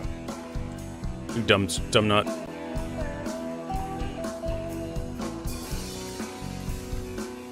There we go. That frees up a bunch of power. And as for shield generators, well, all stops are fine. In terms of, like, hit points.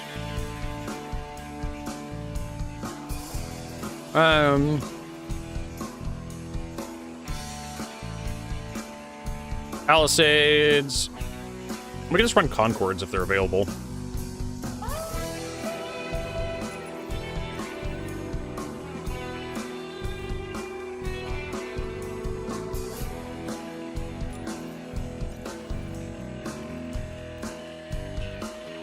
Yeah, so we can run Concords, which are going to be better than that.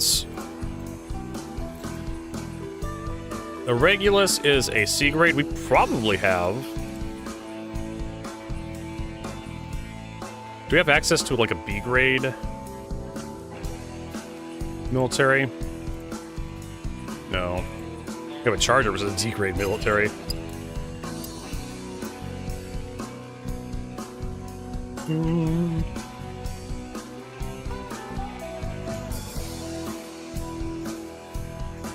Alright, we'll have to, like...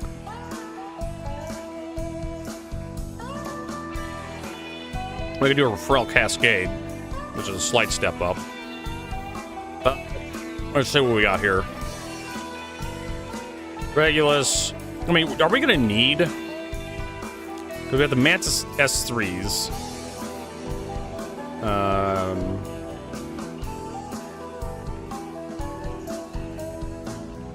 Buzzsaws.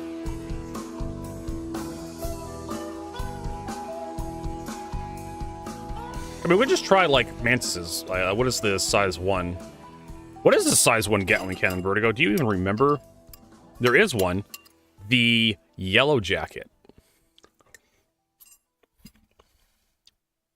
It has been a long time since I've had to give a shit about that name.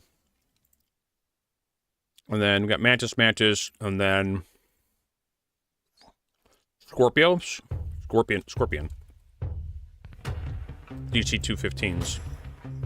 There you go. Could we? Do we? I mean, we could put a stealth power plant on this thing. Oops. Should be a Slipstream. Which, I mean...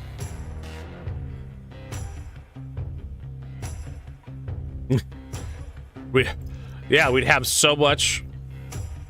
We've saved so much power. What is our emissions at on this thing? Calculator here. 2,500 versus 7,700. So our cross section would be the only thing that people would be able to detect us from far away.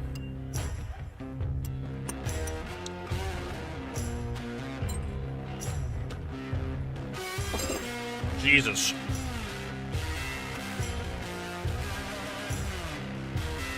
Oh, we need to get the Concorde here as well. There we go. Vapor blocks. Yeah, slipstream power plant. The problem is like the slipstream has almost no hit points, so once your armor goes down, you're pretty much fucked. So you probably want a JS 300. You don't even need that much. Like, so you could rent it. Wait a minute, I do have a slipstream. Right here. Yeah, but the slipstream doesn't have a lot of hit points. It's like 100-something hit points. You die super fast. Where is it? Raid. Health is, yeah, 220. Versus, like, with JS 300, which is 305, 350. Actually, that's not much of a difference. Alright, let's do that.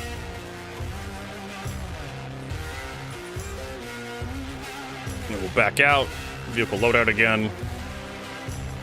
Favorite blocks upstream. And then do we have the ballistic? And we can actually do ballistics too. Do we have the? Oh, we have the sawbuck. Okay, we have the Tarantula Mark II and the 3. No, the Mark II Tarantulas here. And those actually have a pretty good velocity as well. And the Mark III Tarantulas. We'll do. It's Mark II, let's do Mark III. Just making sure the loadout's being saved. And I don't think there's a Tarantula Mark I, to my knowledge.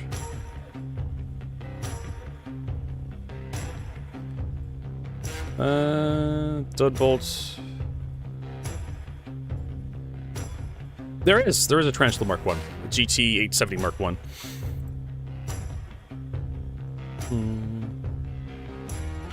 Why don't we just go with like the yellow jacket build? Because that'll be funny. But we'll have to rent it for the size 2 marks, the size 2 mounts. We'll have to rent something. We'll do back out. Vehicle loadout. Alright, tarantulas, no. We're going to do scorpions. Hopefully this doesn't crash my game. These marks are missiles.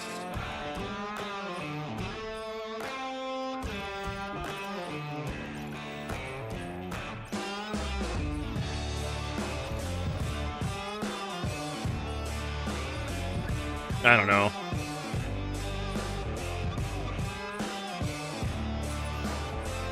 Oh, I do have the Dominator missiles.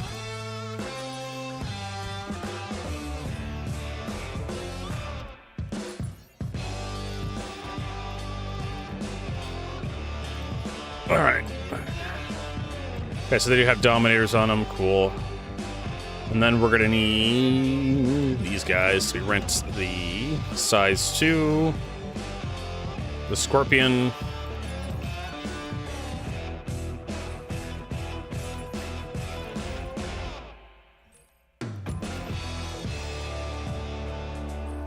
Equip.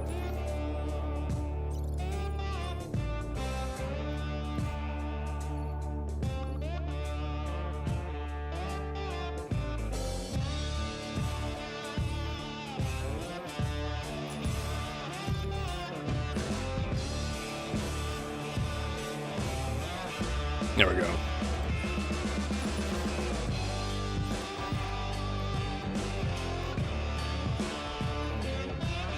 Alright, so we got this Gatling, got a Gatling there, 2 Gatlings there. I feel like we're missing a Gatling. No, we got 2 of them here. 2 of them there, 2 of them there. Okay, cool. Ready to go.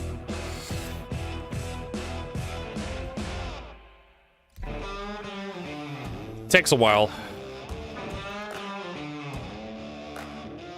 Oof, that's warm.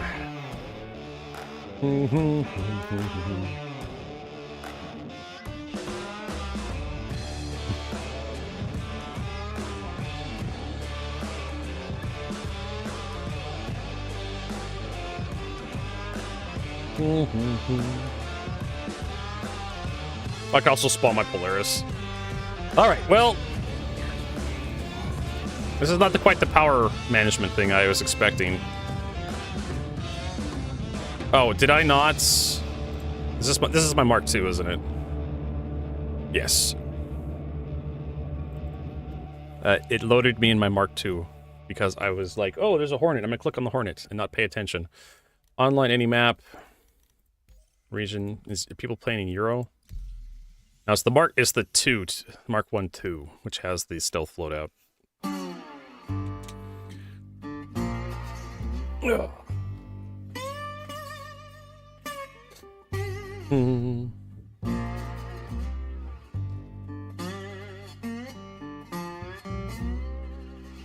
So combats. Super Hornet, I think it's this one. Yeah. Deploy.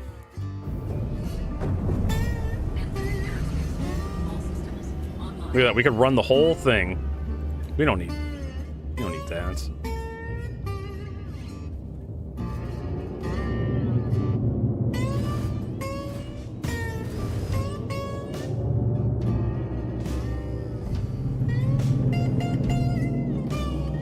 Oh, there's actually someone in here. Who is that?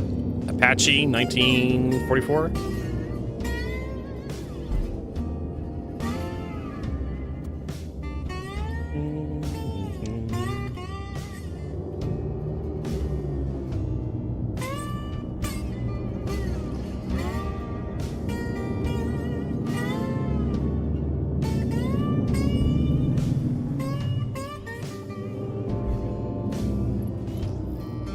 Alright, looks like we're starting.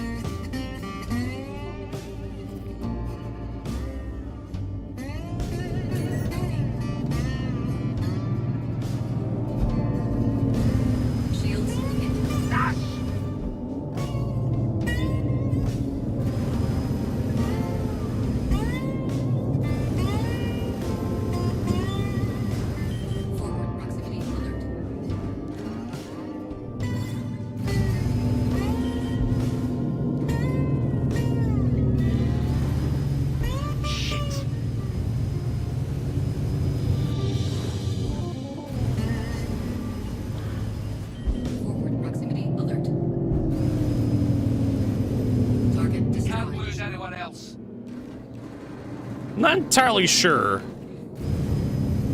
Ow, that hurts. Not entirely sure about the Gatling loadout.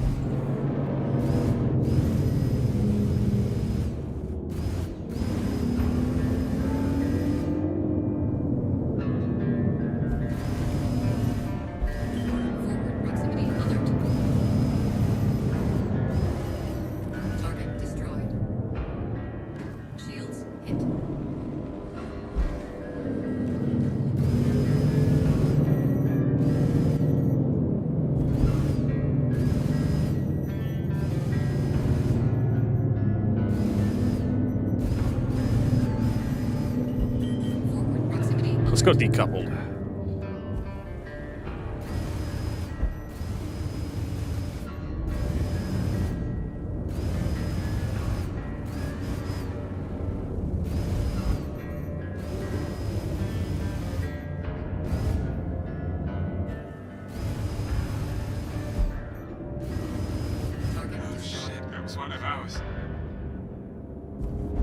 Where's this guy? Get off my dick, bro.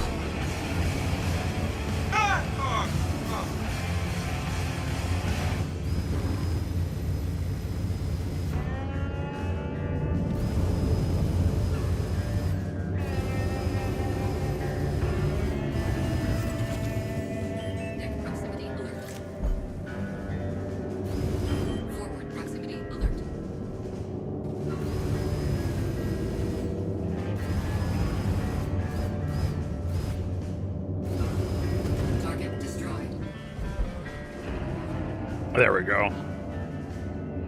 Do I have my Dominator missiles? I do. Oh shit. Can you run into that structure for me? Little help over here.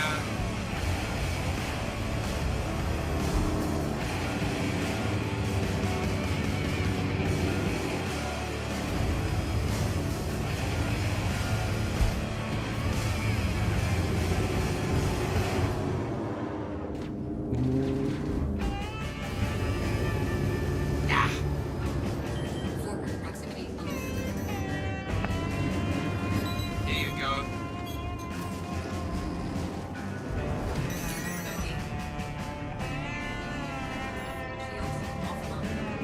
I need to recharge.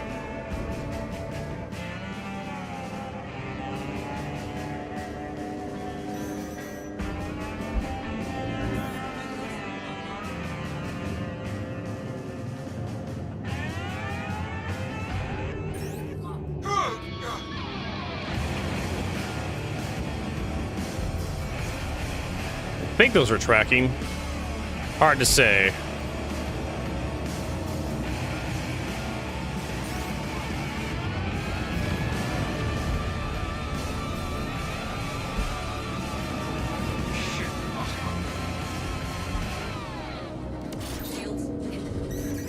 Have fun with that.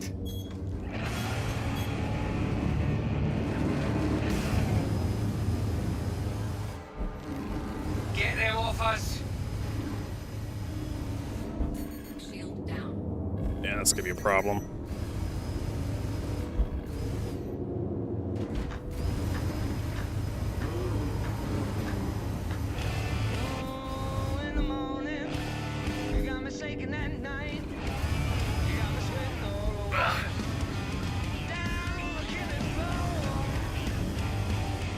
I'm not particularly impressed with the mantises and whatnot.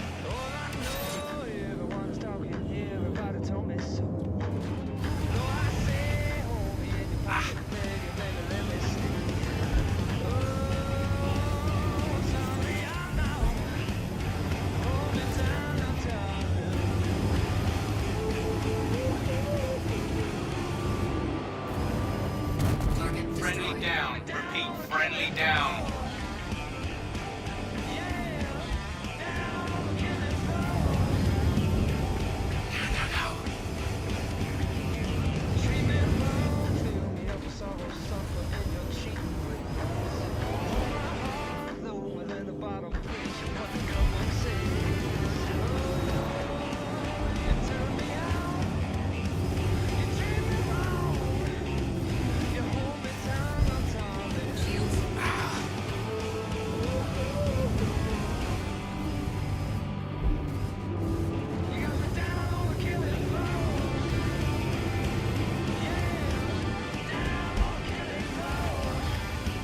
Yeah, we're dead here.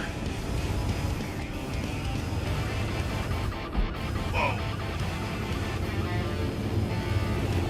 Holy shit, that was one of our ships. What do you think the best fighter is currently? Gladius, Arrow?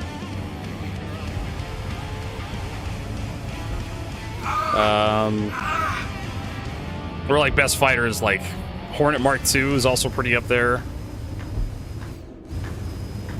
Depends on what you want to do.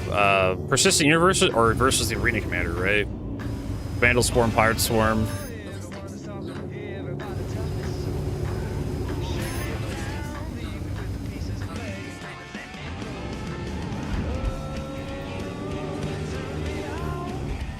Wow.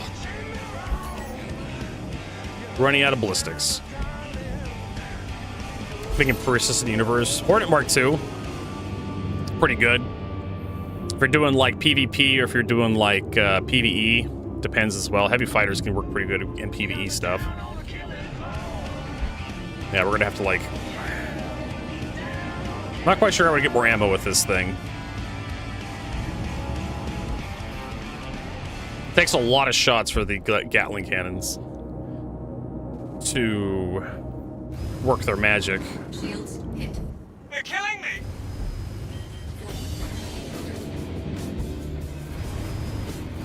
The lightning can be pretty good if you're just doing PvE stuff. The lightning gets... People fly circles around the lightning with like a arrow or gladius, so in PvP it's not that great. But it also depends on what kind of PvP you're doing. Like, for example, at Hathor the other day, we were fighting like a very weird collection of ships. And a lightning wouldn't have been terrible in that scenario.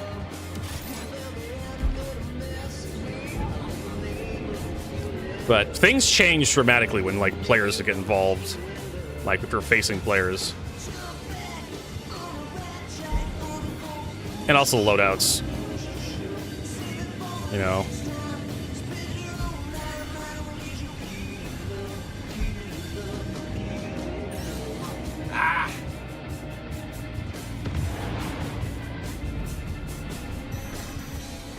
Got something for you.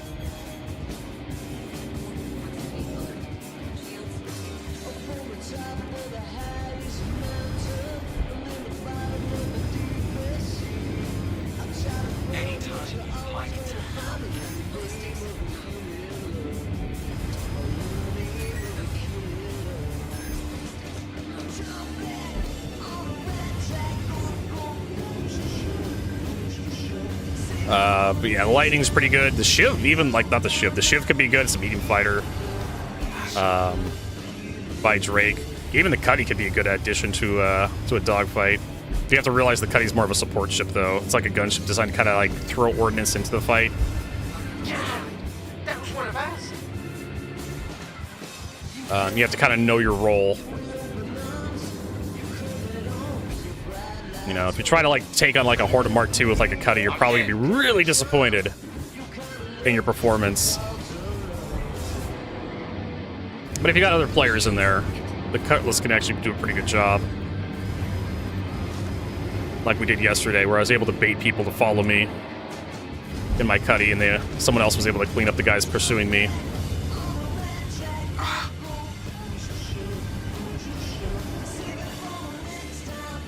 But yeah, the Mark II Hornet's pretty much like the gold standard in the persistent universe. It's as for like dogfighting. But if you want to do like PvP, Gladius is pretty good. If you can swing the mobility. There we go. I knew that was going to happen at some point, and we're pretty much out of the fight. This is why you don't want to take completely ballistic loadout.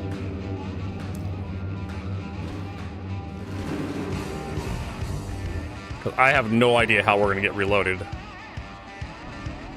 Probably, like, wait for this guy to kill somebody, because I'm out of missiles. I'm out of ballistics. So, yeah. A lot of the starter fighter ships are terrible. They usually rely, like, heavily on missiles. Like the Aurora LN. Or, like, the 135A.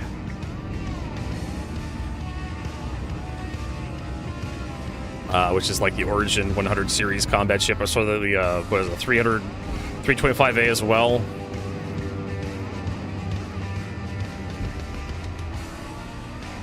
They tend to heavily rely on ordnance. Ordnance is really expensive to use in combat.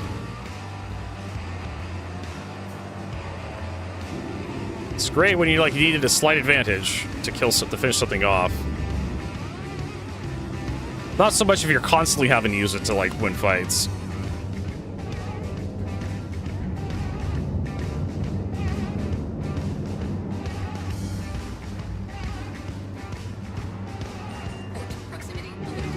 Yeah, I probably should... Hindsight 2020, right? Probably should have... We could try the ballistic cannons next, see if they work a little bit better. Yeah, this guy's constantly jousting his target, getting very little hits on target.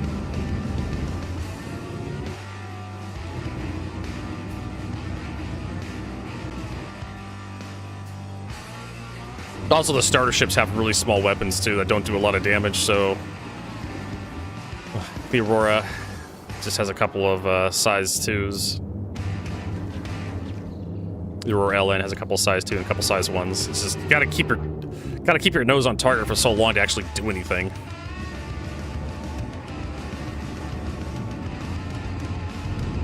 That's what this Mustang is having problems with. He's getting hits occasionally. Hey, Jonelle. I can easily size whatever you want. You know, 6 inches if you want.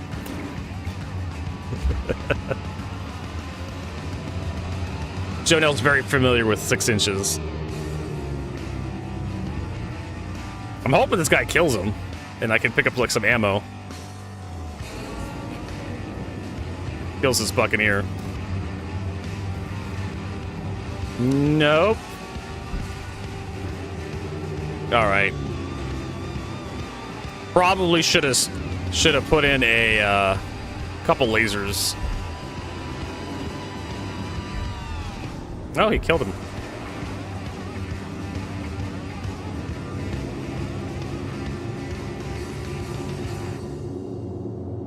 Cool. He didn't drop any ammo though, unfortunately. He dropped fuel. Dropped a repair. Doesn't help me at all.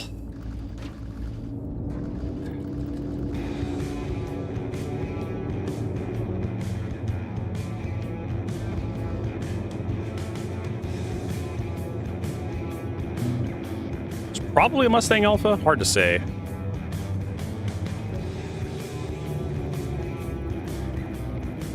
No, that is not an LN. Fuck off, scanner. It's a Mustang.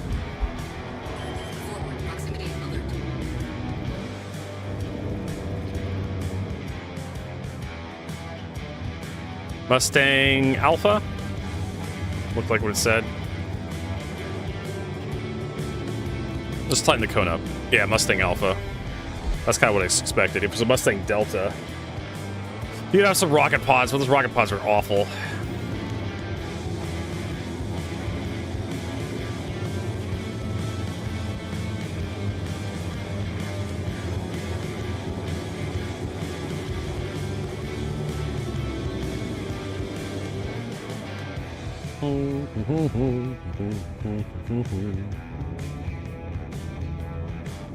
Dun, dun, dun, dun.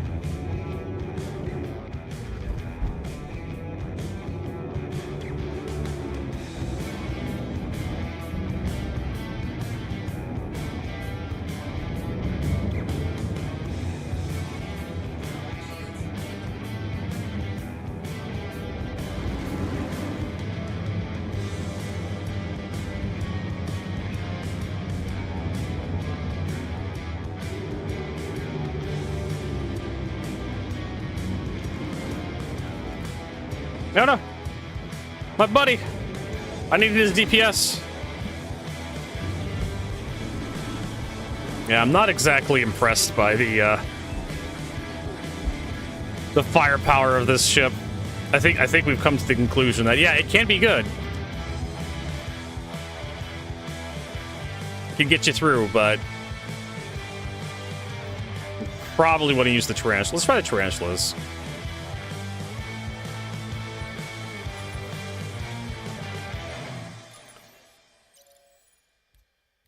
Loadouts. Don't know if the tarantulas have more ammo. If you have the tarantula Mark IIIs.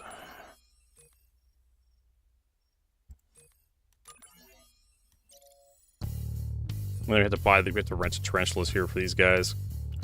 You're probably wondering why I'm constantly backing out of the loadout manager, because I'm worried that stuff isn't sticking. Like, my settings aren't sticking. Tarantula Mark 1, rent item, confirm rental. And then extend rental.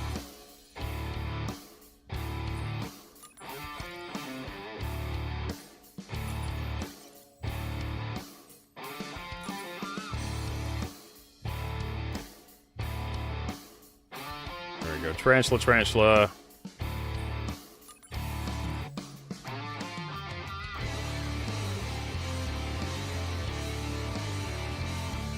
Alright, so we have a bunch of tarantulas, and let's go find a match. Bam, bam, bam.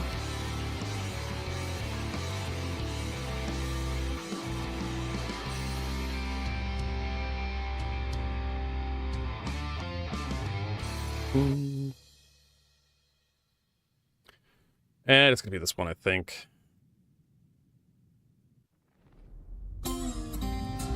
Yep.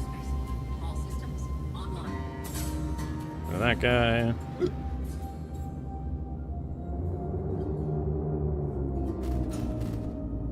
We got a couple hundred rounds.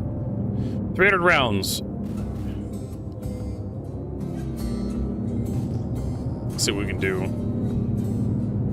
Yeah, there's someone here, though. Oh, is that Yep, Apache.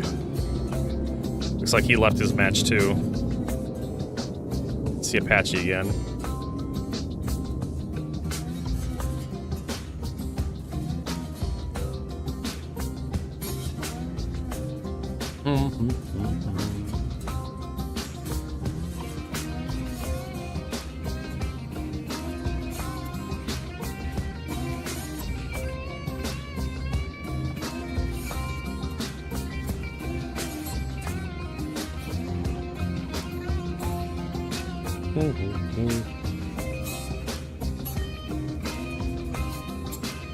Gotta wait for 30 seconds.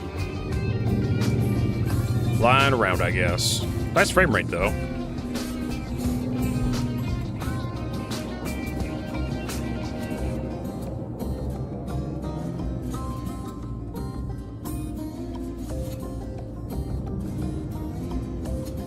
If I was a good enough Star Citizen fan, I'd know which station this is. Almost reminds me of Everest Harbor, but I don't think it is.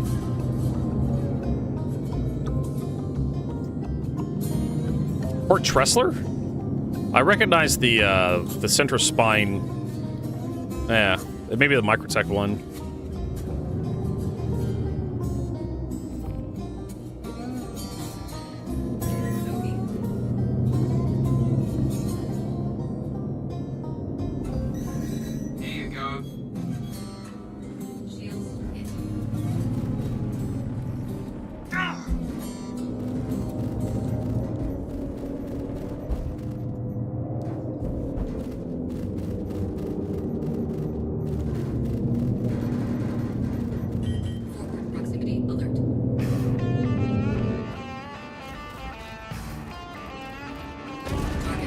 Well, that certainly does a quicker job.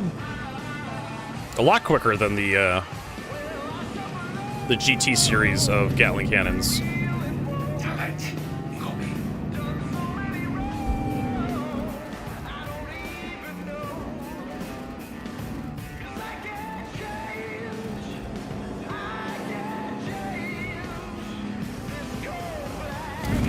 Friendly down. Repeat, friendly down.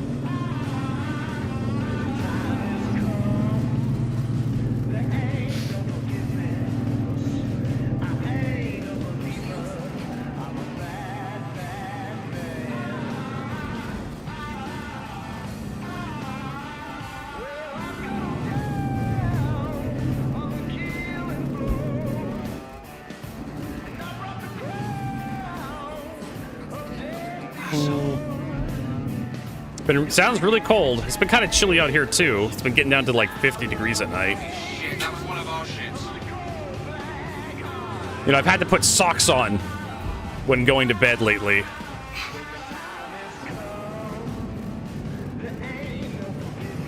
Can you imagine the audacity of Vertigo having to wear pants to bed instead of just streaming? Only when I only wear pants when I'm streaming. Now I have to wear pants to bed? The indignity of it all. I think my guy's gone, too. On hits.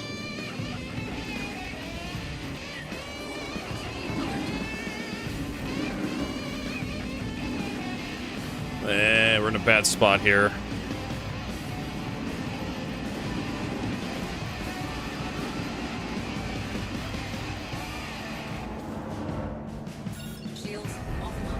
I don't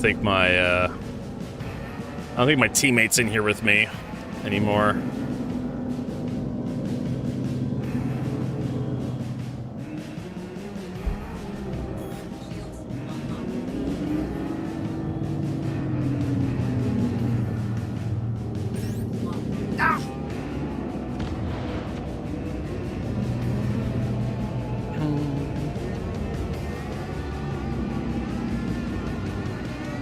Next week it'll be only 5 degrees.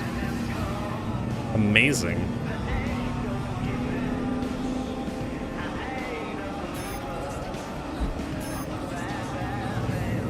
Get them off us. Yeah, I think I just need to like equip an energy weapon with my ballistics. This will have a backup.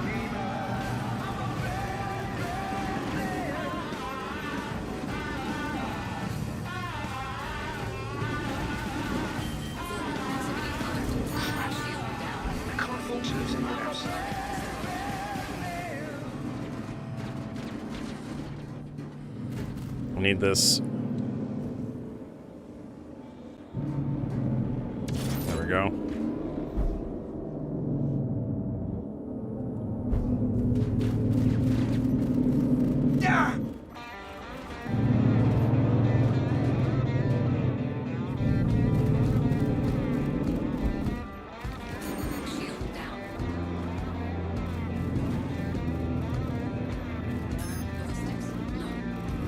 Shit, we lost one of our own.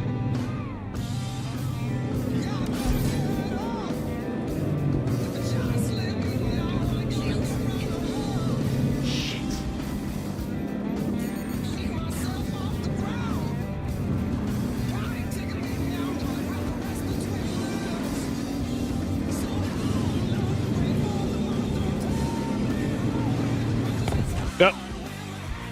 Yeah.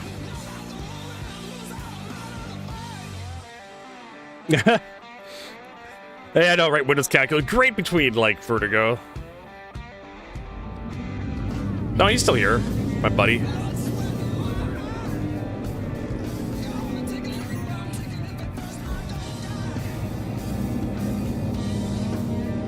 Don't know what the hell this guy's doing. He's being a tourist, I guess.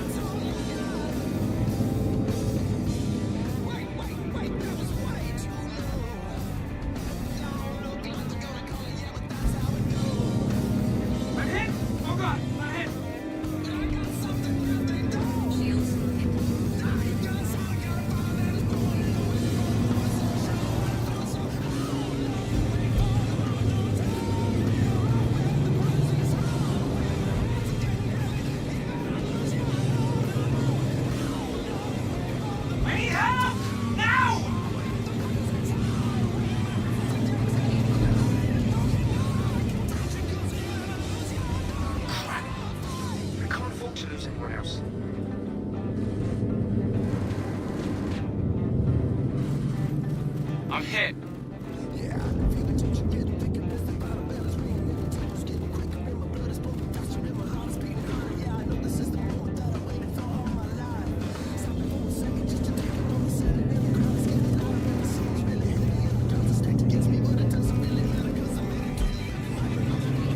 These bastards ain't messing around.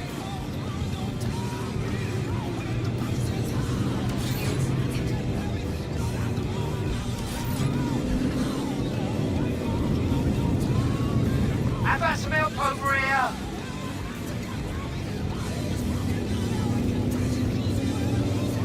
Let's go decoupled. See if we fly a little bit better in decoupled mode. Target destroyed. Looks like we do.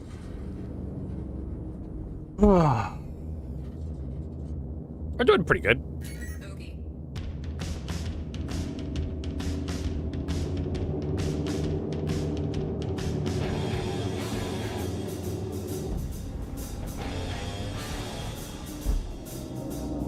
All right, wave 3.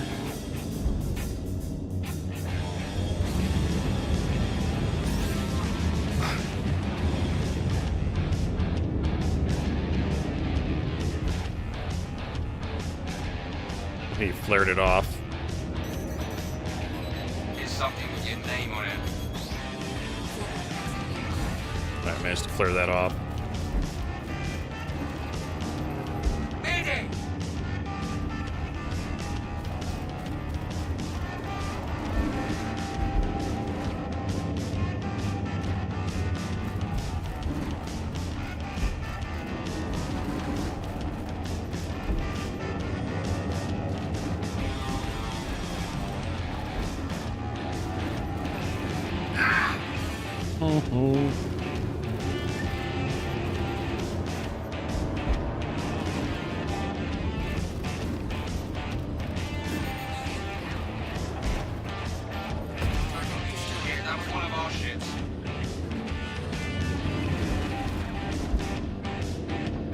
Dun, dun, dun, dun, dun.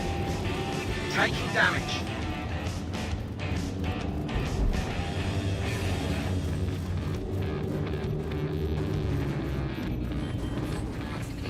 Friendly ship down.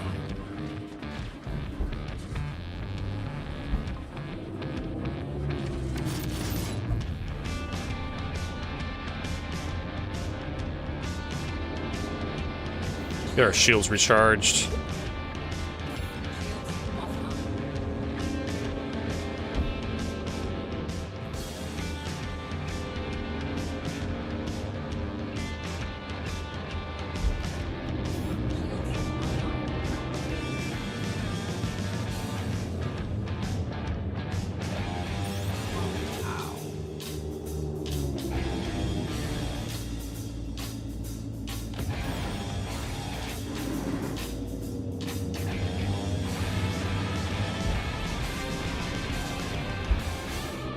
In my opinion, if the missile misses, like the first pass, it should not come back around for another pass.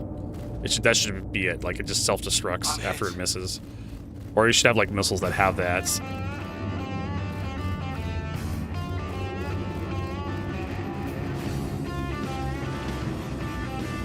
What's one of ours? Yeah, these tarantulas are a little better, in my opinion. All right, we need to find out where the space station is, because that's where we need to be. And I do not know.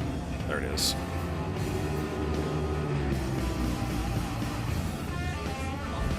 Probably once this name's having a hell of a... There we go. Our Apache guy. Probably having a hell of a time now.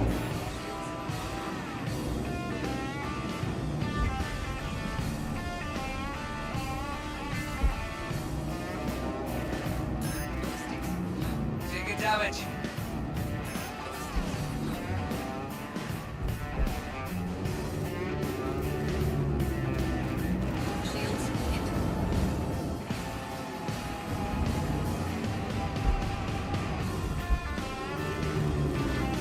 Getting chewed up here.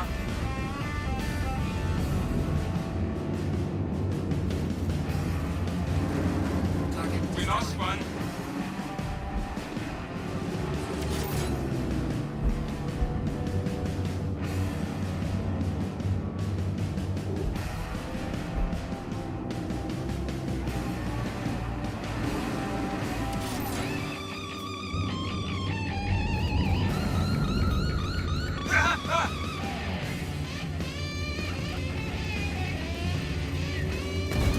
Can't lose anyone else. Ah, there we go. That guy just lined himself up for me. Is that other ammo over there? No, I'm just elucidating.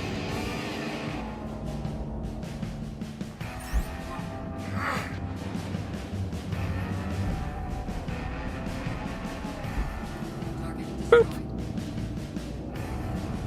There you go. Congratulations. We've moved on.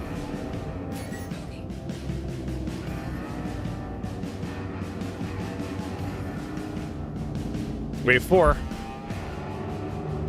What is that? Let's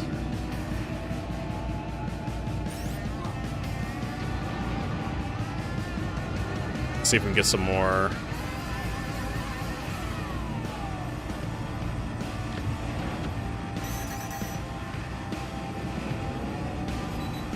Jan, that was one of us.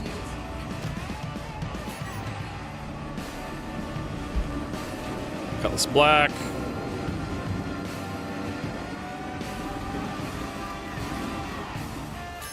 Little help over here.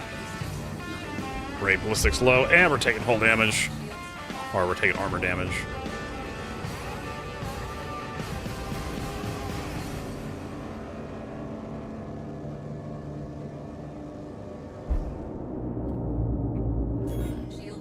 Yeah, mixed loadout. Or at least, maybe the Mark II Hornet could do a better job. I don't know.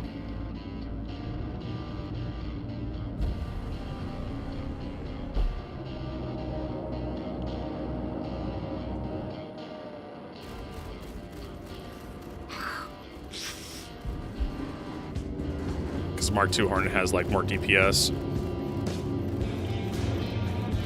We lost one. Repair pod, I guess. Kind of wanted ammo. I don't think we have enough ammo to cut through a cutlass.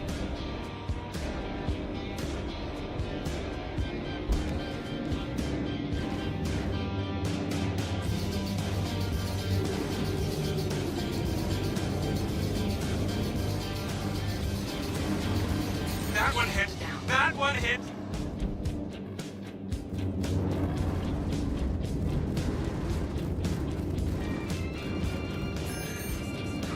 Yep, there it is. Ah, we're done. We're out of ammo again.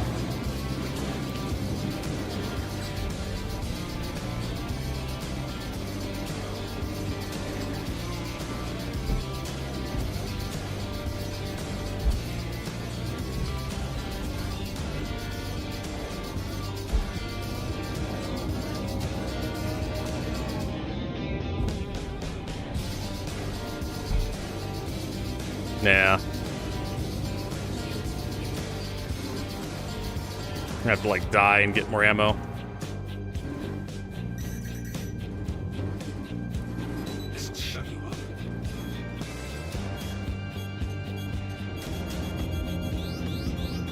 There we go. Hey! Man Pirate Lights 09 or 89. And of course we need to like up our ammo.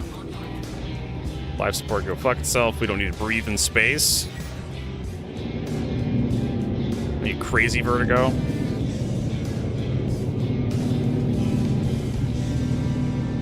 So I'm thinking like ballistic weapons. They're great for like limited dogfights, but against extended fights, you need supplies.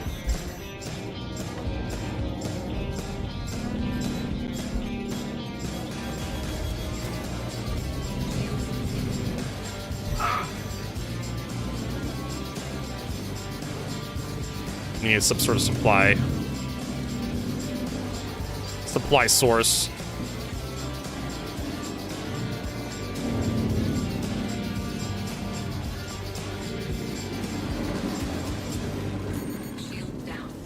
Get these clowns off me!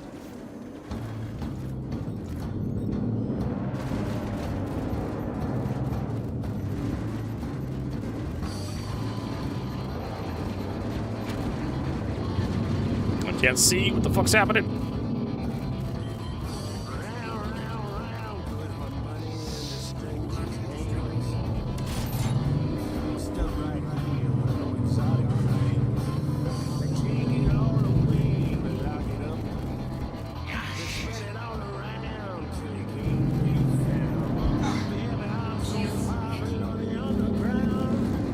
One of these guys will probably drop a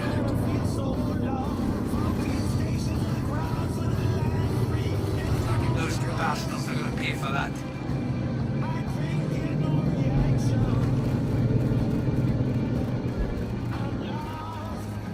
Whoa.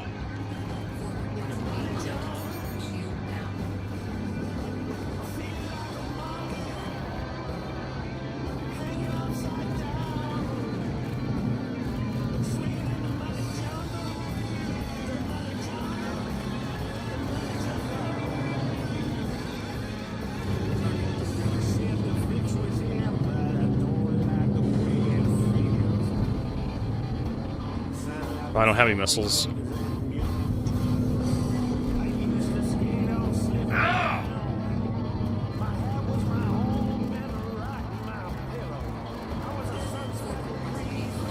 Oh, he's using the Gatling cannons as well.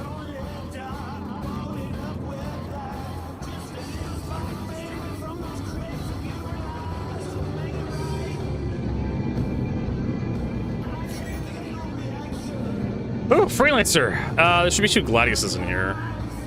Yeah. We're gonna try to run through the station so we don't fly straight at them.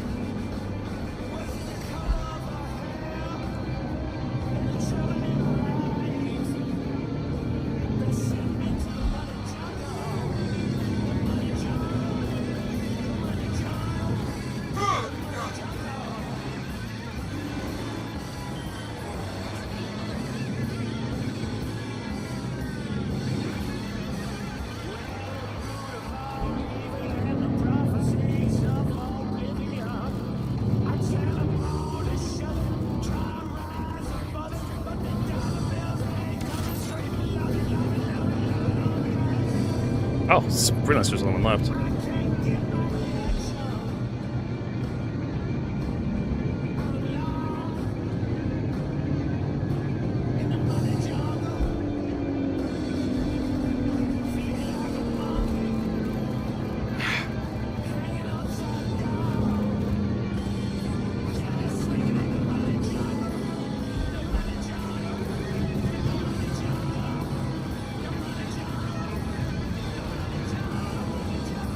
Poor Freelancer. Did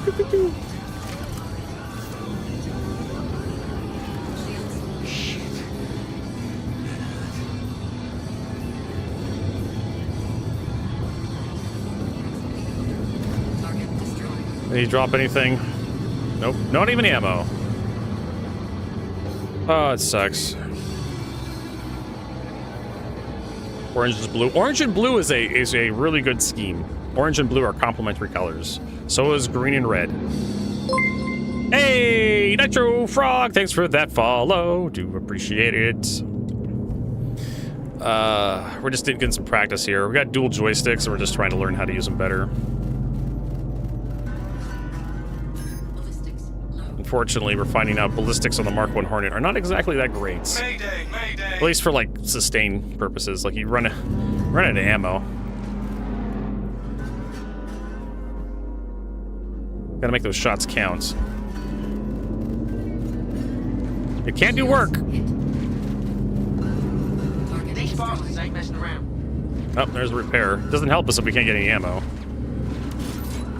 There's a Vanguard. Don't think I have enough ammo to kill the Vanguard. Oh, shit. I probably needed that. We'll see. My buddy's coming over here to help me. Oh, shit! That was close. Oh, we're done. Motherfucker! Lurking, salvaging. Yep. Gotta ram this guy. Turn my... Because we're gonna die. Might as well turn our ship into a bullet. Nah. Maybe our Mustang Alpha friend can kill him.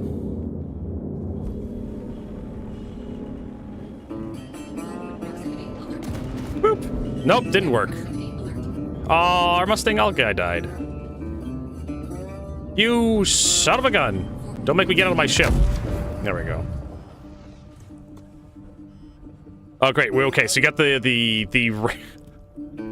ramming bug, which we found yesterday. Yeah, but Nitro Frog, you have an idea for sticks you're gonna get? Verpal, VKB, Thrustmaster, Scitech.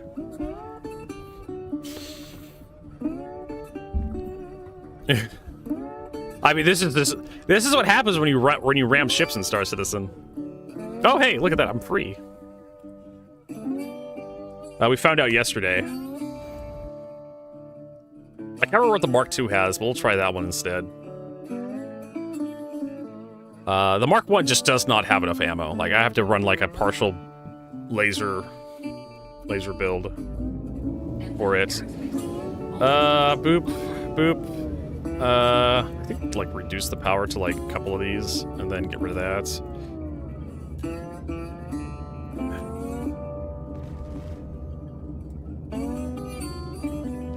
Yeah, so we got Omni Skies and Ballistic, so it's a mix. Oh, that's a Corsair.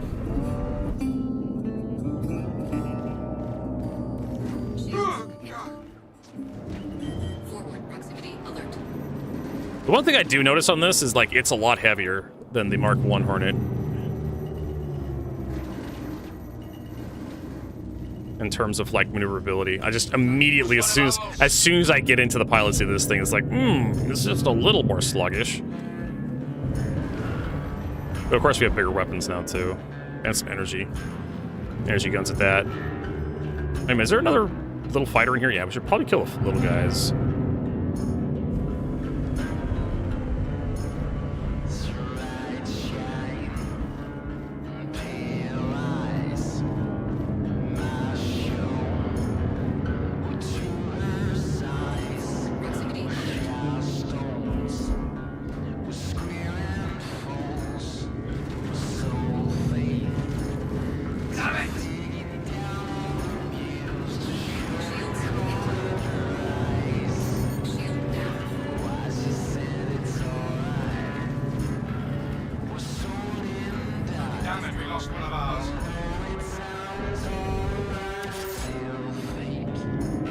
Yeah, it definitely does not maneuver like a Mark 1 Hornet. Like, it's a little sluggish, more sluggish on the yaw. Without boost.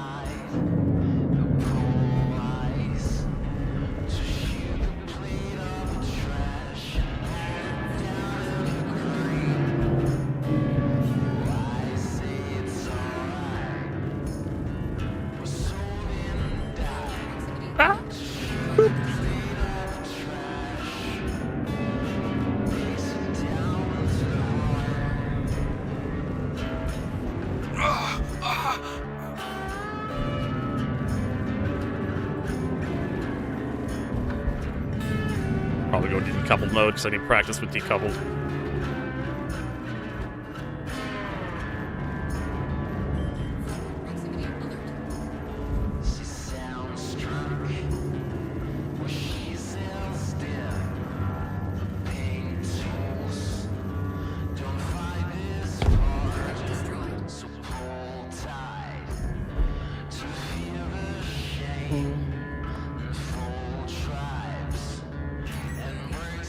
Oh, what is that? Is that a hammerhead? Great, we gotta fight the hammerhead.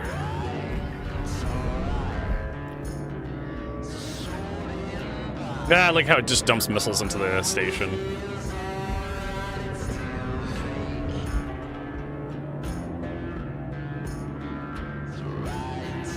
Alright, so...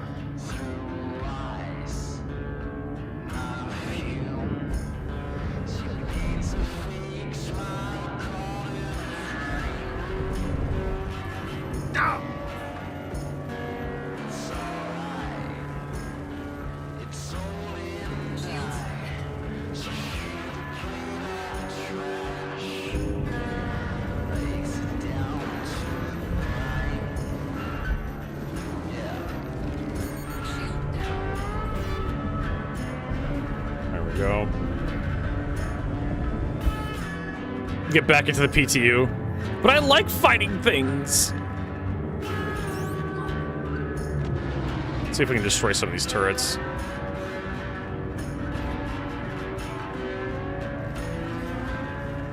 I think I'm aiming for the front one. I think.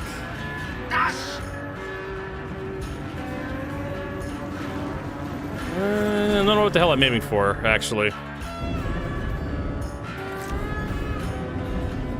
They don't tell you because the UI is really poorly set up. They don't tell you what you're locked onto.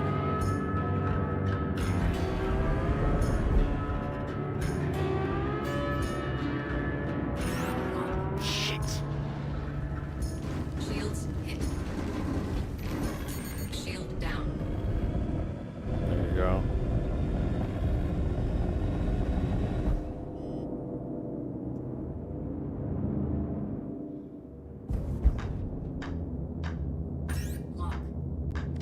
Maybe if I change it over to this guy. Will you fucking shut up? Jesus Christ.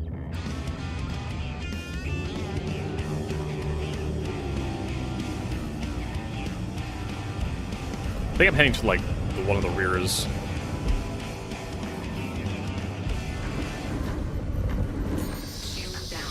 Yeah. Shit, we're gonna die. I had, like, the toggle for, like...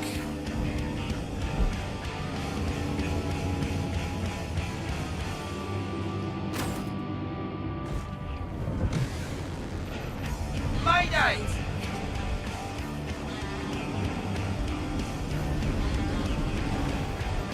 think it's destroyed. Nope. I am destroyed. I know, right? If only I had an Idris. I have a Polaris.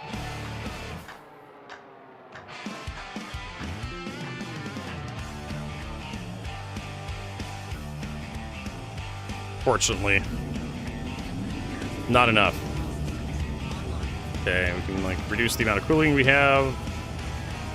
Burn up life support. Power shields, power boost.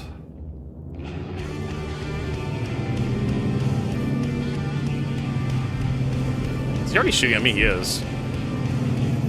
They got my short for you. Insurance premium.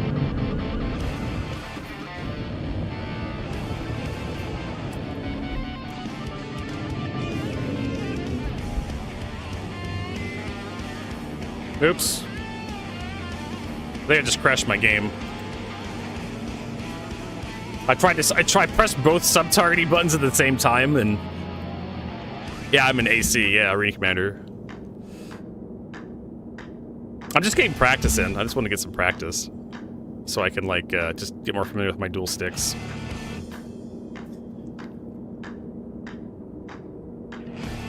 Yep, there we go.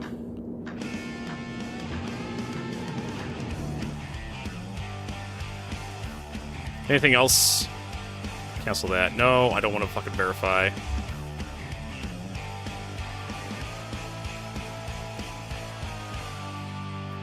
Today's Saturday, right? Yeah, Saturday. Blah, blah, blah. Let's see here. SC testing chats. Evakai is now testing a new 4.6 P2 build. Is there any patch notes for the new 4.6 P2 build? I don't think so. I don't think so, Tim. I wonder if that is a crash.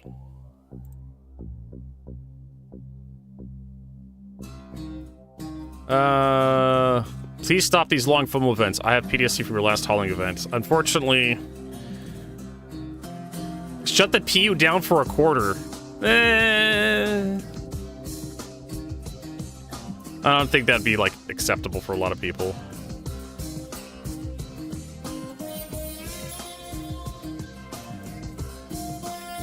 Oh, these were free sticks I got from a viewer. They're the Thrustmaster Airbus sticks. They're working all right for me, the A320. Got 2 of them. They were just collecting dust in the guy's house, so I was like, oh, sure, I'll take them. See if I can't put them in this.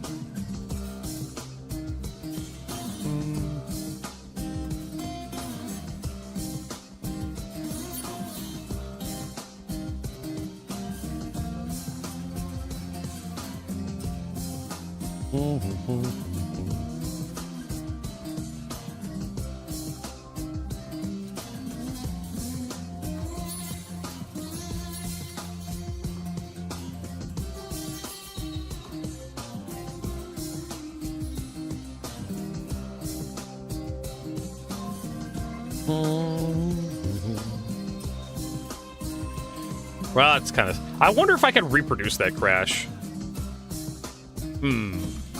Well, let's find out!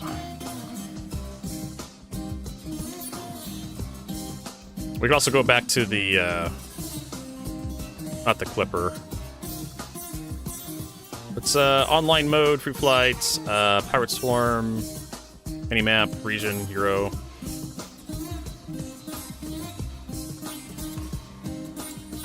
Vehicle weapons. Okay.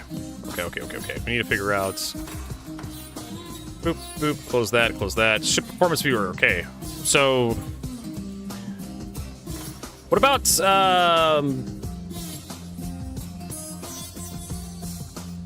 Wait, what about the size 1s being just, like, laser repeaters? Or something. Kind of like that. Because we can keep the size 3s being, like, the whatchamacallit. This is the Mark 1 Super Hornet. So, we need to have speed. Bulldog laser repeaters are 1800. Tarantula Mark 1s. What is the shredders? The Mark 1 shredders. Buzzsaw.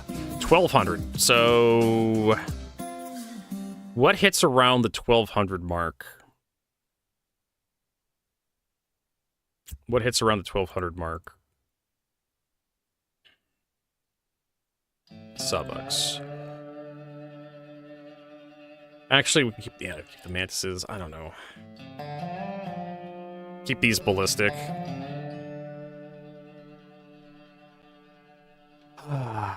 There's 1600. Omni Skies are 1400. The Yang 2 are laser repeaters. FL33s.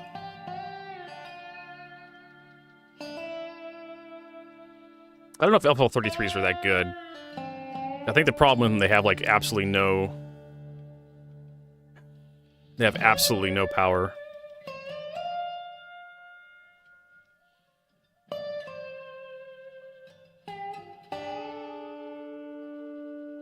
Let's just do Panther Relays repeaters.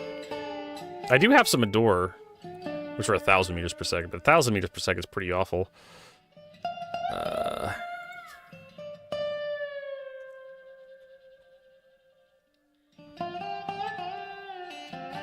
So 2 Panthers, and then some... Panthers are like 1,800 meters per second, right?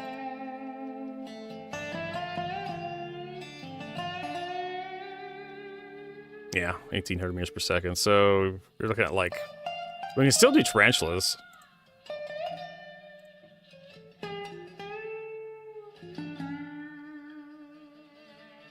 What does this button do? Save to pilot seat? Oh, slave to pilot seat.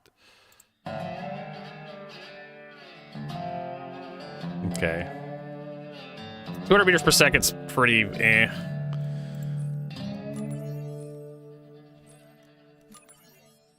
But it could work. Let's see here.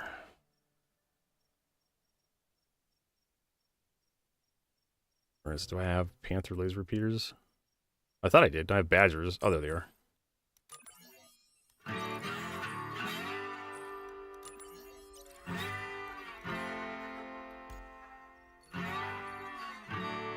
Yeah, Panther, tarantulas. All right, let's launch. See how that works out for us. I'm not holding my breath.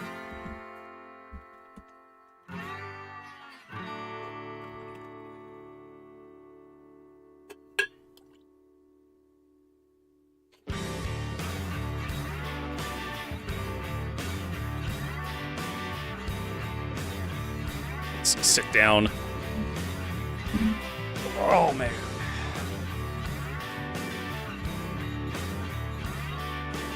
Press X when ready. Boy, that's... Oh, my lord. Okay. We do have more energy that we need to mess around with, unfortunately. Because we have a higher energy loadouts. Apache 1944 is still here.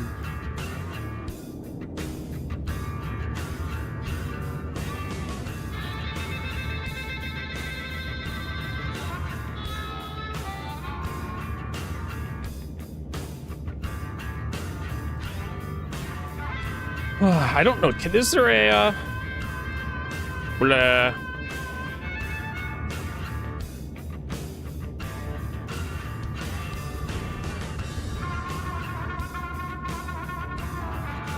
I probably want... Let's see here. I don't know.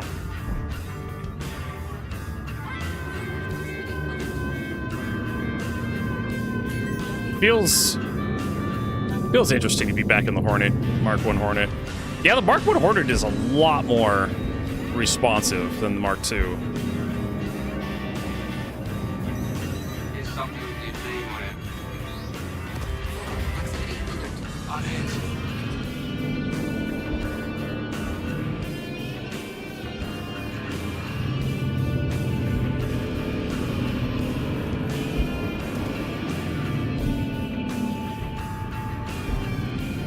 Actually, the speed difference between these two weapon systems is not that bad. I thought it was gonna be a lot worse. 200 meters per second. All right, so we don't have nearly as much ammo on our ship as we did previously. So we can use the lasers to lower shields. And then once the shields get low enough, we can then start using our ballistics to wreak havoc. Right?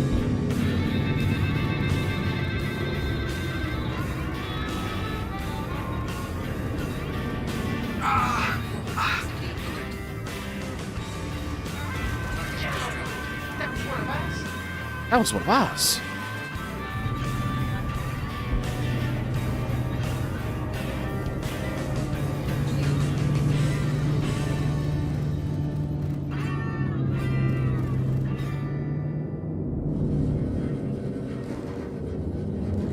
And even if I run out of ammo, I'll still have my lasers. My laser repeaters. My laser repeaters. My lady repeaters.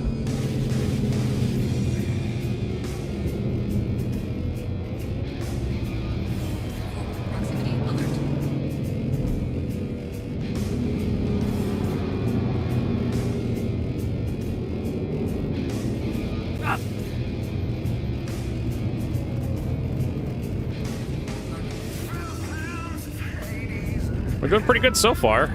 We still have 214 rounds left, so... Got something for you. Oh, shit. That motherfucker shot missiles at me. That's unacceptable.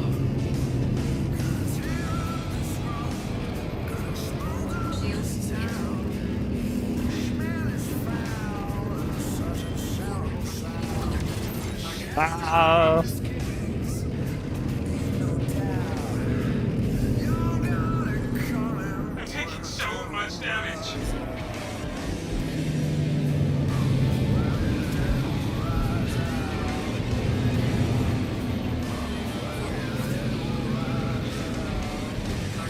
Shit, we lost one of our own. Devil rides out.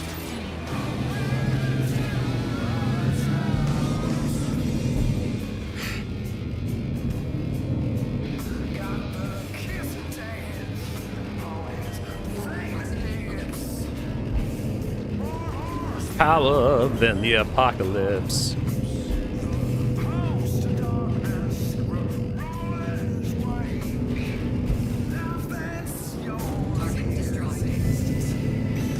Try to dodge that. There we go. Just have to make sure we get. Oh, shit. I probably needed that.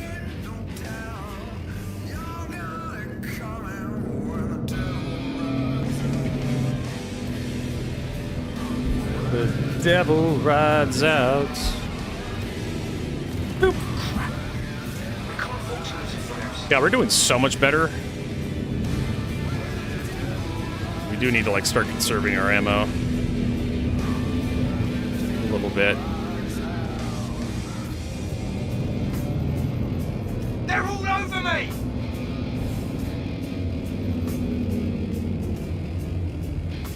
Hey, we can have that one. No! Apache, why?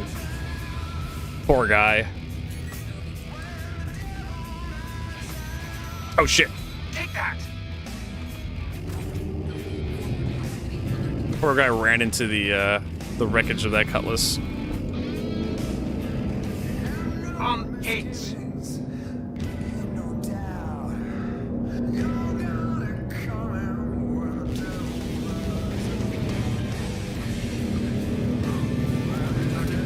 Awesome. 20 balls replenished. Love having my balls filled up. They're lighting me up. I think every man loves their balls being full.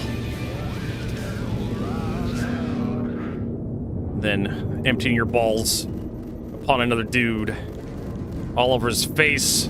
Shit, we lost one of our own. That's right, you did.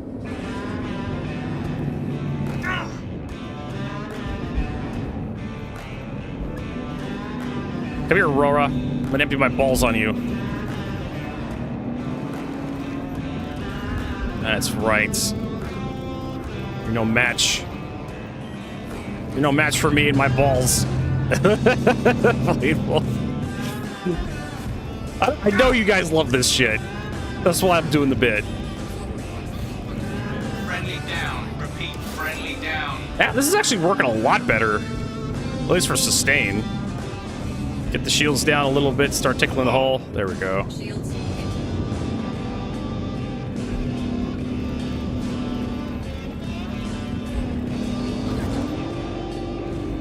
I'm not even using decoupled. I really do need to practice decoupled mode.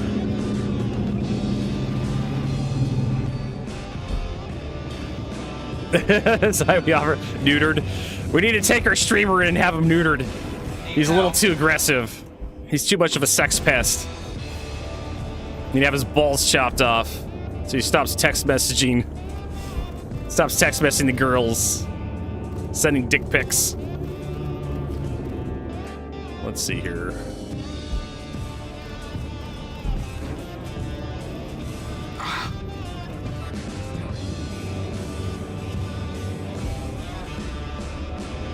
There was like an episode of Metalocalypse where they got like a child. It was like some teenager, and they had taken him and having him neutered because he was making a mess everywhere. They were treating the kid like a dog. It was a pretty horrific episode. The one thing I remember is, like, I think the episode, like, it was like the laser orchestra, where they used like a really high-powered laser and started cutting people up. It was also the Release the Kitties episode. Yeah, they called him Pork Chop. He was like some non-verbal autistic kid they took in. And he was just constantly misbehaving and they didn't know how to deal with him, so they're like, oh, we'll just take him inside and get him neutered. Take him to the vet. They couldn't find a doctor that would actually cut his balls off, so they had to take him to like a vet.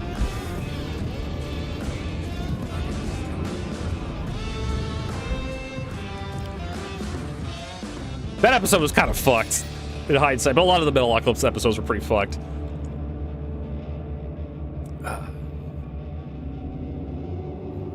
That was kind of like the whole point of like Metalocalypse. That and the music.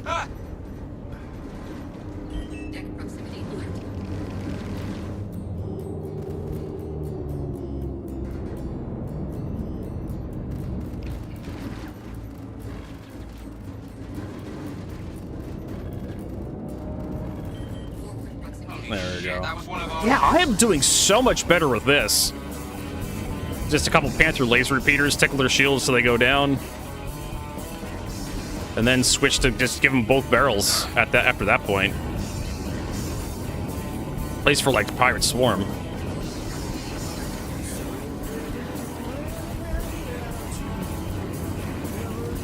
Can't lose anyone else. I mean, we can lose someone else. Oh, I'm gonna die here in a second. That's okay. When I die, I can show you my dick pics. Dr. Roxo, yeah. Let's see here. I know I have a dick pic, like, on my fingertips. Or is it?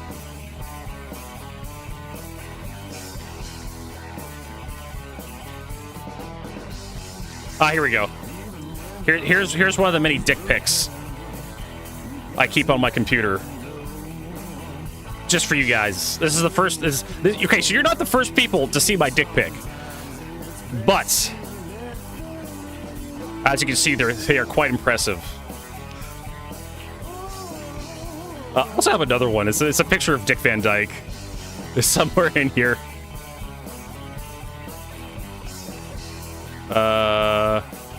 Rodney Dangerfield. I can't remember. In here somewhere, I have like a picture of Dick Van Dyke, and you probably see that scroll past it. Like, Vertigo, why do you have a picture of Dick Van Dyke? Oh, that's one of my dick pics. Hey, want to see me topless? Don't you fucking launch. Oh, it's doing it, isn't it? It's launching GIMP, isn't it? Oh, god damn it. You're right, Void Wolf. There are 5 dicks in that pic. I like being efficient as possible. Takes forever to GIMP to fire up. That's why I don't like using GIMP for like just looking at photos. Just whatever, fuck off. But yeah. It's just me topless. Right? This gal's like, I don't post nudes, but here's a topless picture of me.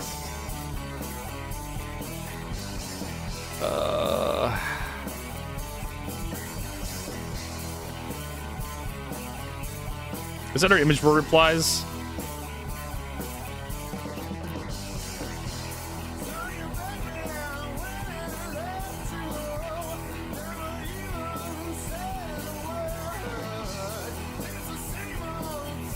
I have no idea where it is. It's somewhere in there. Alright, back to it. More of a dick collage. Dick College sounds like a porn star school for porn stars.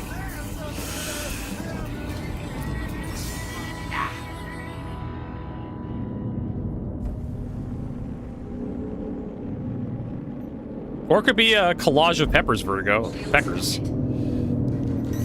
You don't know.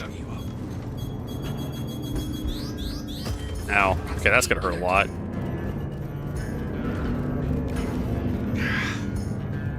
This guy should really go evasive. Like, have you considered running away, good sir? I think I'm all by myself. They're all getting up on me.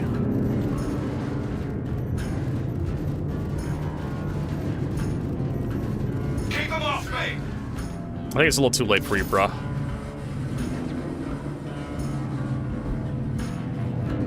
Coupled mode. Oh, that's another cutlass.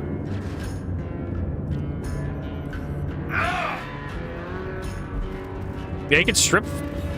This is kind of like what people were asking for years ago, was just like having shields that were like weaker versus certain weapon types than others. So like now energy weapons are actually kind of useful. They strip armor and shields really good. We lost one of our own. Be like, oh, I could just have a couple of energy weapons on my ship.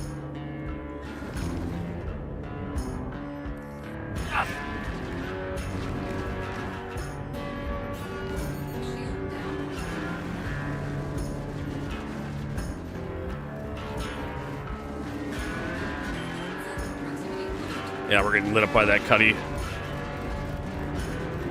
Oh, that's an asteroid. I need to get out of here so I can recharge my shields.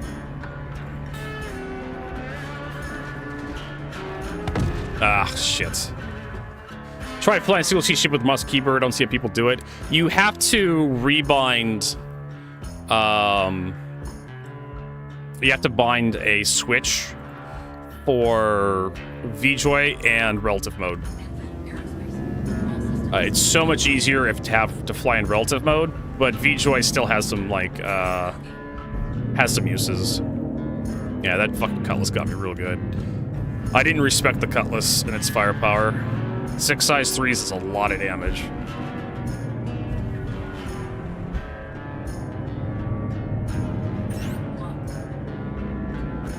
Oh, and I need to like get my power set up here. Not gonna lie, that one hurt. There we go. I just wasted a missile for no good reason.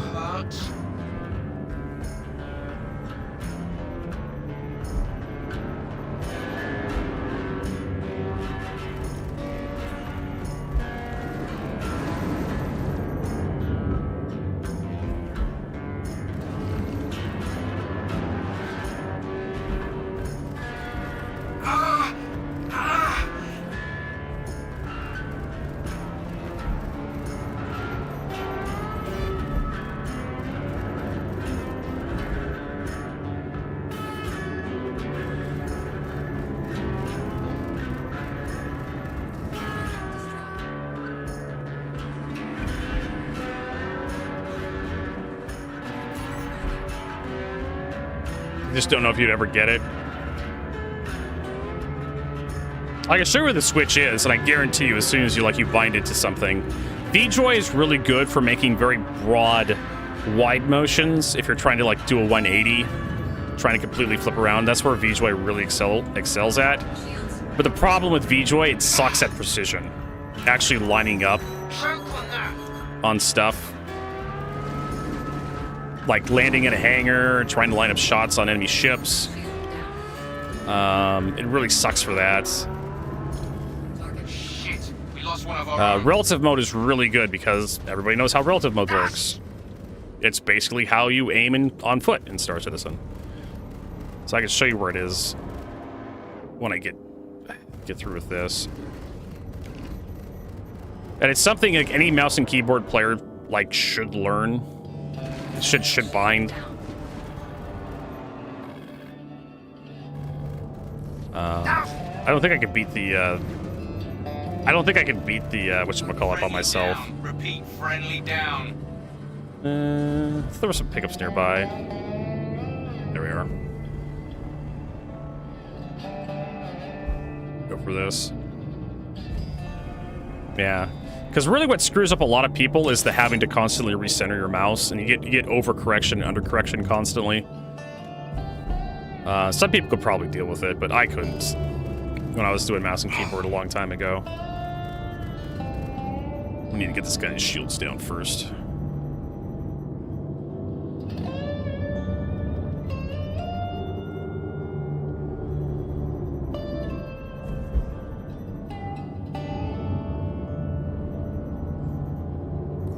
Could definitely use some support about now.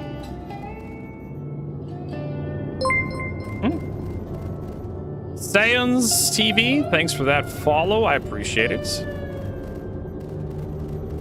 There we go. Hey, let's get out of here. I'm just practicing to like practice. I don't really care to beat it. I don't need the but I can show you where the option is. So you go to options here, go to key bindings, advanced. I don't think it's bound by default. I think it's movement. Yeah, cycle mouse mode VJoy relative is what you went to bind. And I highly recommend binding it to something that's near your mouse. Like on one, if your mouse has side buttons, like my mouse here. You can see my little mouse has little buttons on the side here. You may want to bind it to one of those side buttons. So you can quickly press it in combat or like landing or something. Because the nice thing about VJoy, like I said, is if you're doing like really broad movements, if you're like doing like a complete 180, you could just move the mouse and then your ship just turns on its own, which is really nice for that. If you're just turning the ship around. Relative is really good for precision. If you're trying to shoot at somebody, relative is very much, everybody's familiar with relative, because you just push the mouse, your ship turns, and then it stops turning. As long as you're not moving the mouse, the ship doesn't move. And that's the problem with VJoys. Like, when you move the mouse, the ship will continue to move in a certain direction until you recenter the mouse. And that's not a very natural process for a lot of people. That's not how they're used to using mouse controls.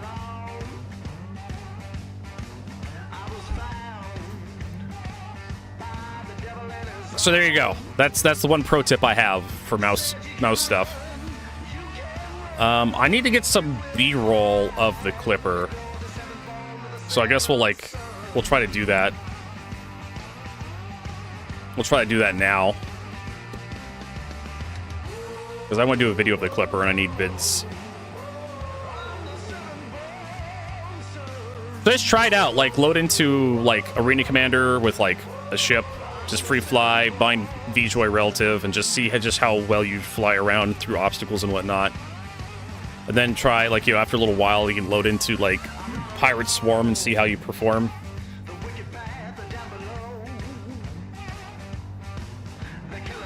In my opinion, relative should be the default, because everybody is familiar with, like, relative controls. And VJoy should be, like, optional. Because not everybody's, like, used to the idea of VJoy. Virtual joystick, because a lot of people are familiar with controllers, but controllers, they recenter, right? Their joysticks recenter. So you don't really have to worry about it too much. And even the actual joysticks that I have in front of me, like, I let go of them, they recenter themselves because they have return springs, but your mouse doesn't, and that's what kind of throws people off, because if you're really good, if you have good dexterity and good, muscle memory, you'll be able to get that mouse to recenter every time, no matter where it is on your mouse pad, and stop the turn, arrest your movement. But it requires a lot of practice, requires a lot of muscle memory. It's not natural.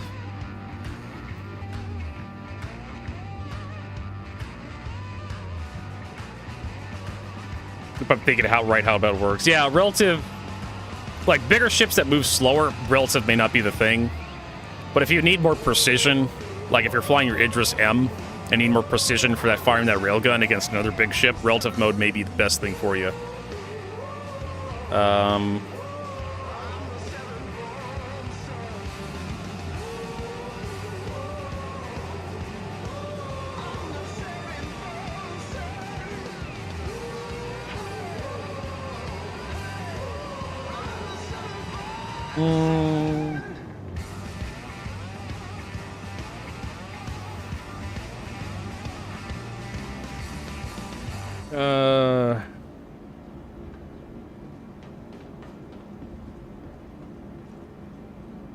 What's the problem? Oh my god.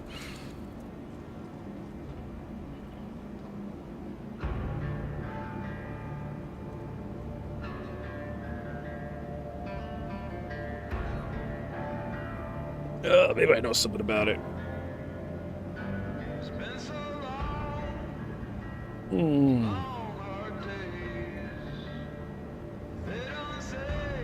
Oh shit.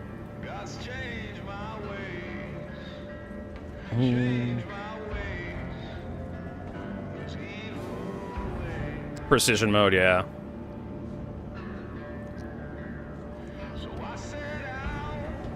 I was gonna see if Smokey. Oh, look at this guy.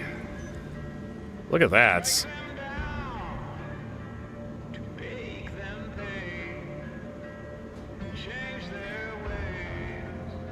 That is.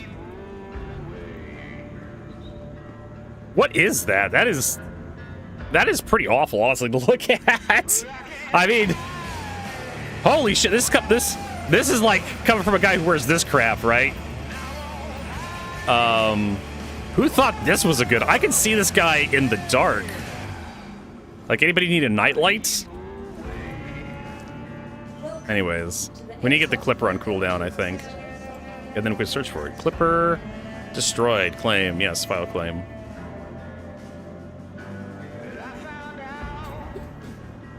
Oh man.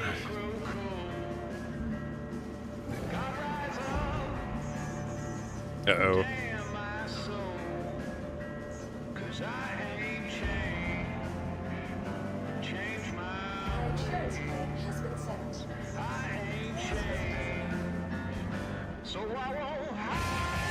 And then we'll have to pan linked us to a. What was it? This. What is this one? Oh yes, the Death Clock neuters their son. This one.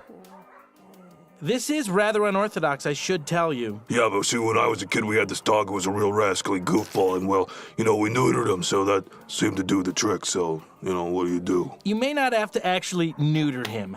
Maybe it's his diet. What are you feeding him? Hank burgers, you know, popsicle, you know, regular stuff, chocolate, you know, he loves chocolate, he goes cast a chocolate bunny rabbit, he eats off the ears first, you know. Well, if you gave him something with a little less sugar, maybe he'd calm down.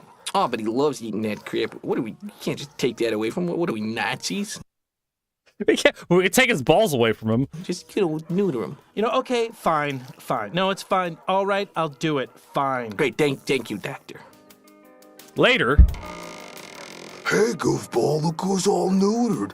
You are. Yeah, you're neutered, huh, goofball? Yeah, who's a neutered guy? He's scrambling away. Get him! They just tase him.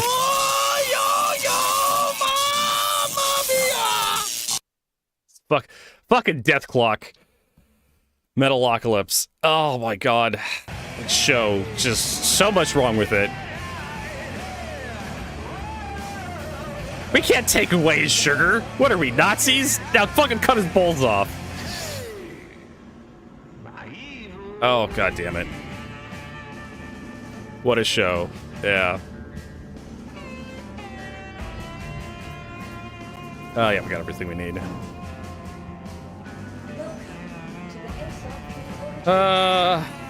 Clipper. At 6 minutes. We can expedite.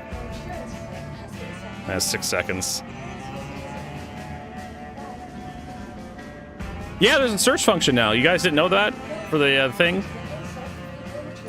You type in here, type in Clipper, find the Clipper. Hornets. Finds all my Hornets.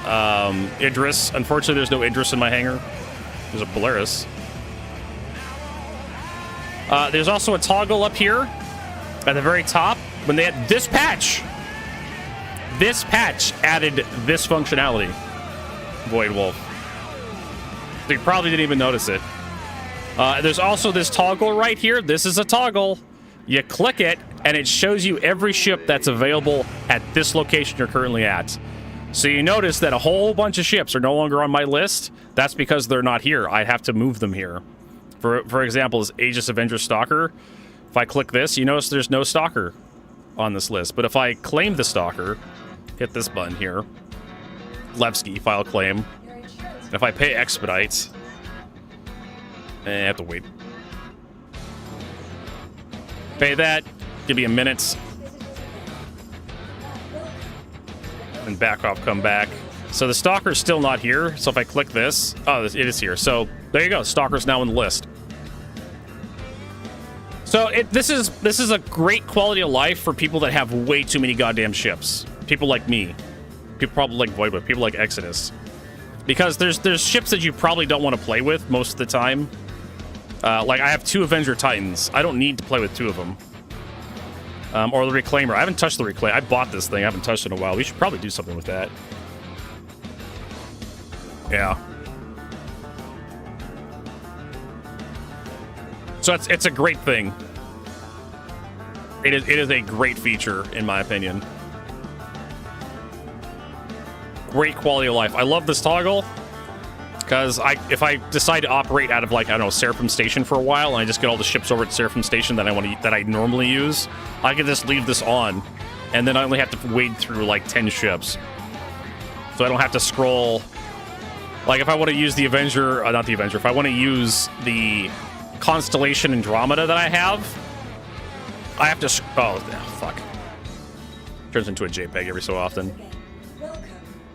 You can't interact with the UI. If I want to use the Constellation Andromeda, I have to either grab the scroll bar or use my mouse bar and scroll all the way to the bottom to find it.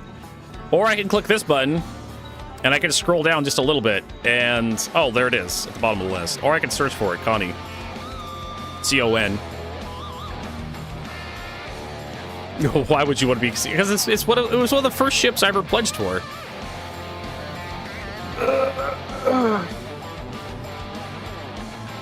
I probably should put that up on like a YouTube short to show this people to advertise this. Hell, I could probably just cut that out and just put it up on a YouTube short. I need to put more stuff up on YouTube. This as a matter of course.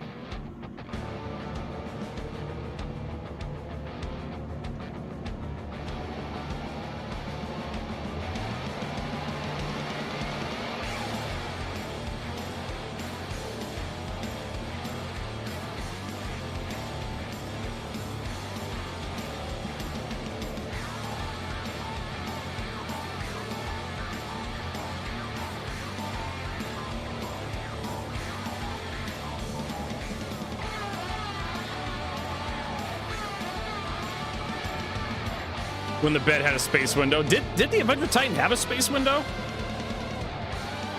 I don't remember if it did or not. Maybe the really old one. I don't remember the Avenger Titan ever having a space window. Oh, the Aurora MR. Never mind, I'm sorry. I read Void Wolf's thing in there. But yeah, the Aurora had a space window, and then they closed it up. Nah, I remember that. Why a child and his dog. All right, so let's go stuff that's here. And Clipper's here, so let's pull the Clipper out. Yeah. I don't know why they did that. Probably because they wanted to make the Aurora more modular or something. All right, we're gonna have to. Hey, but you notice, okay, so the one problem I have with this toggle is that it as soon as you spawn the ship, it removes it from the list of stuff that's here. So then you have to search for the Clipper to store it. Because I want to spawn the Clipper in the hangar.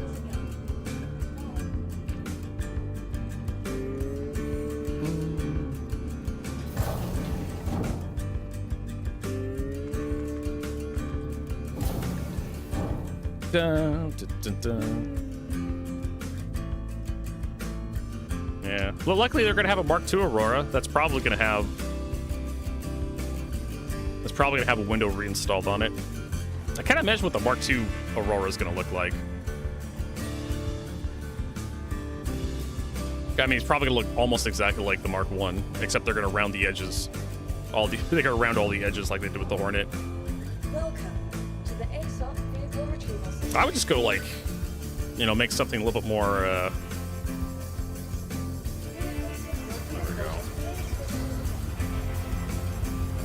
we go. Make something that looks a little bit more different.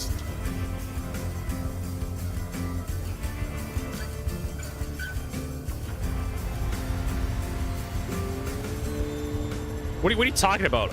Modularity like the original commercial? It does have the modularity in the original commercial. The problem is you can't change out the seats that like they showed off, but just about everything else is modular on the Aurora. If you want the leather seat, you have to buy the LX version.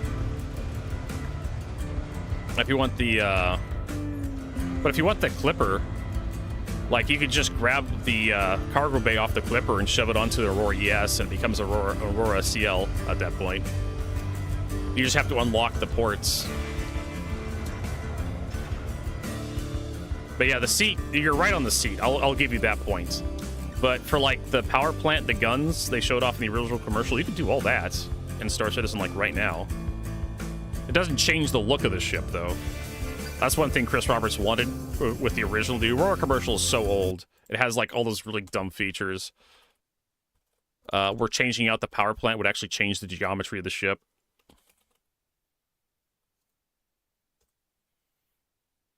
Oh my god,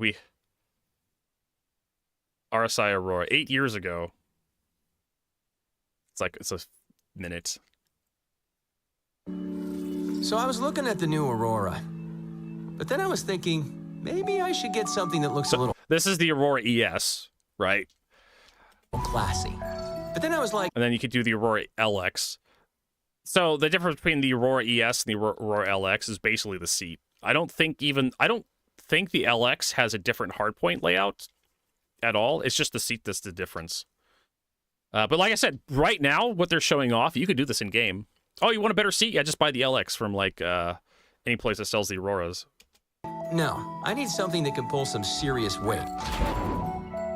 Yep, Aurora CL. Like you want more cargo? Could step up to the CL. Maybe I don't need all that cargo space. What about the Legionnaire? Now we're talking. Yep. How about some bigger guns? You could change out the guns. And CIG had to move the guns off the stairs down here because they would clip into the ground, or they would get knocked off every time you land because of the squishy landing gear. Whoever designed this commercial did not give any consideration to how the ship was going to be used in the game. I would have moved the guns to the outside here. Because when you move them to the inside, the extra gimbal pluck actually causes them to clip through the ship. They'll probably fix that on the gold standard pass for the Aurora. Or you can just move them to the wings, on top of the wings right here, like the Constellation. Little bigger. No, little bigger. There you go. And maybe some rockets, too. Actually, I should probably upgrade the power plant. There you go. And that's like... That right there, it cannot be done on the Aurora. Like, you can't just slap a bigger power plant into it. It adds this sort of thing. I did like the leather seats on that LX, though. And you can't do this, which the point the Void Wolf was bringing up. You cannot get an Aurora Legionnaire and then swap out the leather seat. That is not possible. I don't know if it'll ever be possible, but the next part he brings up... Yeah, perfect. All right, let's see what this baby can do. The next swap they do is for the Clipper cargo pod. You can't do that with every Aurora. You can take the Clipper cargo pod off and shove it onto a different Aurora. And you don't have VTOL thrusters on the Auroras just yet.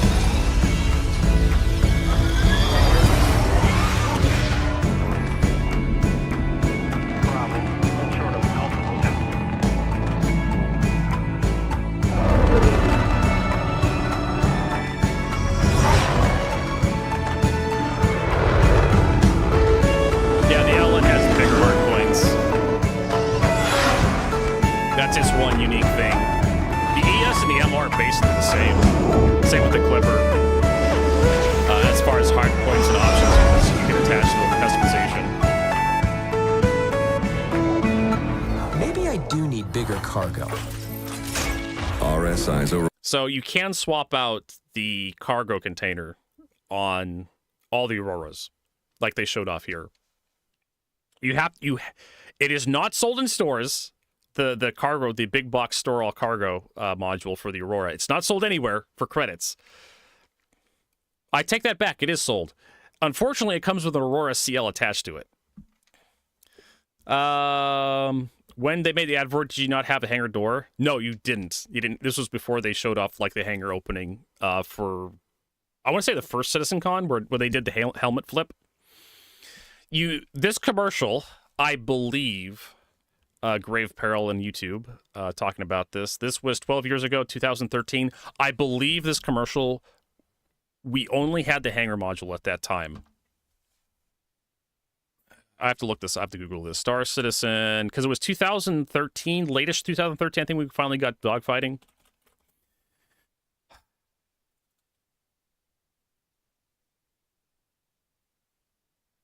If I could actually type fighting.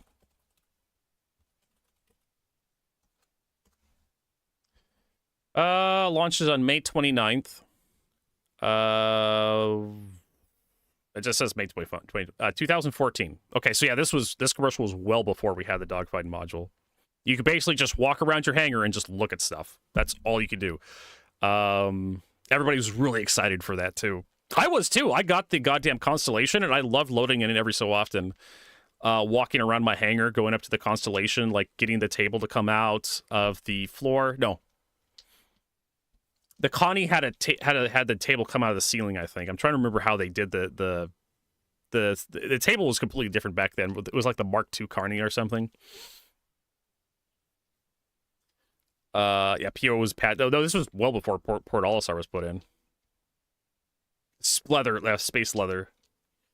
Wait, I can put the storage thing on my Aurora? Yes, you can, Zen Viking. Like I said, it requires you to already have an Aurora CL, but you can take that. You can unlock you can unlock your item ports or your ports on your Aurora, and then you can use the tractor beam. You can pull off the cargo rack on every Aurora, and then you can change them up.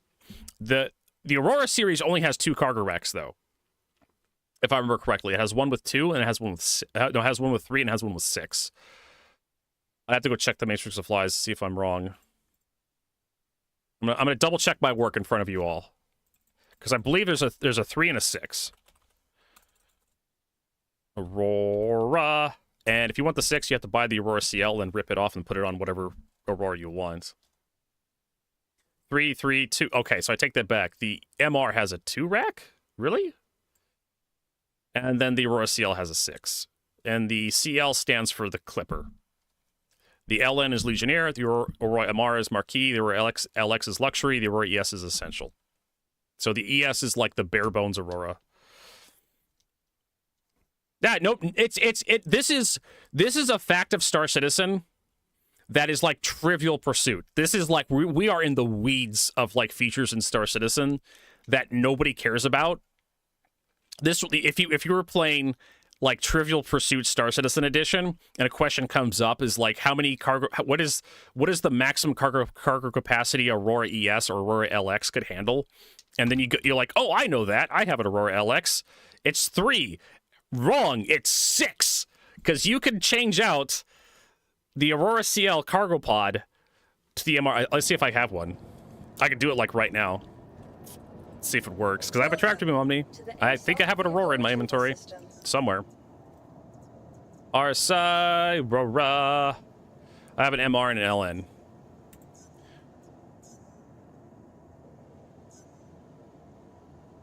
Yeah.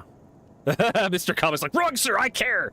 So there is a few different racks you can change out on the Auroras. And like the cargo capacity of the Aurora is so low that it's one of those little minor details. They recently changed the cargo pod of the Aurora, if I remember correctly, there was like a little hook on the very back of it that was designed to keep cargo from sliding, make it look like cargo couldn't slide off the back, but it made it really impossible to actually slide cargo underneath of it. So CIG got rid of that. Very, very tiny thing. Let's see your claim. Your insurance claim. Expedites. Thank you. Back up. Get the Aurora LL and LN out. I had a clipper a long time ago, just to show this, to demonstrate this to my viewers. But yeah, if you want to take an Aurora LN and like convert it into like a clipper, you can, and you just have more firepower. But like I said, the problem is though, you have to buy a clipper. Type in CL. CL clipper. You have to, yeah, so it's 1,000,000 credits. Or because Lorville got a 10% discount, 5% discount because they won the Race for Stand event. It's 969. Nice. 1,570. Yes, you can buy the clipper, and you can buy all the Auroras in game. I did this. I bought it. I traded it out. If you really like the Aurora, go for it. Quiz Amber, there's also the time when the Avenger was slimmer. I did not own an Avenger Titan when it was first released, so I never got to experience the slide through the hole to get to the cockpit animation. I got the Avenger after they redid it a little bit, but I did get one. All right, so first thing we have to do is we have to go into the pilot seat. We have to unlock all the ports, turn the ship on, turn the shields off, unlock the ports.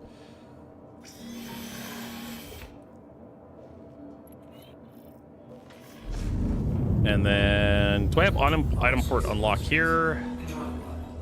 Unlock doors, item ports. Okay, wait for the shields to not be critical anymore. Okay, so do I have... No, I don't. So it's Alt-D. Yeah, ship support unlocked. And then we need to turn our shields off and our engines. We actually may need to flip this thing on its side to get the rack off. So mine was... My pledge experience was... First, I pledged for the... not Avenger. First I played for the Andromeda, Constellation Andromeda, then I got a Titan, then I got a 300i, and then everything kind of went from there. Okay, so you should... There we go. Boop. Cargo rack just pulls right off. Now you have an Aurora LN with no cargo rack. So sad. But we can grab the cargo rack, we can put it off to the side. We can soar the LN, or we can fly it off to the side. We'll just put it over here for safekeeping.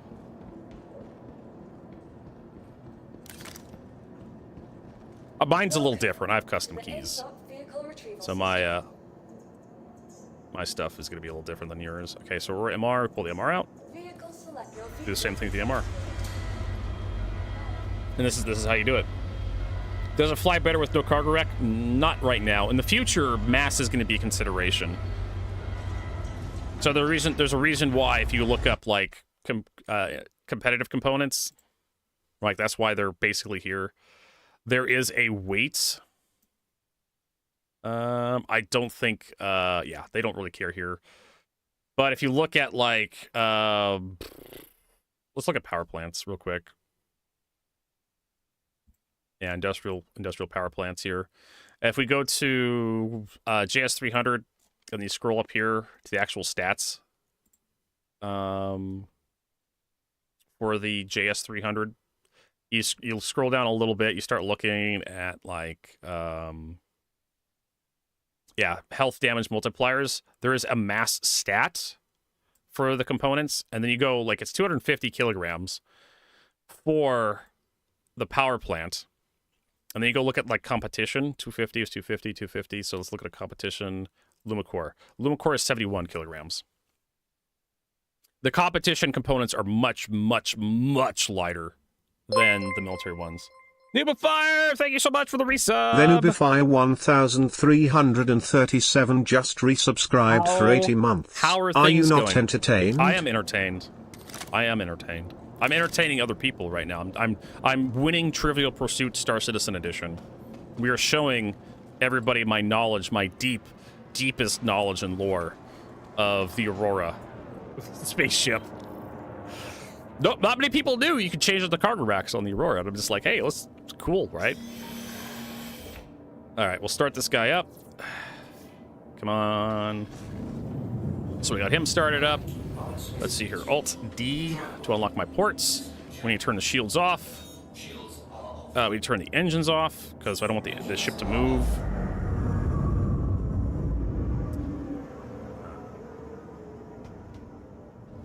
Oh my god. Open. Yeah, the 300. Well, the old 300i commercial and the new 300 commercial are still pretty decent. And then, boop, just pull it off. So eventually, mass is going to be a consideration for ships. Right? Mass is a consideration. And so now you have two, oh shit. Now you have two cargo pods. Unfortunately, they like to salmon across the goddamn thing. Oh, they didn't get rid of it. Oh, did they? They did. Yeah, they're kind of wild, as you can see. So, I think these are both the same. I think they're both 3. Yeah, I think they're. Yeah, I could put them right next to each other, and you can kind of like appreciate their size difference. I only have an Aurora MR and an LN, so sorry everybody. You're not going to see me like get excess cargo capacity. So I believe these are the exact same rack. So if you're excited by the idea of getting like an Aurora LN and then converting into Aurora CL and just like, I don't know, do something with that, you can. That is an option. Like I said, there is a 6 SCU cargo rack for the Aurora series. There is a price tag on it, but it's attached to Aurora CL. You have to buy the CL to get the 6 SCU rack. I do not know anywhere where you could buy just the rack for the Auroras. And what I was talking about here, I got a little confused. Because, yeah, I think... Got a little confused because I saw the little tooth that it had. But I think it was just like a lot issue. Yeah. So there's this, see this little tooth right here? On the back that just suddenly appears? Oh my god, stop moving. Fucking Star Citizen. They need to work with their physics. Best physics in gaming, everybody. Alright. Print screen. The only way I'm gonna get this fucking thing. It's like trying to take a picture of your fucking cat. Cat's jumping off shit all the time. So this thing on the back right here. This son of a bitch. This used to exist on like all the Aurora cargo racks in some form or another. And it would basically, it's there to make it look like it's preventing cargo from falling off the back of the Aurora. But in reality, it just made loading the rack a lot more difficult.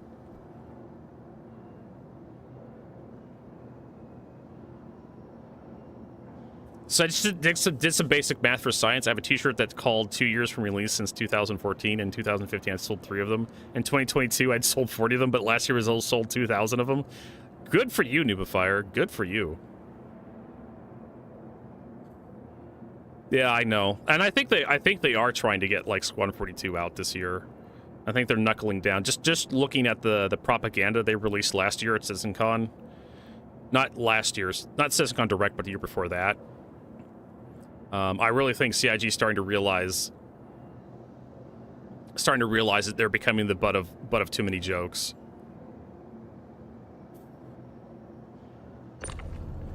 Every time I talk to my friends about what I do, they're like, "Oh, Star Citizen, that game that's never going to release." Yep. Been 2 years from release for the past 5 years. And so if you want to know how to do this, how to set this back in here, got to make sure your ports are unlocked. Then you just slide it underneath the ship, and then, boop, it locks into place. That easy. I don't think you can store these. I'm not quite sure what... Well, let's fucking store this thing. See if it actually goes down. Hey, it locks into place, so that's a good sign. It's been 2 years from release. Yes, you're not wrong. You're not wrong. I actually have a video. I actually have a video saved to my favorites just for these moments. Let's see here. Blah, blah, blah, blah, blah. Where's my favorites? Oh, I have to go to playlists. Yes, we're trying to learn Blender. We're trying to learn DaVinci Resolve.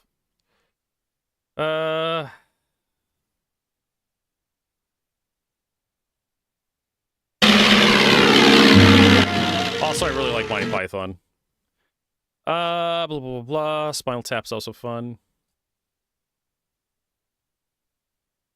Let's see if I can find this. If it hasn't been taken off the internet yet. Maybe one of those videos you may want to download before it gets deleted. Here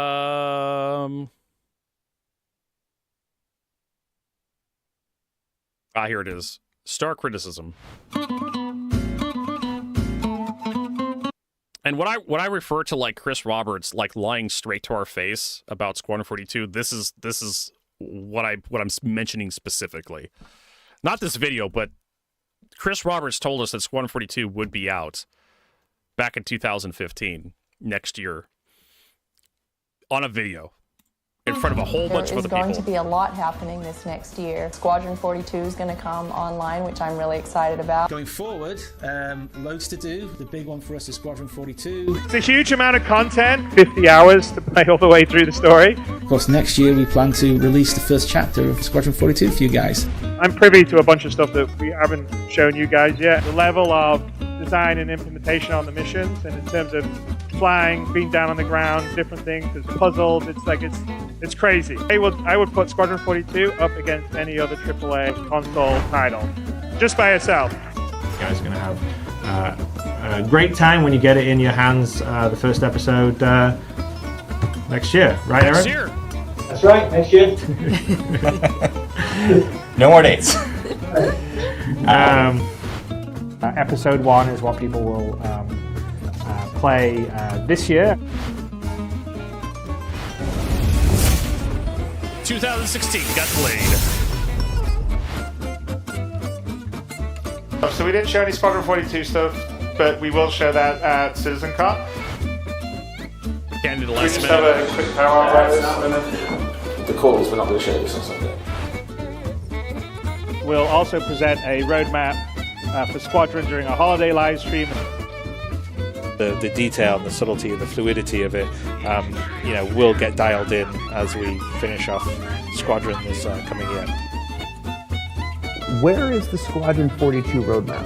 Production at the moment does not feel comfortable sharing what we have.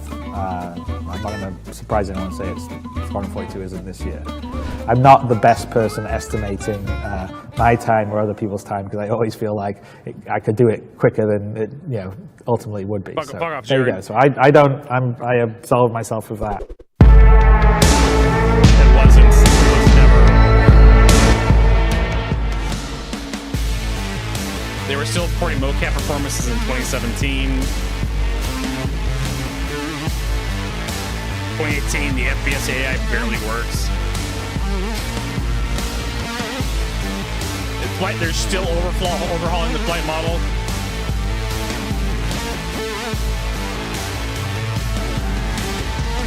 That dismissal of us is very frustrating sometimes. And I don't want to say this because I don't think it's fair Just to say it, Mike. But Just when fucking say it. the community pays your salary and then you toy with them, it leaves like a dirty feeling. It makes me feel. Doesn't make me feel good. It I don't know how to describe the feeling, but it makes me feel really icky. I don't think disrespect is even the word. Like, yeah, used. There you go. Like and subscribe. Have an opinion, Mike. Feel free to have an opinion. You're a goddamn streamer. But yeah, like we were supposed to get Squadron 42 back in 2015, 2016, 2017, 2018. No more dates. We'll get your roadmap. Where's that roadmap? It's delayed. Where is that roadmap? Yeah. We're still waiting for the goddamn roadmap to update and, here. So, I mean, this Peter Molyneux, right? Poor guy. It's kind of the Peter Molyneux effect. For those of you who don't know who Peter Molyneux was, he made video games like Black and White, Goddess, I think. I'm trying to what else Peter Molyneux. Fable. Fable is like the big one. Fable 1, Fable 2, Fable 3. Those are the big ones Peter Molyneux is known for. Peter Molyneux has this condition. I think he has a compulsion. which causes him to overpromise. He cannot say no for some reason, and it gets him in trouble.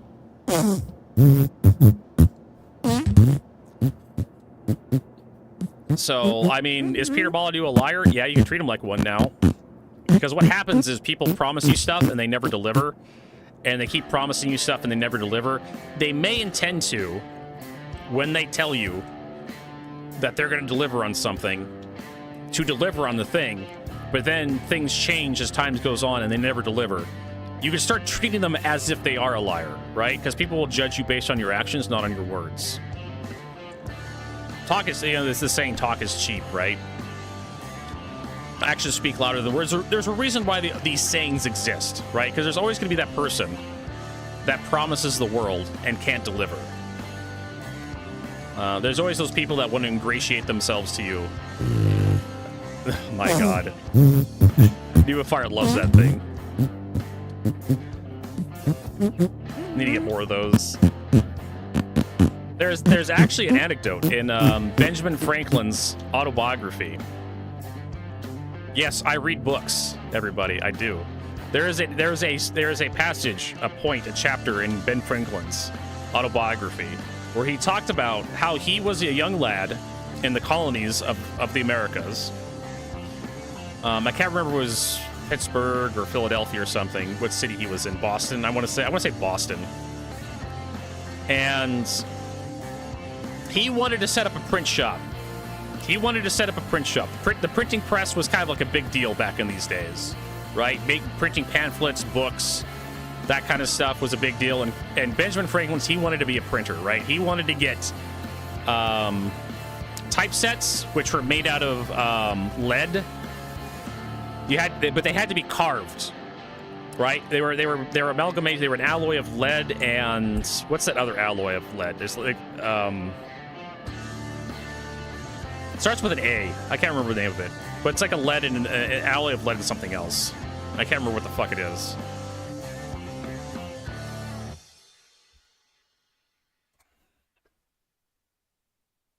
Lead, copper, types of lead, base of metals, antimony. Lead and antimony. You have to have, it has to be lead so it's soft enough to actually work with, but it has to be hard enough not to wear out as you're printing paper over a long period of time. So you add antimony to the lead to harden it up. And lead is soft enough you can work it with like iron tools. But you had to have a craftsman make this stuff, which was not cheap.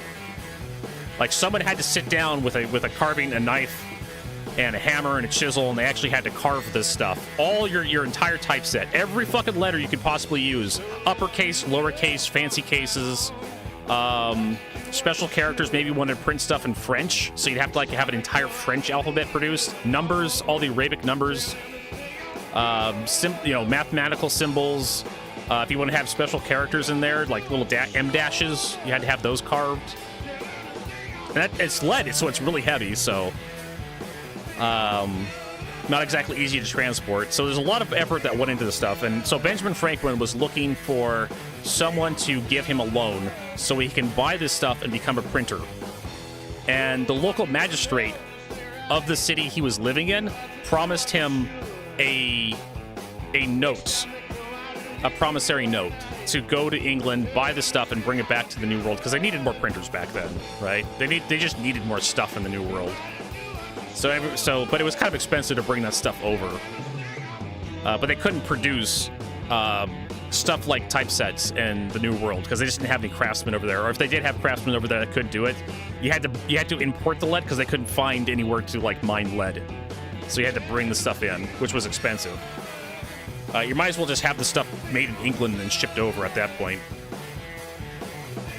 And so he got a promissory note for the local magistrate. He ended up traveling back to England. And it took him a couple months to get back to England. And when he got there, there was no notes. And there was no check. There was no line of credit. There was nothing. And it turned out he talked to some of the locals about this guy. And he's like, this guy just promises you the world, never delivers. And so Benjamin Franklin, being like a teenager, I think it was like in his it was like an old teenager, 19, 20 years old. He was stuck in Britain. No job, no prospects, no money. Nothing. I think he brought one of his friends with him, so he had a friend. So he had to, like, get back on his feet by himself. He had to find work, find a place to live. He was sleeping outdoors for a little while when he first showed up. And I remember that story to this day of, like, people promising shit and just not delivering. Do you know who Tom Baker is? No, I do not know who Tom Baker is. Doesn't even ring a bell. Actor, writer. This guy? Oh, he was Doctor Who. The original Doctor Who. The OG one, black and white Doctor Who. All right, what do we got here? Yeah, that guy.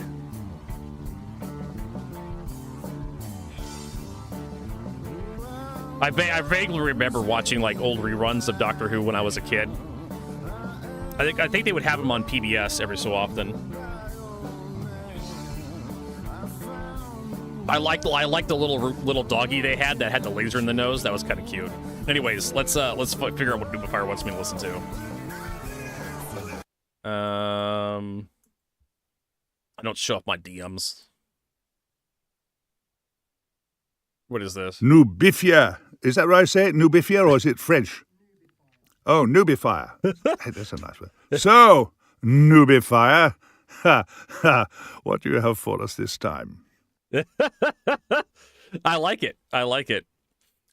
He's trying to figure out how to pronounce your name. Is it French? Nubifia. Is that right? Nubifia. Nubifia. I like it. Nubifia.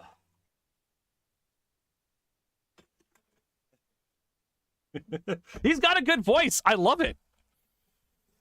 I say it Nubifia, or is it French? Oh, Nubifier. Hey, that's a nice word. So, Nubifier, what do you have for us this time? I'll download that. I remember. I just remember the dog. Like, what's the robot dog was named Dog, right? If I remember correctly. We do have a shout out for the Nubifier specifically for Twitch when he shows up. We could change that. Yeah, if we do like Nubifier. Or is it? No, I should have it. Oh, because, okay. Really?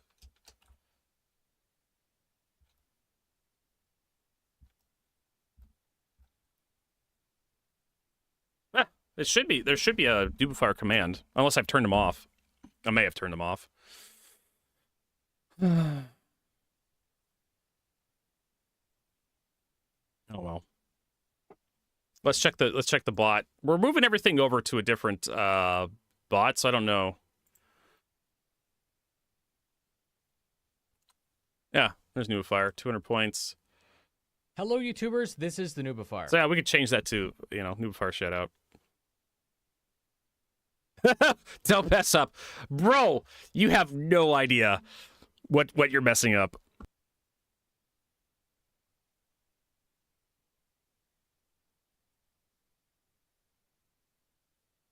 So, you remember, CitizenCon Direct, Nubifier? I turned CitizenCon Direct into, a 14-hour, event on my stream. They released CitizenCon Direct, and I had to, watch it in, 2 parts because I was constantly going on tangents, talking about shit. I am the content milker. I could turn half an hour of content into 4 hours of stream. 4 hours of streaming. I just, I was going to do some B-roll for, the Clipper video I'm trying to make. Right? And then I was, talking about the Aurora and how you can swap out the Aurora cargo grid. So you've interrupted an interruption. That's what happened. I was supposed to be in the Clipper, doing some video in the Clipper.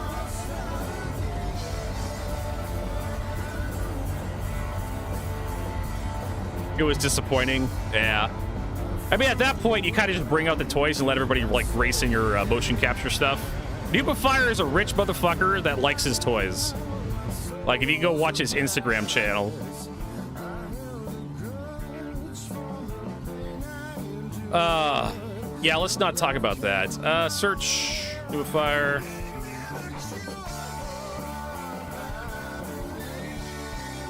Wait, what? Oh, is it the Nubifier? There we go. See, we're following you. So he's got like Instagram stuff of his his new house. He just got a playroom in his new house full of stuff. Drake seat. This is the new one that has the haptic motors in it. So there are 4 haptic motors in the bottom, 4 in the back. These telegraph information very, very well on a budget. H13, the seat mover from Cubic. We're testing that on a, pay no attention to this. This is something I made. This is not something that Monster Tech makes, but something that Monster Tech does make is the new stand. So the stand is ultra modular. You have it set up right now for driving. There are modules to let it be for flight. You can have a yoke. You can. I mean, it's really just extruded aluminum stuff. Like you could buy these in like a craft store, or a hardware store, and you can kind of cut them to length yourself. And I've seen these for sale. Extruded aluminum pieces and whatnot. You just gotta learn. You just gotta know how to like attach everything. Have MFDs. And he's also got a.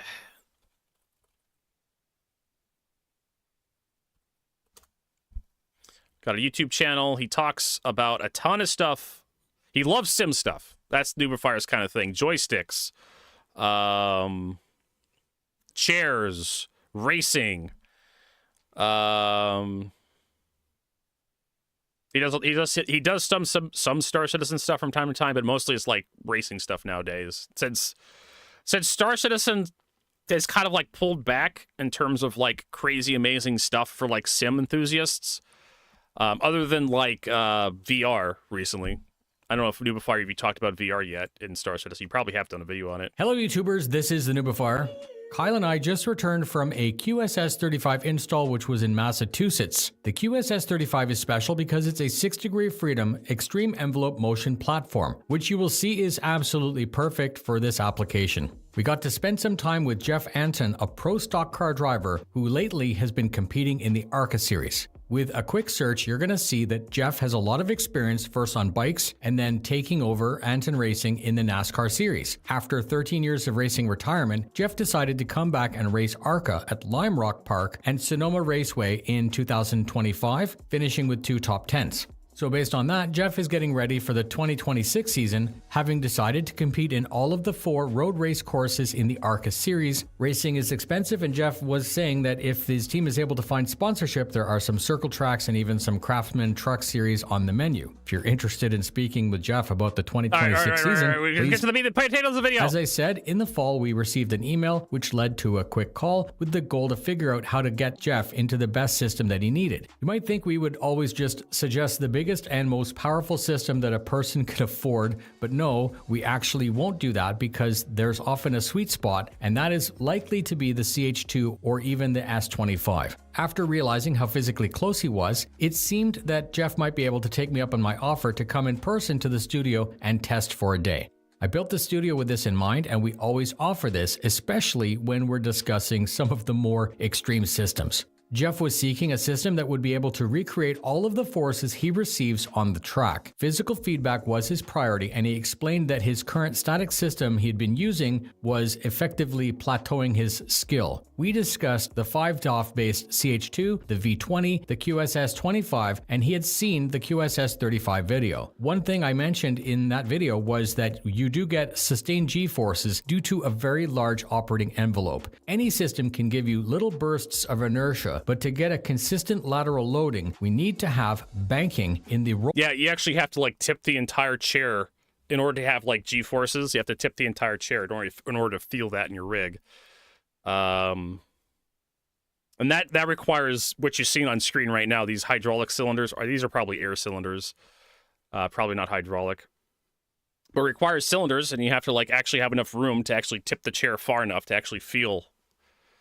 Yeah, 45 degrees. And tilting in the pitch axis. Pitch and roll at 45 degrees will simulate 1/2 of a sustained G in that direction. And because the screens are attached and move with the driver will focus past the screen to the next apex, and the occupant will begin to ignore the room that they're in. Jeff would be able to get what he was looking for, something unique to the QSS-35, which is actually sustained loading and unloading. Jeff called again to let me know that he would be unable to come visit in person. At that time, Jeff was still choosing between the 5DOF CH2 system and the 6DOF QSS-35. During the discussion, we min-maxed the pros and cons, and I suppose there might have been a little bit of FOMO at work. Jeff finally decided that he wouldn't risk not committing to the more capable system. The system was ordered, and after production, it was being shipped to Jeff. We addressed the unique needs of a QSS-35, which is a 240 volt power and a stable location to operate from. He was planning to have it in his garage, which aside from some usual dust, would be the ideal location. Safely installed in a corner away from the machine shop, access to the garage door, and a level cement floor meant that it could be delivered mostly assembled. We calculated that it was only a 6-hour drive, so this would be the first time that Kyle and I did not need to fly. Because we no longer had any baggage restrictions, we had a chance to build Jeff's PC, and he was able to source some Samsung G8s on a Black Friday price.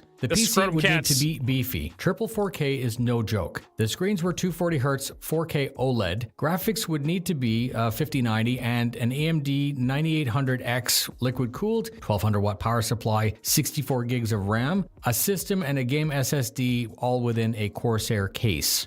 In my shop, I fabricated and packed up some extras such as a place to mount a trackball and a place to mount a keyboard. We prepared a custom seat mount slider just in case, with some spares and some tools. After the system cleared customs and it was delivered, Kyle and I left at 10 a.m. on Friday, arriving at 6 p.m. that night. Supervisor, yep.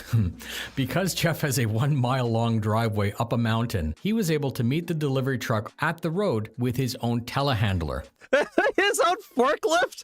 This guy owns his own fucking forklift. That is crazy. I used to fix these for a living. That is so cool. They opened up the crate and had the system on its wheels ready for us when we arrived. Kyle knew that a main focus would be to get the seat mounting perfect. Jeff showed us some seat options that he had, but we decided to take his actual fitted seat directly out of one of his cars. I would imagine he lives on a fairly sizable chunk of property, like some probably former farmland or something. So he's probably got a couple acres, I would imagine. Yeah, they're fun to drive. I love driving telehandlers. They have like switches on them on the dashboard, so you can change how they steer. You could do front wheel steering, you could do rear wheel steering, you could do 4-wheel steering, and you could do crab steering, which is all the wheels turn in the same direction. You just go sideways. It's a trip. It's just, oh my god, 100 acres. Okay, yeah. Yeah, if you're gonna have some, if you live on a piece of property like that, you're gonna have some equipment. You're gonna have like a backhoe. You're gonna have a probably a bulldozer or something, a little bulldozer, telehandler with some attachments on it to like move material around. Probably some amateur forestry service stuff. Going out chopping wood and whatnot. You're gonna have like maybe a hydraulic log splitter, one of those big log splitting trailers. I would imagine his house is probably wood heated. Right, he's probably got a bunch of wood. He probably burns wood to heat everything. Because if you have a couple acres, you can just go out and harvest enough wood, split it. Just go out every year. In the fall, when the sap starts leaving the wood, cut it down, drag a couple logs back to the house, start chopping it all up, get it into storage, and next year it's ready to go for firewood. Get a couple cords ready to go. The driveway is pretty vertical. Yeah, the picture really doesn't give the picture you have there doesn't really give you the impression that the driveway is like very, very steep. At least yeah. But it's cool that he's a telehandler.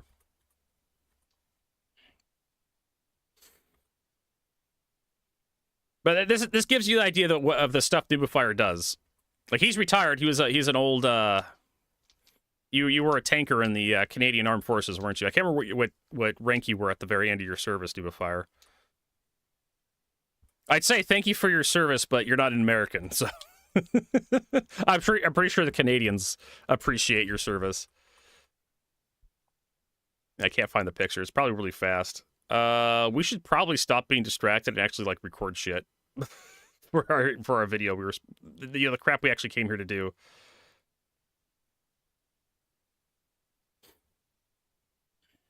The trees and the moose, thank you. That one moose. Oh, here we go. Here's the picture. Yeah, this really doesn't give you an idea of just how steep the hill is.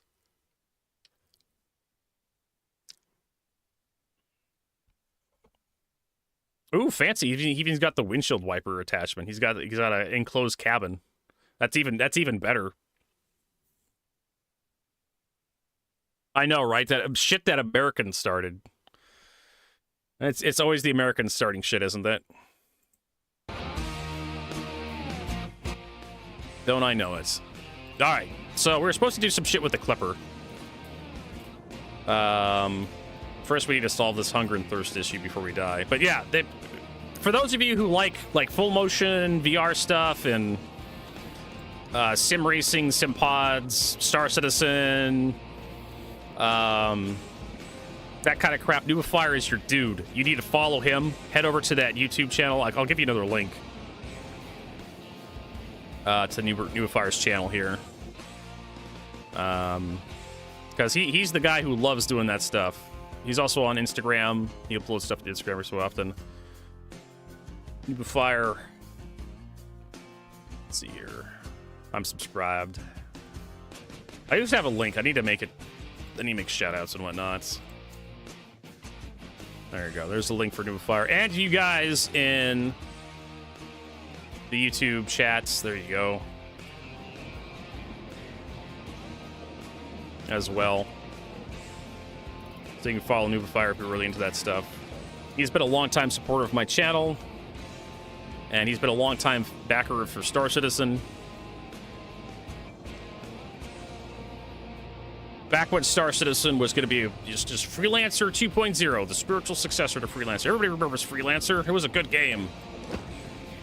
All right? Everybody remembers Freelancer. I do need to do a spinny video in the hangar for this guy. I wonder if I can get the joysticks to do pitching you off with the cameras. Advanced. Scroll down, camera.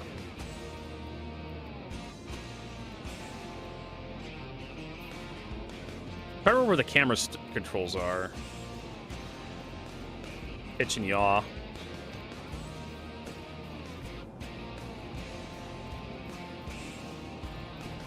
And tracking, no.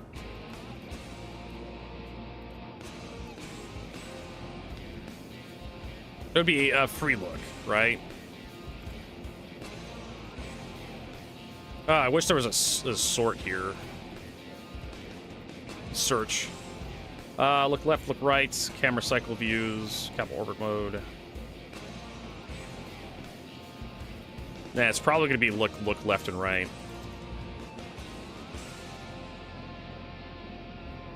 Yeah. Oh no, we need to... that could work. We'll see how that works out for us. Alright, does...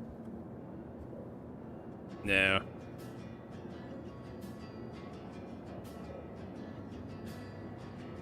Okay, so what is... Because I want to be able to do a smooth rotation.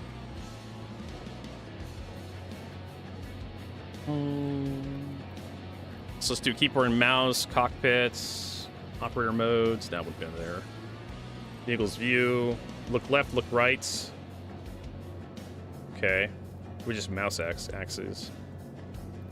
So in theory, free look being bound.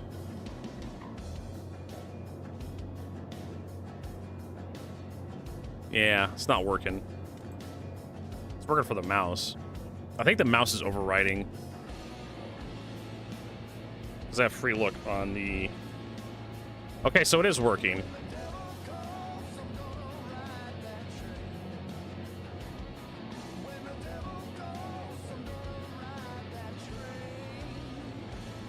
No, it's not. It was working for a brief second. Because I was watching my character's head move to the joystick. I want to be able to move the camera using the joystick. Let's take a look at the gamepad. Vehicle view. Yeah. Movements. Throttle. I'll have to unbind this stuff. Auto land, D-pad down.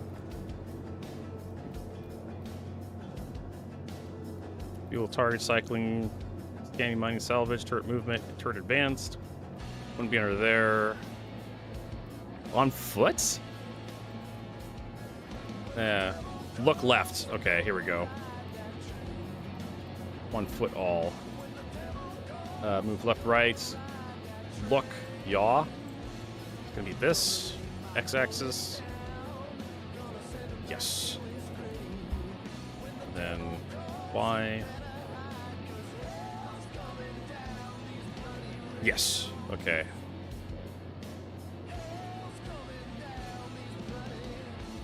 And so we can use the advanced camera controls to zoom up and down like this. And then we can actually use the joystick. So for those of you who want to know what I'm doing, I can flip the camera down here to actually see. Kind of see what we're doing here. Rat shaker. Oh my god, fucking rat shaker. So we're using the joystick to control the camera. And this allows me to do a very smooth camera rotation. Just a tap. Oh my god, no cooldown. You will use up all your... And one of the reasons why CIG uses gamepads for their demonstrations for CitizenCon and whatnot is because your gamepad has a joystick in it and you can make very smooth movements with joysticks, as opposed to a mouse, which is going to look a little bit like this. You know, as you rotate, you're going to have to lift your mouse up every so often. Wait, what? Rat Shaker's out of stock? Why is Rat Shaker out of stock? Why would that be?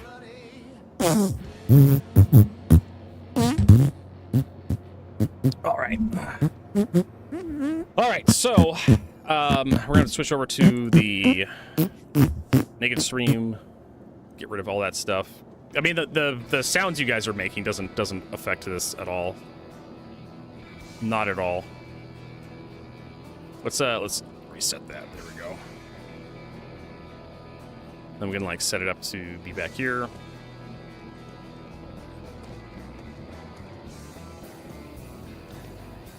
So we can start recording. The other facts said no stock. What are those? The other farts said no stock. Why? You sons of bitches. You are a slave to your farts. My god, you're killing me. You motherfuckers. Must be the timing. Don't make me go in there and make it stock limited. All right, so we need to get there we go. This is I just need to do one complete rotation on this damn thing.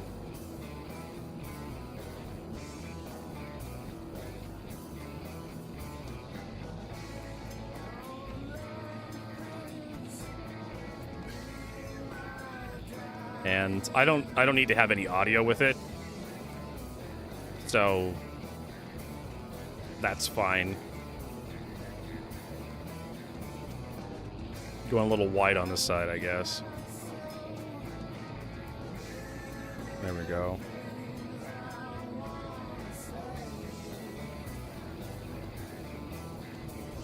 But I have a ton of points. Yeah. I need to add more wonderful Twitch commands. I'm not quite sure what else to add. I need ideas. All right.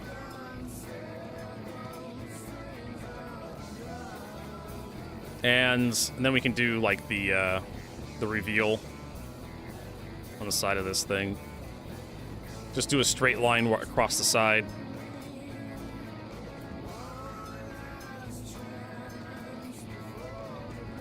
Fire knows all about B-roll and how important B-roll is. It was nice to see you too, Fire. Thanks for stopping by, man. Great to share our passions. You can't make fart variations. Yes, I think you gave me another fart variation. I just haven't bothered hooking it up. I've been kind of busy. That's kind of like my thing, is like I've just been real busy these days. With various projects.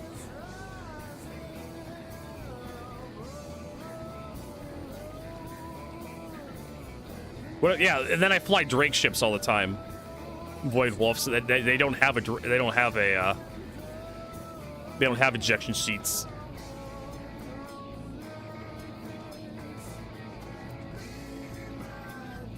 There we go. Let's back her up a little bit. So I can get the whole ship in there. The whole ass ship. This thing is big. That's one of the big complaints I have of the Clipper. Just how big the goddamn thing is.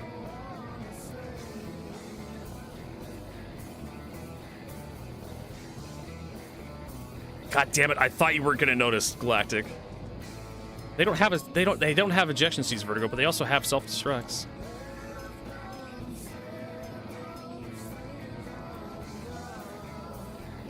Forced to get out of the seat. True. All right. So we'll do a couple passes with this. This will give us like intro B-roll to talk about the Clipper.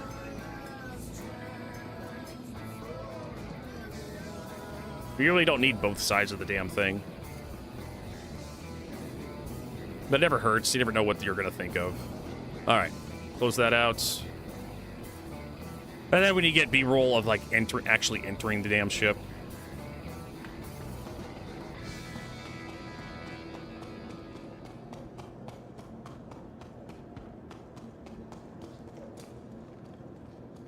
If I can remember where the damn switch is. That's the elevator. There we go. I wish there was a way to get rid of this radar on the top of the screen. For like doing this sort of stuff. I mean, there is. It's this. Just moving the camera forward. There you go.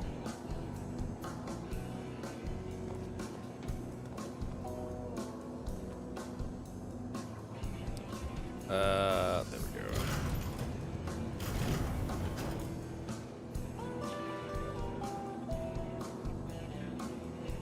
Move the camera forward, roughly about where our face is.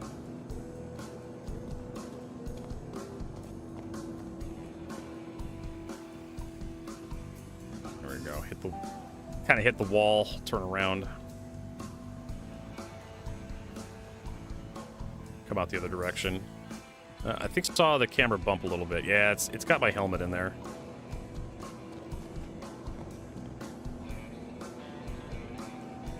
A little further forward.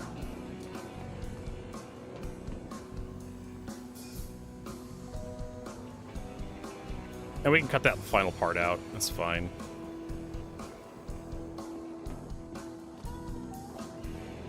Weird bump.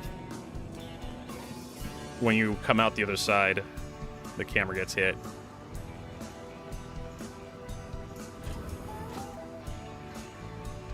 I think I need to lower the camera. Yeah, it gets hit right there at the very end when you walk out. So let's lower the camera a little bit. I'm getting kind of hungry too. Dun, dun. There we go. We can cut that last little bit out. Doesn't bother me that much. There we go. That's a lot smoother. All right, so we got the walking in and out of the cargo bay. Got the stupid ladder. Can I go third person on the ladder? You can. You can't really... Oh, you can.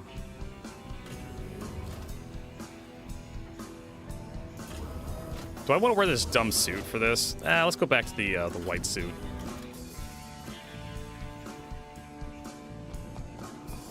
You can't threaten me with death if I kill myself first. That's big. You can't fire me. I quit energy. This motherfucker. All right, move all that stuff out.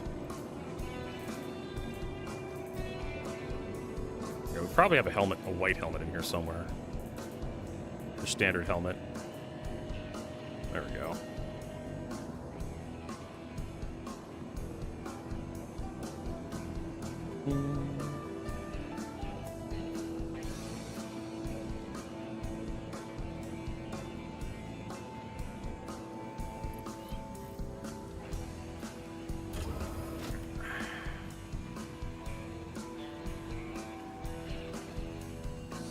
Then we'll start back here. Walk up. I probably need to, like, reduce the walk speed just a little bit. I hardly ever, like... No. I actually need to reduce the walk speed of my character. And I have that stuff unbound because I just don't do it. I just don't need it. On foot all. Where is it? Melee attack, dodge, melee attack, throw overhand, throw underarm. It's like reduce. Default movement speed. Decreased. Yeah, page up. I guess we'll do page down.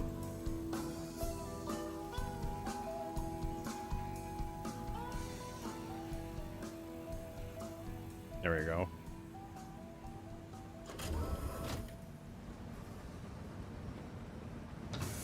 Oh my god, that is so terrible. So, what we could do is come through here.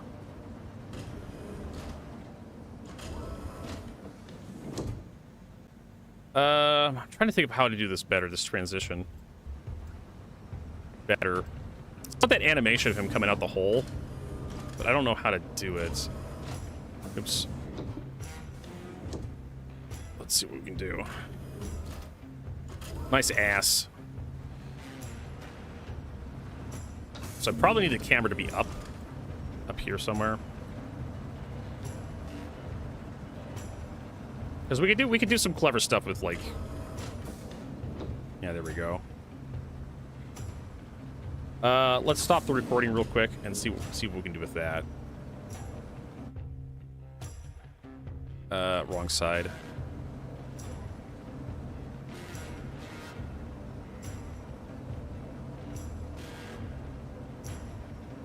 Send it over to... Oh, I already have the Gaming Tower Public. Look videos.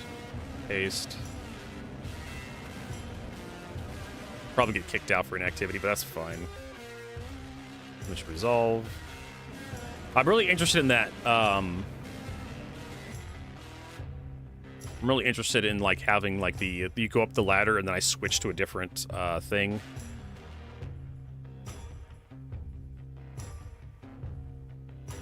No, don't delete. Rename. Clipper.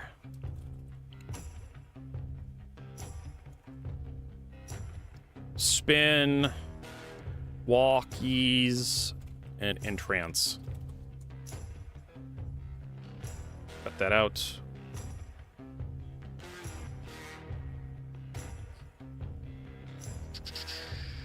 Clipper sucks.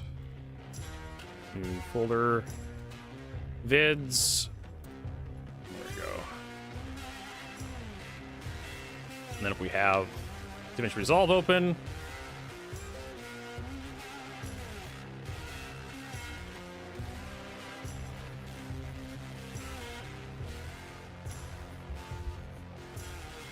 And then I want to see what I can do with that editing wise. We get off that scene. So it says we have no clips in the media pool. We'll fix that. Boop. Don't change. For now. Throw that down there. Head over to editing.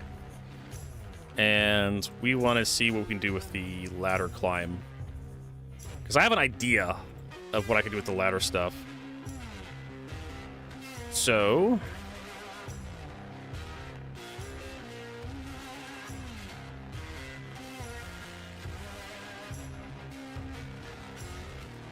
So where is our... We walk... Right, we walk inside. Where's our third-person walk? Let's mute this. We don't need this track anymore. Our third-person walk-ins. Okay, so we have our third-person walkies here. But that's... And we just need a good walkies in.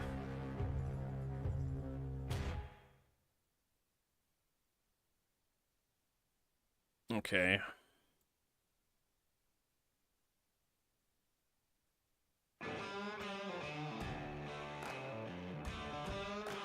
Okay, there's our walkies in.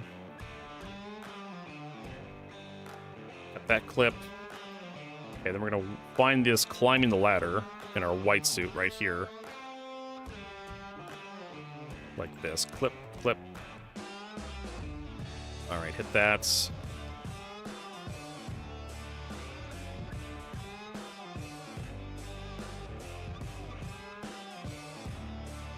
So... kind of like right about here. This is just an idea I have. And so you come in. We back up right about there.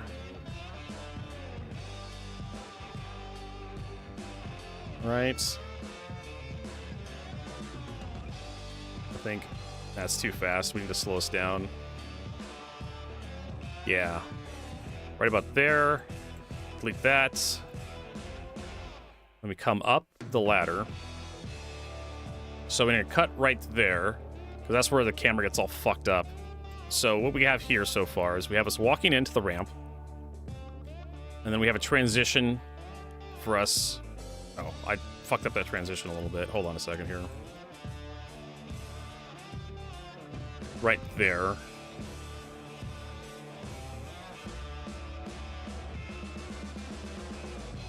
Just walking up the ramp. You get to see the inside of the damn thing. Transition to moving there. Kind of like that. That's not a terrible transition. And then, yeah, so then we need to find the camera, the good camera. It's going to be towards the end. Right about...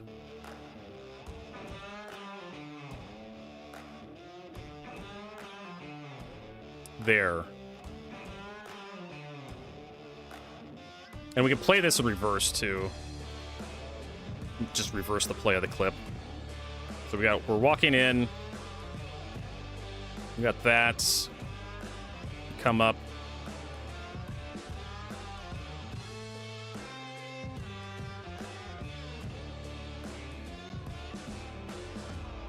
Kind of like that.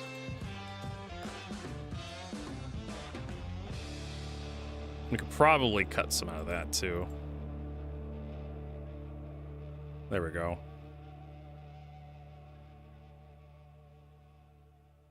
Doesn't that look so much nicer?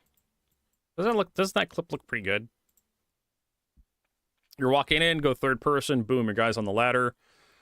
Going up the ladder, boom, you're up the hole, and you're standing. And then you switch to a first person view of the... You get a first-person view of the engineering room. You do like a little spin of the engineering room. And third-person cam, kind of take all that in. This is the kind of stuff I'm trying to work on, right? I just need practice. I know Void was. This is why I practice this stuff, because I wanted good cuts. I want good... Editing is actually a very technical field. Need to like adjust my camera. There we go. Editing is a very technical field. Like, you have to know, it's kind of like wine tasting. Like if you're like a brewer or something and making wine, or even hard alcohol like rum or something. People are like, how hard is it to make alcohol, Vertigo? Not very hard. How hard is it to make good tasting alcohol that people want to drink? That's the trick, right? Any monkey with some fruit and some yeast can can make alcohol. Like, you just need carbohydrates, you need yeast and bacteria. Eventually, you'll either get alcohol or vinegar, right, out of the process. When it comes down to making alcohol that tastes good, that's the tricky part that people want to drink. Because they're the... what do they call it? The flora? The flora that grows in that bath of carbohydrates and sugars. There's a lot of bacteria. There's a lot of other yeast and molds and mildews, single cell organisms that like to eat carbohydrates and sugar, and they'll produce stuff that doesn't exactly taste very good. Yeah. So a lot of what comes down to editing is just like kind of eyeballing it, right? You kind of have to have a vision. I saw the entrance there with the ladder, and that's one of the big things we're going to talk about on this Clipper video. Which I don't have this. I need to have the actual script in here. Where is it? Clipper video.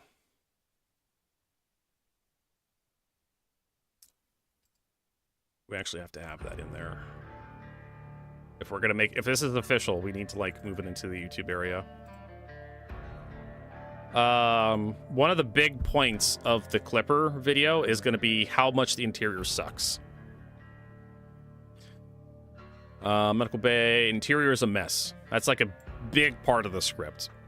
And as a result, we have to tour the interior of the Clipper. And how do you tour the interior of the Clipper, right? In Star Citizen, you have very limited camera controls. You don't have the same tools that CIG has, where they can just, as we showed off a commercial earlier today, right? We showed off commercial today where CIG's custom camera controls. Star Citizen MDC. Let me search for this thing, this commercial we saw today. Earlier this year, we don't have to have the volume on. They actually had a picture of a bomb dropping out of an A2, and they were actually able to follow the A2 bomb down. We don't have that capability as fans for Machinima. Let's see if I can find it. It's a brilliant shot. This shot right here, this shot right here is just amazing. But we can't take the camera and attach it to random objects in the game. You would have to, in order to do that shot, you'd literally have to kick someone out with the bomb. And have to third person. It would be a very difficult shot to set up and pull off. But like I said, CIG, they can just take the camera, detach it from someone's place, attach it to another object, drop a bomb, and just have that camera just sent to another screen while they have a person flying the bomber around. What are you going to do as a fan of Star Citizen when you want to make a video and you have to do stuff? So you're a little bit more limited in what you can do. These shots we could do as fans. Like, you just have a person sitting in third person next to the vehicle. But CIG also has the ability to just, like, disable the UI entirely. Oh, yeah, they have, like, 3 or 4 people who are dedicated just to this stuff.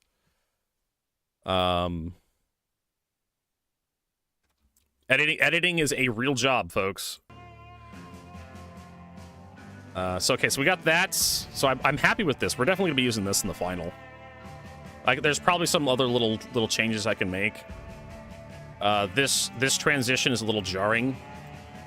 We could definitely throw in like a video transition. I don't want to get too crazy here with like editing, because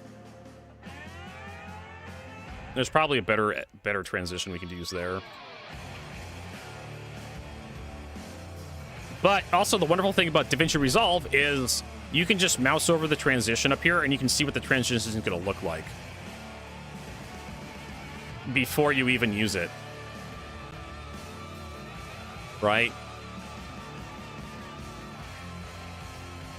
That's the wonderful thing about DaVinci Resolve. Like, oh, I could do the iris, or you could do the wipe, the barn door. Where's the Star Wars, the wipe? If anybody watches, if anybody has watched Star Wars Episode 4: A New Hope, they love just the wipe. They just love that, from left to right for a new scene. Used everywhere in the fucking movie.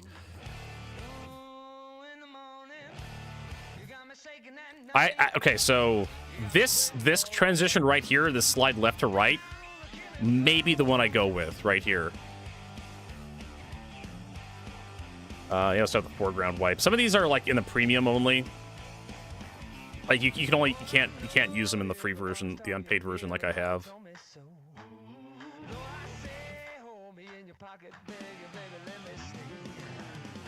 I don't think they have a left to right wipe transition. Honestly,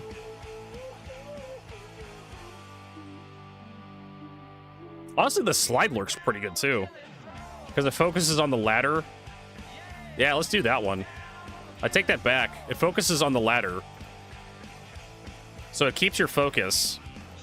The ladder is like in focus here, and then it's like, okay, we're going up the ladder now. And I'm quite sure about this one here, because we're climbing the ladder. We can try to do a slide transition. Oh. We do a split transition. Push transition, barn door. Barn door works. I can create my own version of the barn door. And this is another thing. Another transition that I've learned how to do. It was a previous video I did. For those of you who want to know what it looks like, is we already have a potential transition in the ladder itself. So we climb up in first person. The door opens. That could be a transition right there. Christian, thanks for that follow. Appreciate it. Believe it or not. So we're going to start recording. I'm going to show you what this looks like. So we come up to the ladder. Our character's climbing the ladder. The door is closed, right? So we're going to climb there. We have the ladder front and center. Boom, ladder. The door opens. We can use that as a transition, that animation. Boop. Problem is, we have the Star Citizen UI in the way. So we have to do the camera in your face trick, which is going to be this. I don't know if I can get this done. We'll try our best. Yeah, that's kind of the problem. Because getting rid of the UI is like damn near impossible in Star Citizen, near as I can tell. Boop, boop, boop, boop, boop, boop.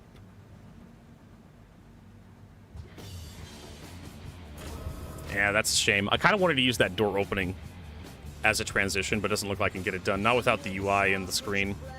Okay, hold on. I'm gonna Google something real quick. Stop recording. I don't know if there's a way to turn off the UI in Star Citizen from first person, but we can Google it. How to disable first person UI in Star Citizen. There may be a CVAR that I can use. Fixing the camera.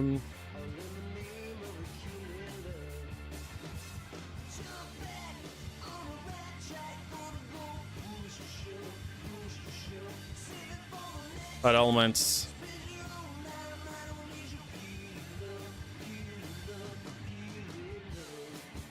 How to remove this? You can't work around is press F4 to Alt plus access third person camera.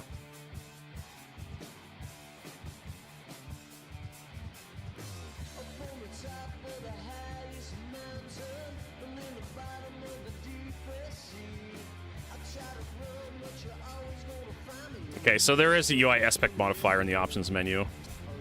Yeah, sometimes they'll have CVARs for like getting rid of the HUD entirely. I'm like, I don't know why you wouldn't want to like turn off the UI. Like, I think it's in here.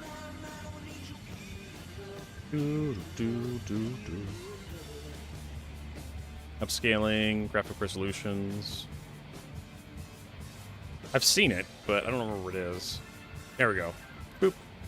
Let's see if that does anything. Nope, doesn't do anything. Not on my, at least not on my computer. I'm not. if you take your helmet off, you still have... Oh, now I'm like dying. Because the ship's not powered on. You still have UI elements on your screen, even if you take your helmet off. So there's no way to completely disable the user interface. And there's no way to get rid of the map. There's no way to get rid of this stuff. Hey, Lost Descendant, welcome.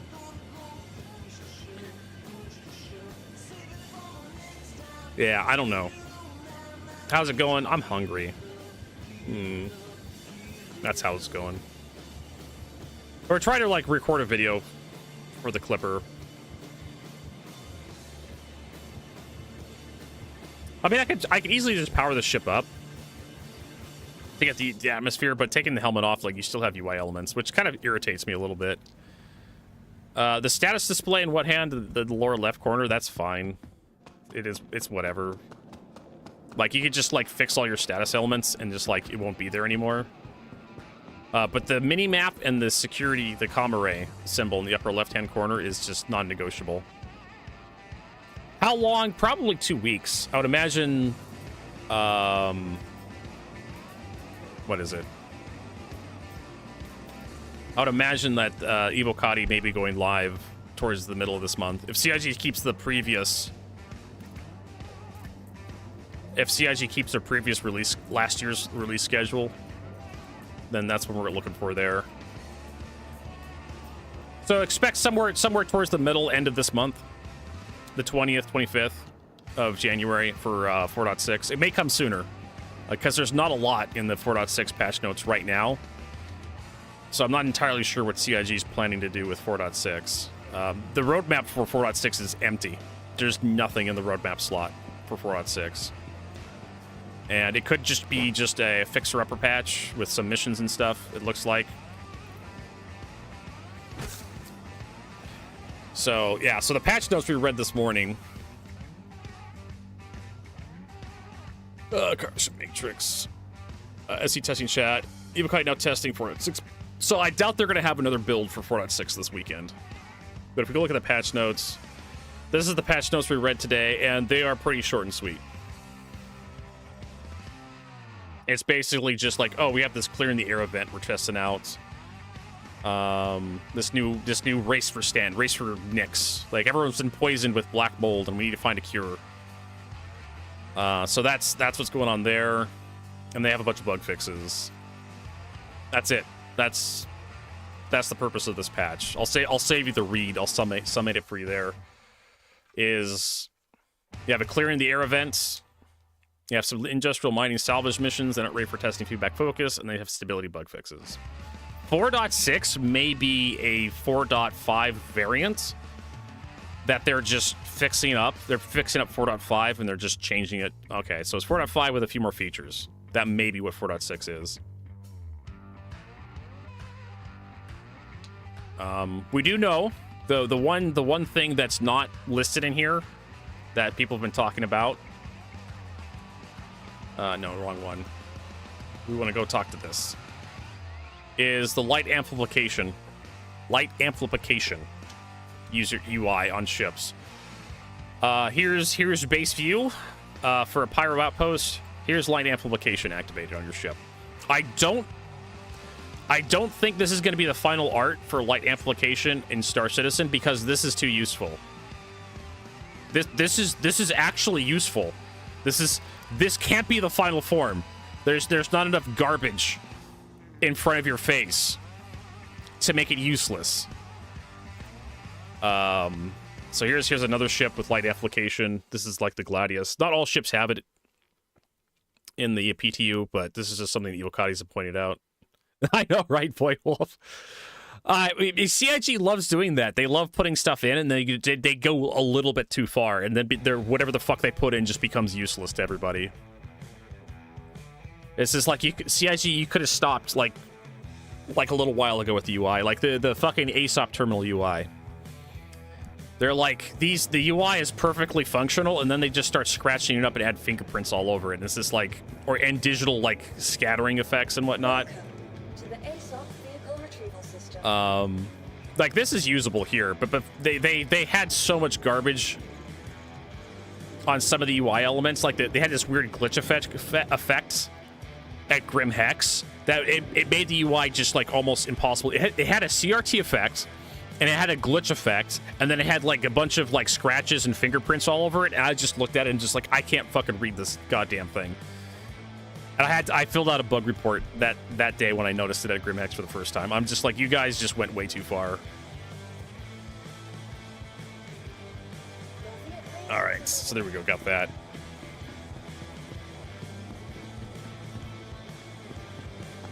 All right, so we got the entrance thing going on. I'm not quite sure how we're gonna get that, so we'll probably just have to give up on that transition. Oh, I forgot to put my helmet on. You dumb motherfucker. The joys of having a ship that's, I think Pyro has it pretty bad too, Solus Bill. I mean, we could just stand here like this. I need to get my character out of the frame. Because the thing will open when you walk up next to it.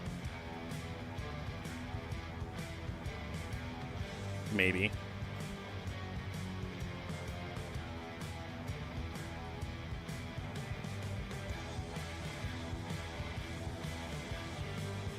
As long as I don't get on the ladder.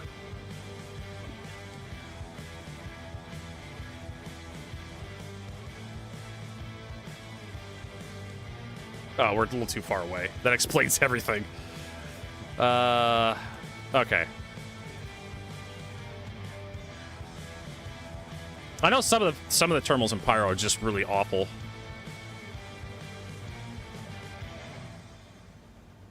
Let's see here.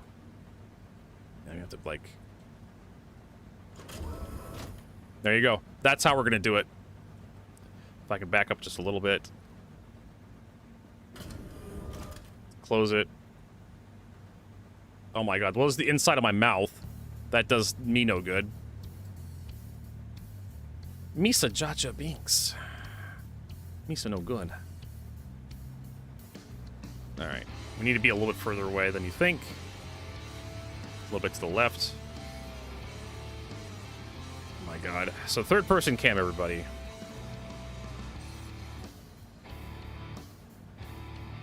Oh, and we need to switch over to our naked scene. There we go, so we can record this. That's it. Oh my god, the camera went through.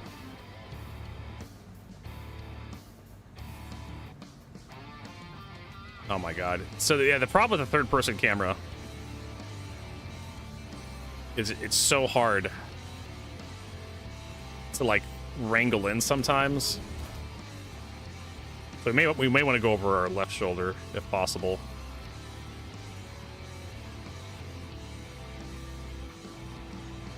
There we go.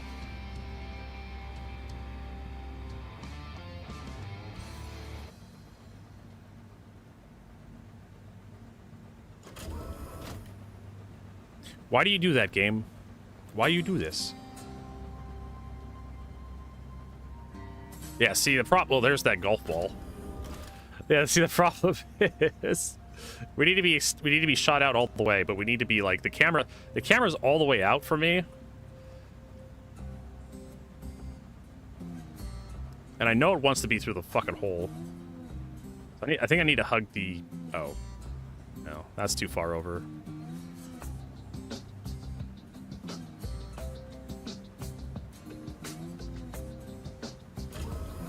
Okay, so that's a little too far to one side.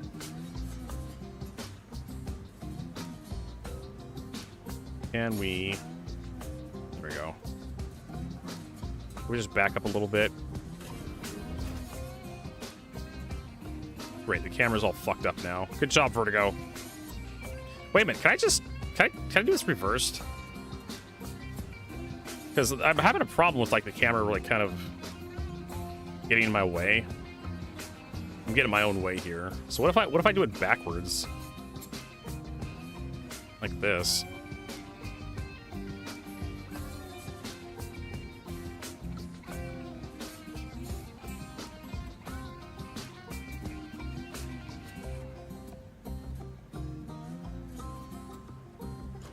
It works, but again, You don't have enough.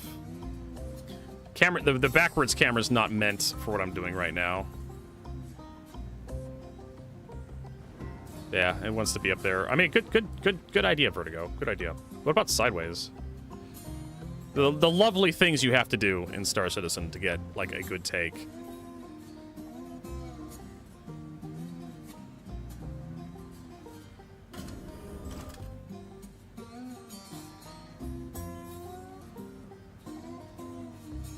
Oh, my lord. May have to do, like, from the front. Yeah, I think front's, like, the best option. All right.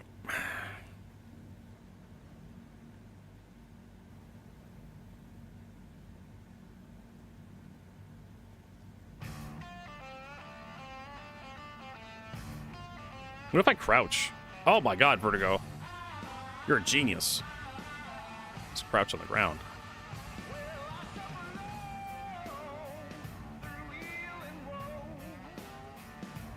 I think it's like, yeah.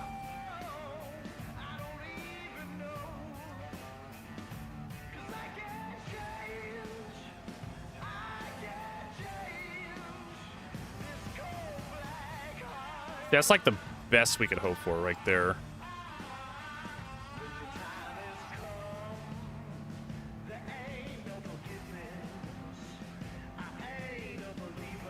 Yeah, there's like not much I could do with like offsets and whatnot to like unfuck this.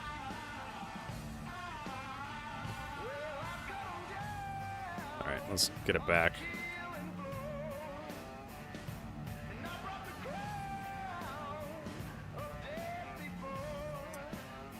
I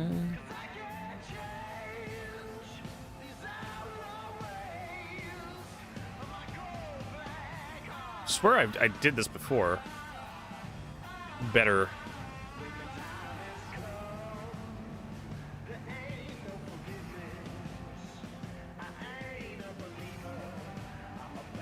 Like with this, the actual spaceship cameras, you get like better control of everything.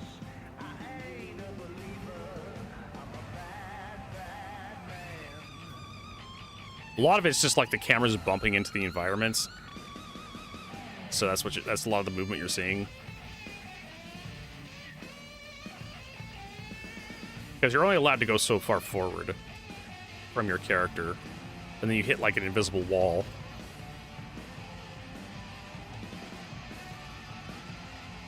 And that's kind of what I'm fighting right now, is that invisible wall.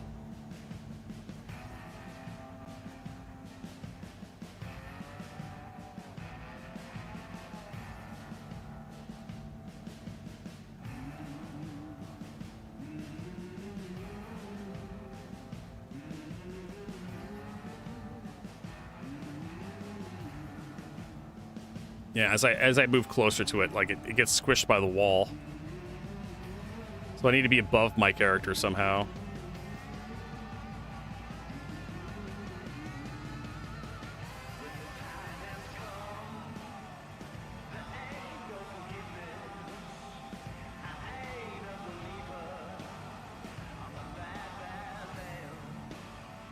This is so infuriating.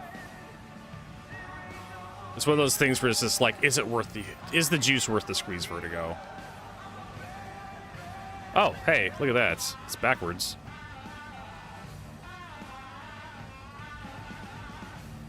Just flip the camera around, why don't you?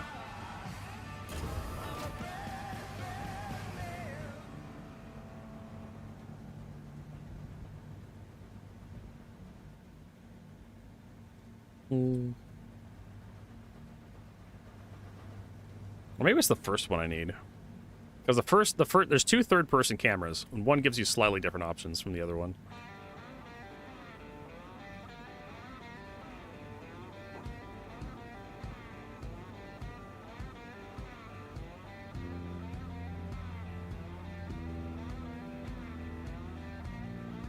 All right, let's move back. You like that? Yeah. You like how that fucking works, everybody? Come on, close, you piece of shit. How far back do I have to move before this thing closes?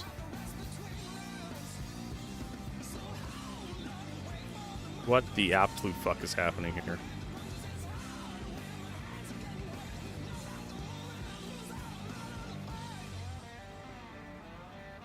Are we crashing? Are we crashing the desktop or something? What the fuck, game?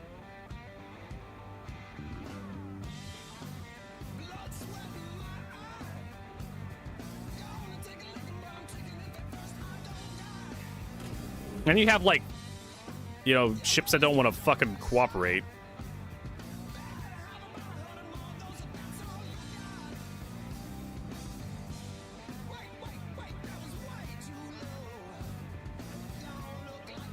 I need to be a little bit higher. Ah, there we go. That was it. Let's back up, see if we can't get it to close. Let's get it to open up again. Hey! There it is. That's all I cared to do. That's all I fucking wanted right there. Okay, where is the stupid thing?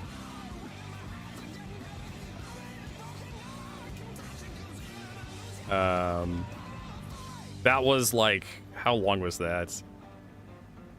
What's this one? There's the ladder. Oh my god, so that was like 8 minutes. 8 minutes of my fucking life that nobody's getting back.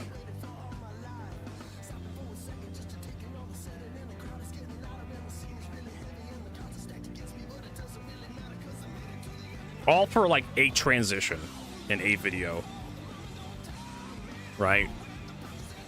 All for a single goddamn transition.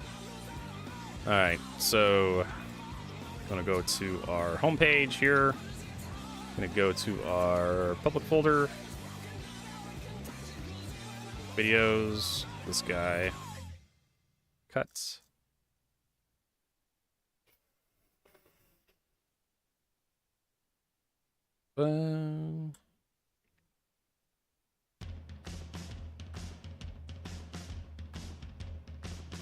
No, it's not a new folder. I'm gonna paste here. Let's see here. Airlocks. Let's see here. I need to clip this thing out too. Head to editing. Get the media stuff here.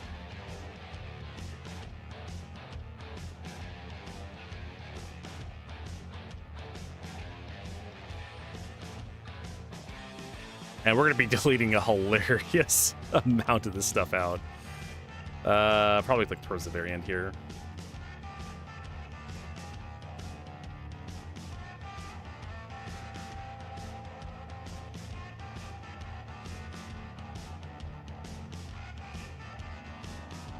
All right.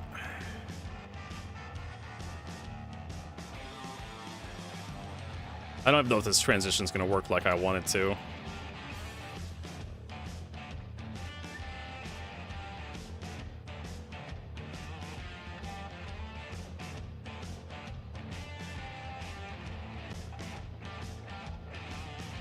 There we go.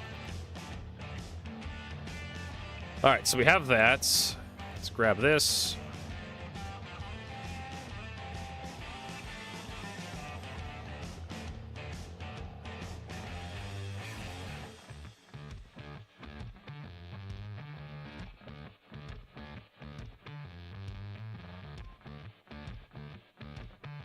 I don't know if that actually is going to work worth a shit, but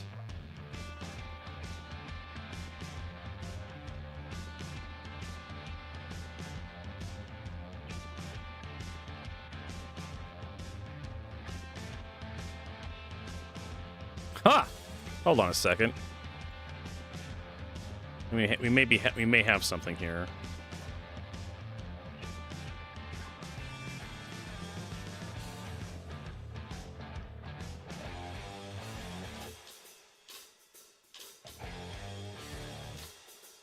That's not a terrible transition for that. The two slides on top of each other. We could also like change how that slide left, right, right, left. Just change the direction of the slides.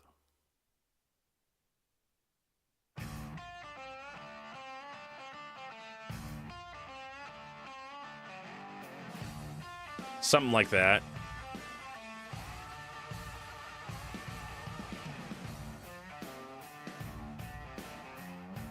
And a lot of this is just experimentation, trying to see what works.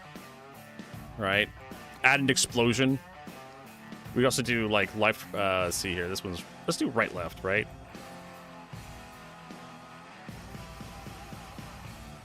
I kind of like that left, right one.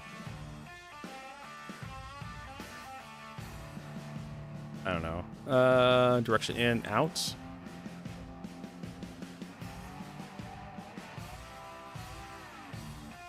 And then you just have a transition there. It's really quick, but it's there, right? You also have the barn door.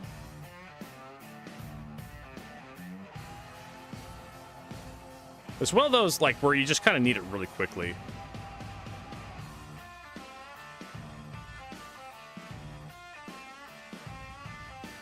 You may need just like a transition over the whole thing. Cross dissolve.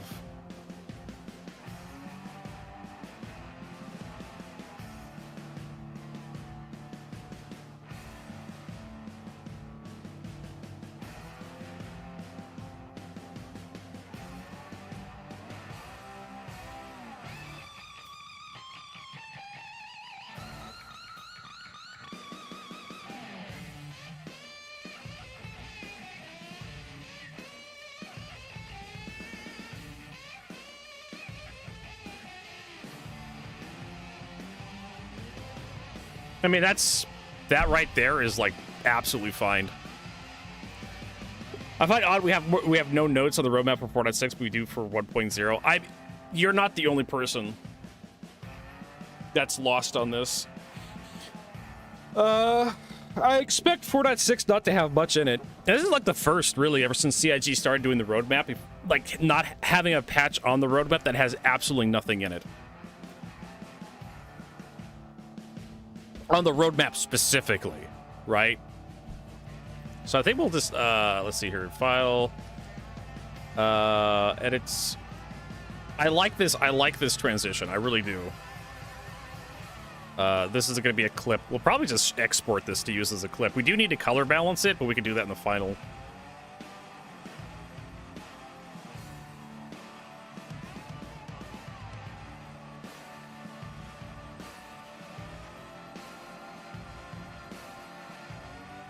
Because this does demonstrate just how convoluted the method of navigating the clipper is. Like, you have to wait for the door to open, you have to wait for the ladder, and it is just not that great. I do like the transitions. I'm not 100% happy. There's probably better transitions we can go with, but it works. It's good. It kind of demonstrates the concept I'm going for. So we go ahead and deliver that. Let's see. Clipper. Walk. Lower. And QuickTime, no. We want MP4. H24. Encoder auto. Timeline resolution. Timeline frame rates.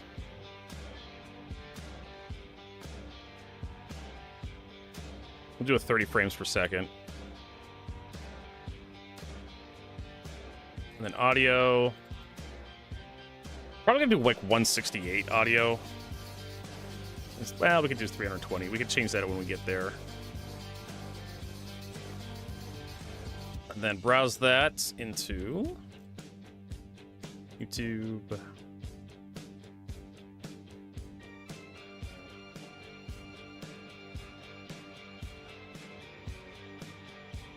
It's 1920 by 1080. I think that's going to be final. There we go. think we can add that to the render queue and then render that. Then we could use that in another project in DaVinci Resolve.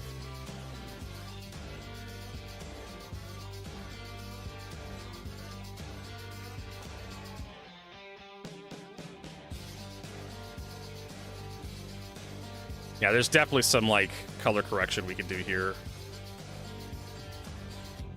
But it gives me an idea. We could probably also, like, turn the power on the ship to get the lights to be a little bit better. The lighting. I find Star Citizen just has a weird kind of, like, white fog over everything. It's hard to explain. One of the reasons why I use, like, Reshade was, like, I need to look up to see if I can't Reshade and just reinstalled to, like, just so I get rid of that white fog, make everything look a little bit better. It just makes everything look so much nicer. Instead of having to do it in DaVinci Resolve, I can just have it, like, just done in the recording. I don't know if this is gonna change. Alright, so we got that.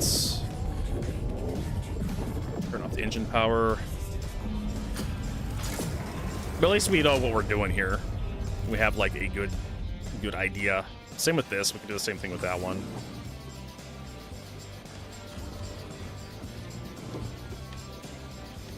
Good ideas. God fucking damn these damn ladders.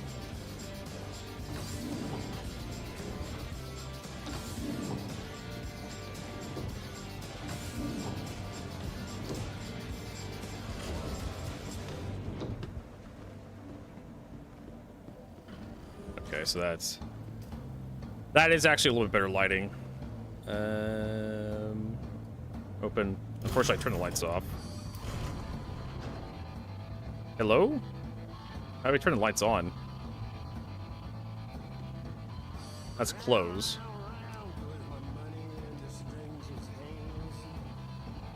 Cool. Like, so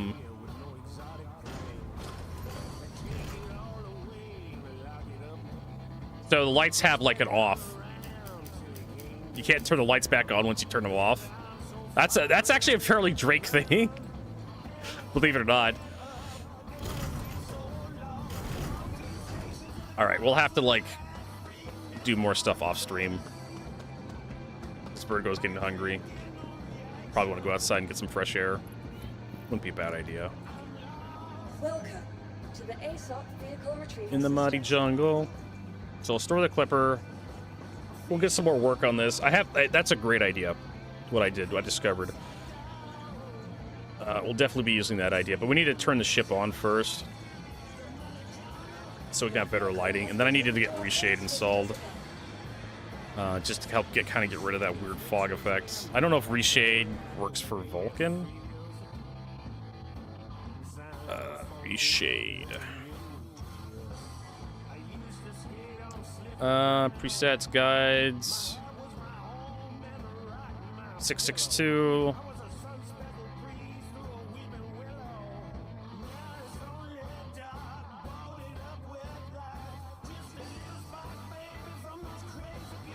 The thing is, you just point Reshade at Star Citizen.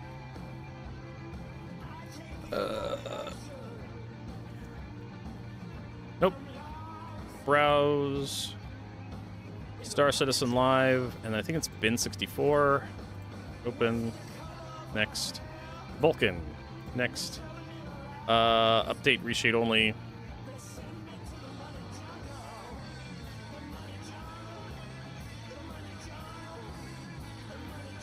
Sweet effects. Yeah, just give me everything. Just give me fucking everything. Right. Check all. I don't know how many effects there are, but I can just play with it, right? I have plenty of hard drive space. It doesn't fucking matter. Like, how big could the download file be? For Reshade.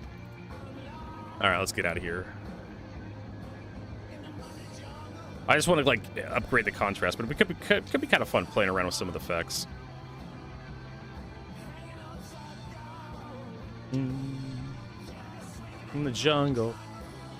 Bloody jungle. Become a Patreon. Okay, finish. And then Yeah, it doesn't look like Reshade's actually done anything, but I can assure you it has. Because if we launch the game,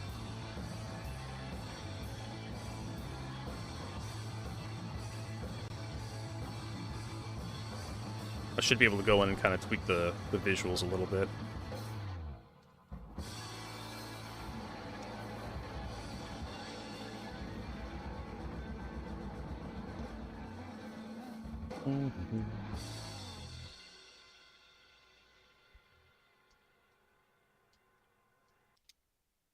I'm playing with my little fidget cube here.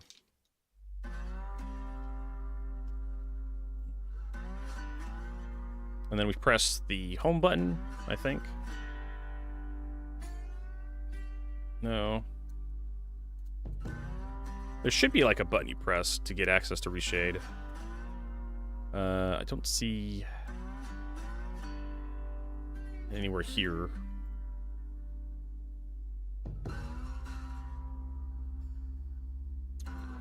Star Citizen Live. Levels, Star Citizen Launcher, data. Bin 64. There's all your Reshade shit.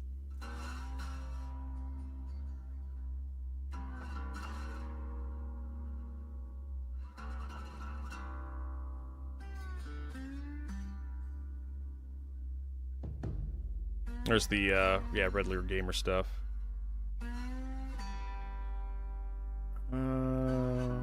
Also have a bunch of Reshade screenshots.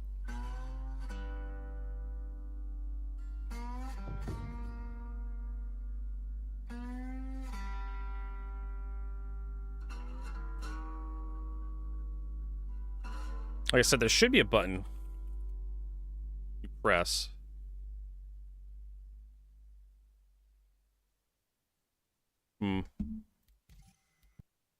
This is not a good sign.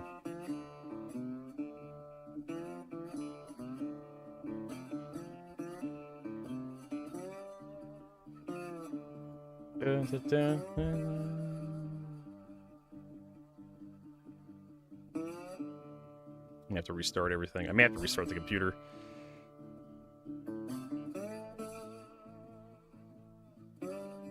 It's like home or something.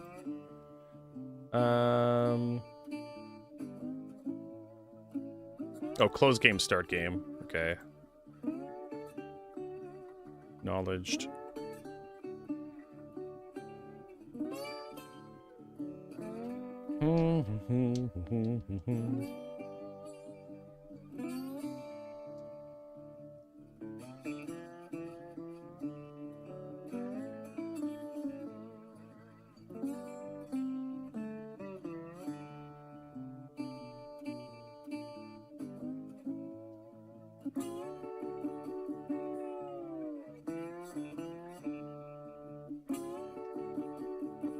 Right.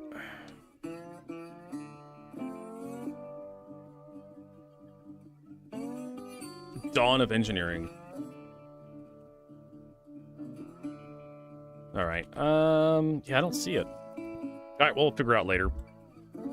Virgo's hungry. Hit refresh here. Find someone to host. On Star Citizen. Paul Shelley is doing a podcast with Tomato and everybody.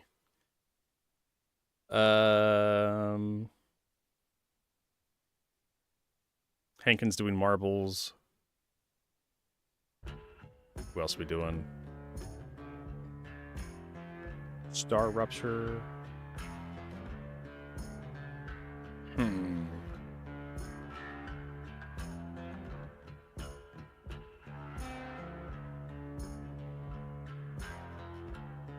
Not everybody's like, so that's Tripper Guiza's streaming Star Citizen. Let's host Tripwreck Regis. He does some sim stuff as well. So yeah, we'll be back tomorrow, Sunday, with more Star Citizen. You can tune in, check us out then. Want to wish you all a good day. If I don't see you again, have a good one. But hopefully we'll see you tomorrow, 8 a.m.